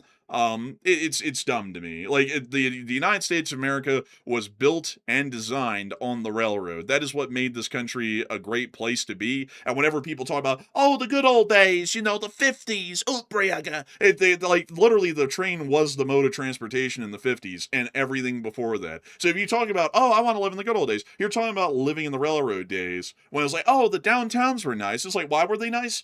Because the train dropped you off right in downtown. It's like, why are downtowns not nice now? You got to park your stupid car in a parking lot a mile away in some parking deck that's going to charge you an arm and a leg. It's going to cost more for the parking deck than it would be the train ticket to walk into town and then have to be in the burning hot ass heat of those sidewalks and shit. And I gotta tell you, folks, I cannot say it enough. It was a mistake for this country to go to car-based infrastructure instead of just keeping the railroads that we had. If they had just kept improving and upgrading the railroads, and the government had subsidized their construction like they did the highways and the interstates, the railroads would be a fine thing. Like the railroads would be great. I don't know about that. Also, someone just said passenger trains aren't precise enough to be effective for individuals. Well, what about Japan or Europe? It's like, what about them? We're not Japan. We're not Europe. Dude, we're the ones who made railroads into what they Yeah, are. we made them like, and they sucked. They sucked. They didn't suck. They were great. You don't know what you're That talking shit can't be about. on time to save its life. The Amtrak's horrid. You get on the That's thing because at night, you go up there to the observation car, and it's like a horror scene. That's because they screwed over the railroads, man. Amtrak is what was left. There's nothing what it used to be. There's nothing there anymore. That's the problem. What was left was rough. Well, they left us bad. Like they left us really bad. Like I could see Amtrak for like a commuter train, but like for like an actual travel train or something, like to get like farther places. I mean, that thing's tough. I mean, that's bad. So the reason why it's bad is because the government throws billions of dollars to the airports and builds airports for the airlines to operate out of. They throw billions, if not trillions of dollars at the interstate system, the highway system in this country, so that we truck companies and the airlines don't have to pay a cent, largely, to keep up the airports or the interstates. But the railroads had to pay for everything. They had to pay for every mile of rail they built and maintaining it with basically no government subsidies. Like if you're giving them a competition category where the government's literally backing all of their competitors and screwing them over, of course it's going to be shit. You're literally making that You know industrial sector go to hell. Do you know why the government prefers air travel over train travel? Well, the truth is honestly is that Eisenhower was lobbied really heavily by a couple of groups, and Nope. others, and so it said what's good for them is good for America, and they started to shift everything that way because it was a No. lobbying thing. But that's the truth of it. What's your answer?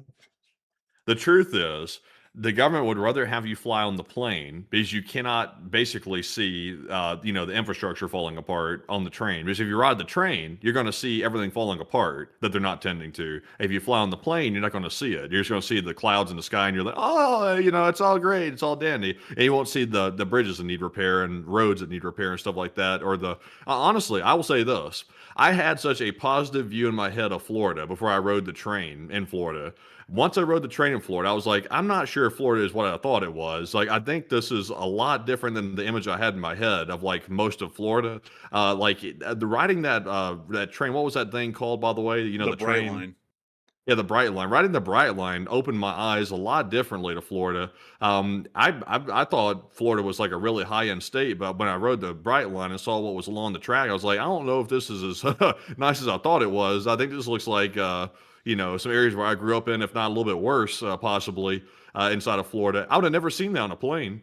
Also, by the way, have I said, folks, that the U.S. invented the train? We made the train into what it was. Britain was the one who invented it, and Britain was also the first country in the world to start building railroads. But the United States took the concept and blew it up to an unbelievable scale. Like, even still in the modern world, the United States has more track miles than any other country in the world. I don't think anyone even comes close at this point to what the United States has. And we've cut it down a lot. We've ripped up a whole bunch of tracks and abandoned them throughout the whole country. But even still, I think we have something like 20,000 miles more track rail than the next closest country.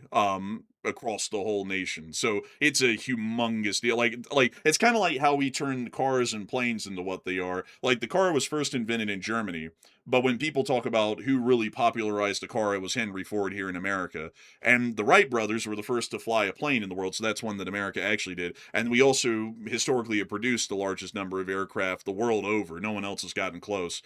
So it's kind of in that category. But I would have to say though, folks, I'm a big believer in the train. I also like the socializing of the train. Like it actually creates like a social environment instead of a bubble like a car. I like the socializing environment where you can like get to kind of talk to people and know them, so that you don't feel you're completely But isolated in the Japan world. doesn't even do that.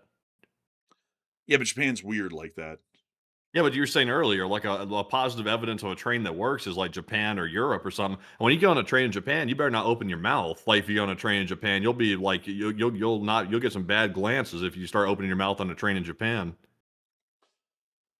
But Matthew, in Europe that's not the case. And Europe has working trains. So how do you answer that? Well, I mean, I'm not sure. I'm not sure if the Europeans. I think the Europeans might be scared to talk on the train. We folding. I'm not doing that crap. Like I'm not doing that crap tonight, man. Why in the world can they get on a train and enjoy it, man? In Germany, you can take a train anywhere in Germany. Why in the world is that the I case? haven't heard a single German say they'd like to get on the train. Not a single German. Not a No, I don't single name German. a German. Really? So nobody likes to get on their high-speed trains. They can take you nationwide. Nobody likes You that. can't name anybody. See, you can't name anybody. Because I don't know that many Germans. I know a few Germans in the chat. Okay, and I mean, I'm just saying I have German friends. is that like some sort of an odd flex? That's like odd flex, but I mean, I've never heard them say they'd like to go on the train. Let me just put it that way. I don't really hear a lot of people saying, "Oh boy, I can't wait to get in my car at 6 o'clock in the morning and go to my 9 to 5 job and wait in the traffic jam for 3 hours." I don't really hear a lot of people saying that either. Like so, touche. But they have the Autobahn in Germany though, so you get there really quick. We don't have the Autobahn in America. We basically do. It's just restricted for no good well, it's restricted for a good reason because the drivers don't know what they're doing, like I was saying earlier. Could you imagine if they had unrestricted speeds on the interstate in Utah? That would be like demolition derby central. Like there would be nothing but just constant insurance claims in the state. They would bankrupt the insurance companies. Yeah, probably. But also, I saw someone say, I've been to Germany, it's just more of a way of life for them. But it was a way of life here. Like, that's the thing. It was taken away from us. Like, it used to be a humongous thing in America. Like, the train was the only way to get around. And for a long time, even during the rise of the automobile, the train was still the way to get around. And it slowly just disappeared. Because the government made sure to just hedge their bets in the airline industry and the car industry, and they cut every subsidy that the railroad got that kept them running. Airlines and the highway system, endless amounts of government funding. Think about this, folks. How unfair is this? A railroad has to build the railroad they run their trains on, and they have to put money into that to maintain it. A trucking company doesn't have to put a single cent into the roadway that they're running on. The government pays for that roadway to be paved and operated through the tax dollars. So it's like, that clearly is going to be hedging the competition in the benefit of the trucking companies in the long run, because they're not having to pay for all the infrastructure upkeep directly out of their own pocket to build their own road to run their truck on. The government's doing it for them. The railroads, on the other hand, have to take on all of this loss in maintaining their rails. It's like, that's just inherently unfair. Like, that's just screwing them over. It's like, no wonder the passenger railroad industry died. They're having to take on humongous undertakings and funding that the trucking companies and everyone else doesn't have to do. Well, for the Germans, I had to go back and check something here. The turning point for the Germans, where the train kind of like wasn't very favored after this, it was after the Führersonderzug. I don't know if you know what that is or not, but do you know what that is? I don't actually. Well, it's a very controversial train. I think that's the best way to describe it. But it was a certain leader's train. And I think after that, it largely went out of style, like the whole, loving the trains and stuff. Like, I think it went really out of style. They're like one of the biggest railway users in the modern day, man. But have you seen the furs on his Zug? No, I don't really think I care. Pull it up. Well, I can't really pull it up, man, because I'm going to show it on stream, and I mean, like, you're kind of like crashing out at the mention of the guy earlier. So it's like, I think we'll avoid that. It's like, It's the Call of Duty train that to have you like jump on and like take over. I thought that was the Wolfenstein thing. No, it's not Wolfenstein. That's Call of Duty. Man, I never played that Call of Duty. But anyways, it's getting very late at this point, folks. It's getting very late. So with that, we're on the next one.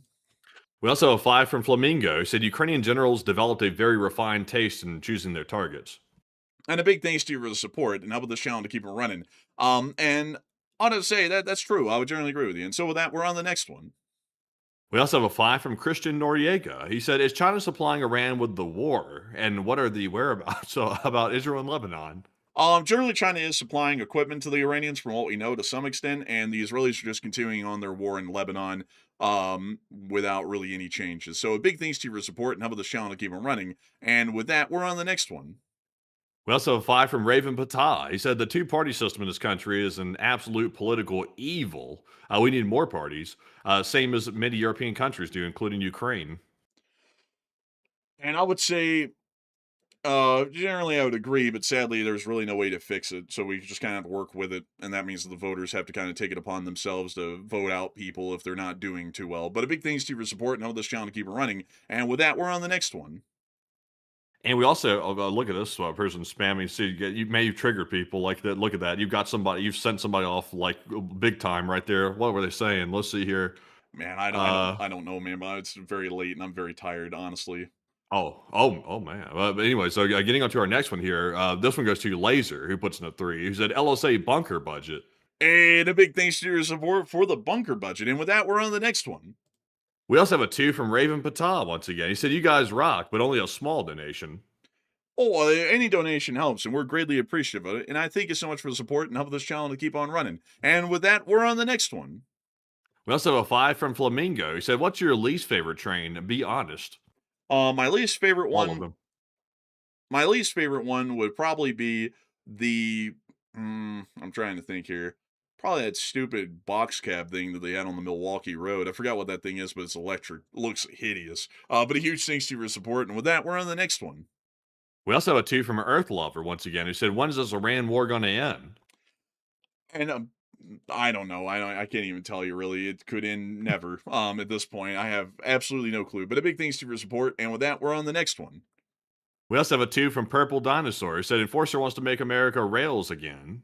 I do. I really do. It would be a much better country that way. People always talk about, oh, the old times were better. It's like, well, the old times had a lot of trains. It's like that's just sad reality of it. People always talk about they're so isolated these days. Bitches be moaning that they want to talk to people, and then when you put them in a social situation, bitches be moaning they don't want to be there. They want to be in a bubble. So it's like I don't even. Man, honestly, man, I'm going through a lot right now. But all jokes aside, I think thanks for your support. Now with this channel to keep running. With that, we're on the next one.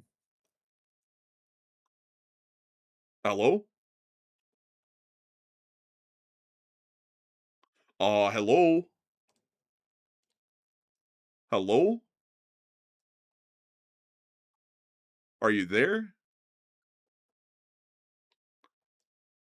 Hello? One second, folks. It looks like we're having technical difficulties. Hello? Hello? Oh, man. Well, it looks like Discord's having some problems right now, folks. So let me see if I can try and restart it here in the last few minutes.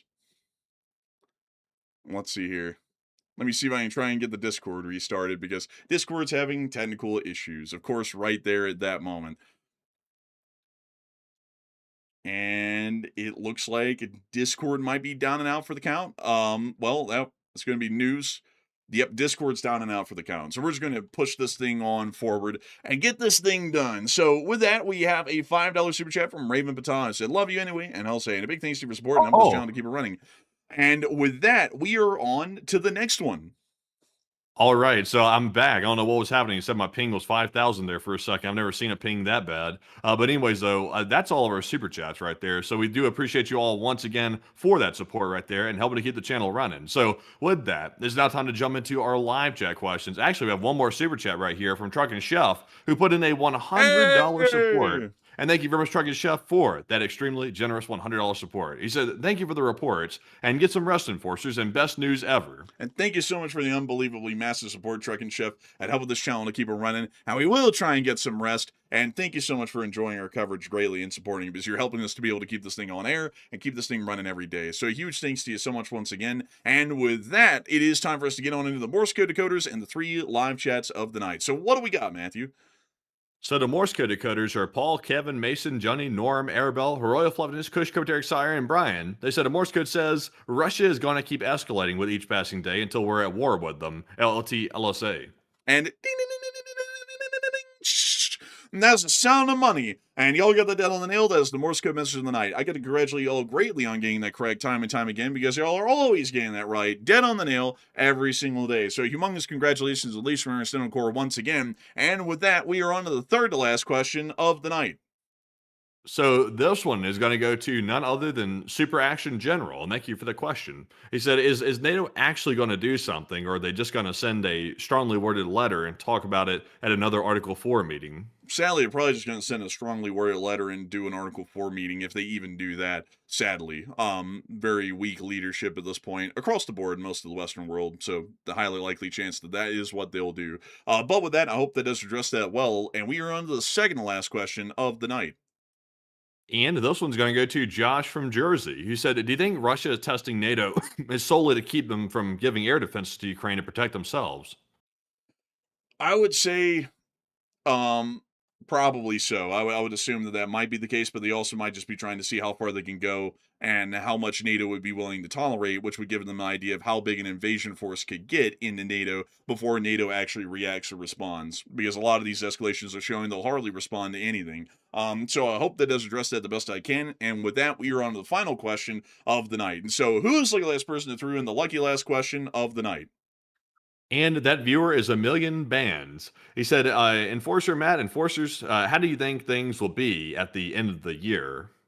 And honestly, for the Ukraine-Russia war at the end of the year, I would say Russia's economy, if it hangs on by the end of the year, I'll be surprised. I think we should see some material cracks start to show in the Russian economy, where it actually starts having a real impact on how the war is waged, to a point where it should cause, maybe some munition shortages or something like that starts to give Ukraine a real advantage. I would say that's pretty close. We could even see an actual total collapse where there's bank runs, banks folding and stuff like that. It could happen by the end of the year with the way things are going. Also, not to mention the fact that Russia's probably going to experience a famine because their farmers aren't harvesting the crops.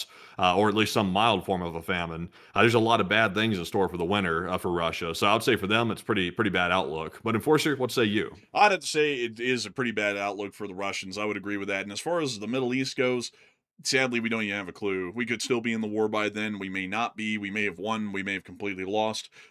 Very hard to say on that one. But the war in Ukraine will continue on in a very positive form for the most part, and the Ukrainians will continue to remain on the upper hand. So with that, I hope we've addressed that well, and we've reached the end, folks, of tonight's stream. I've got to say that we're entirely honored and greatly appreciative of each and every single one of y'all enjoying the stream tonight, as we were able to see a peak viewership of 22,500 people, and 221,000 people have watched the stream before it ended. We thank you all so much once again for watching, and we will see you all tomorrow at 10 p.m. Eastern Time to cover the next 24 hours of the news from around the world. And if there is a short video to be made, I'll be the one making, I'm pretty sure. It's me. Oh yeah, Matthew will be the one making that short war video. And so with that, good night, good luck, take care, stay safe, Slava Ukraini, Ram Slava, long live the Leaf Spring Army, and of course, long live the Republic.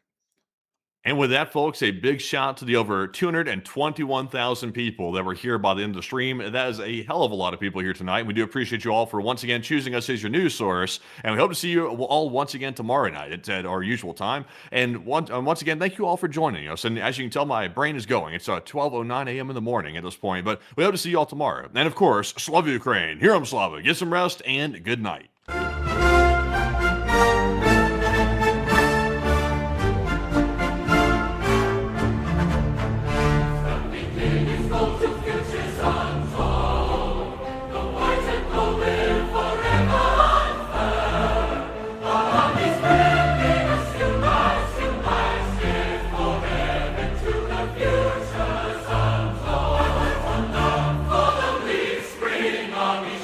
Stand up, oh!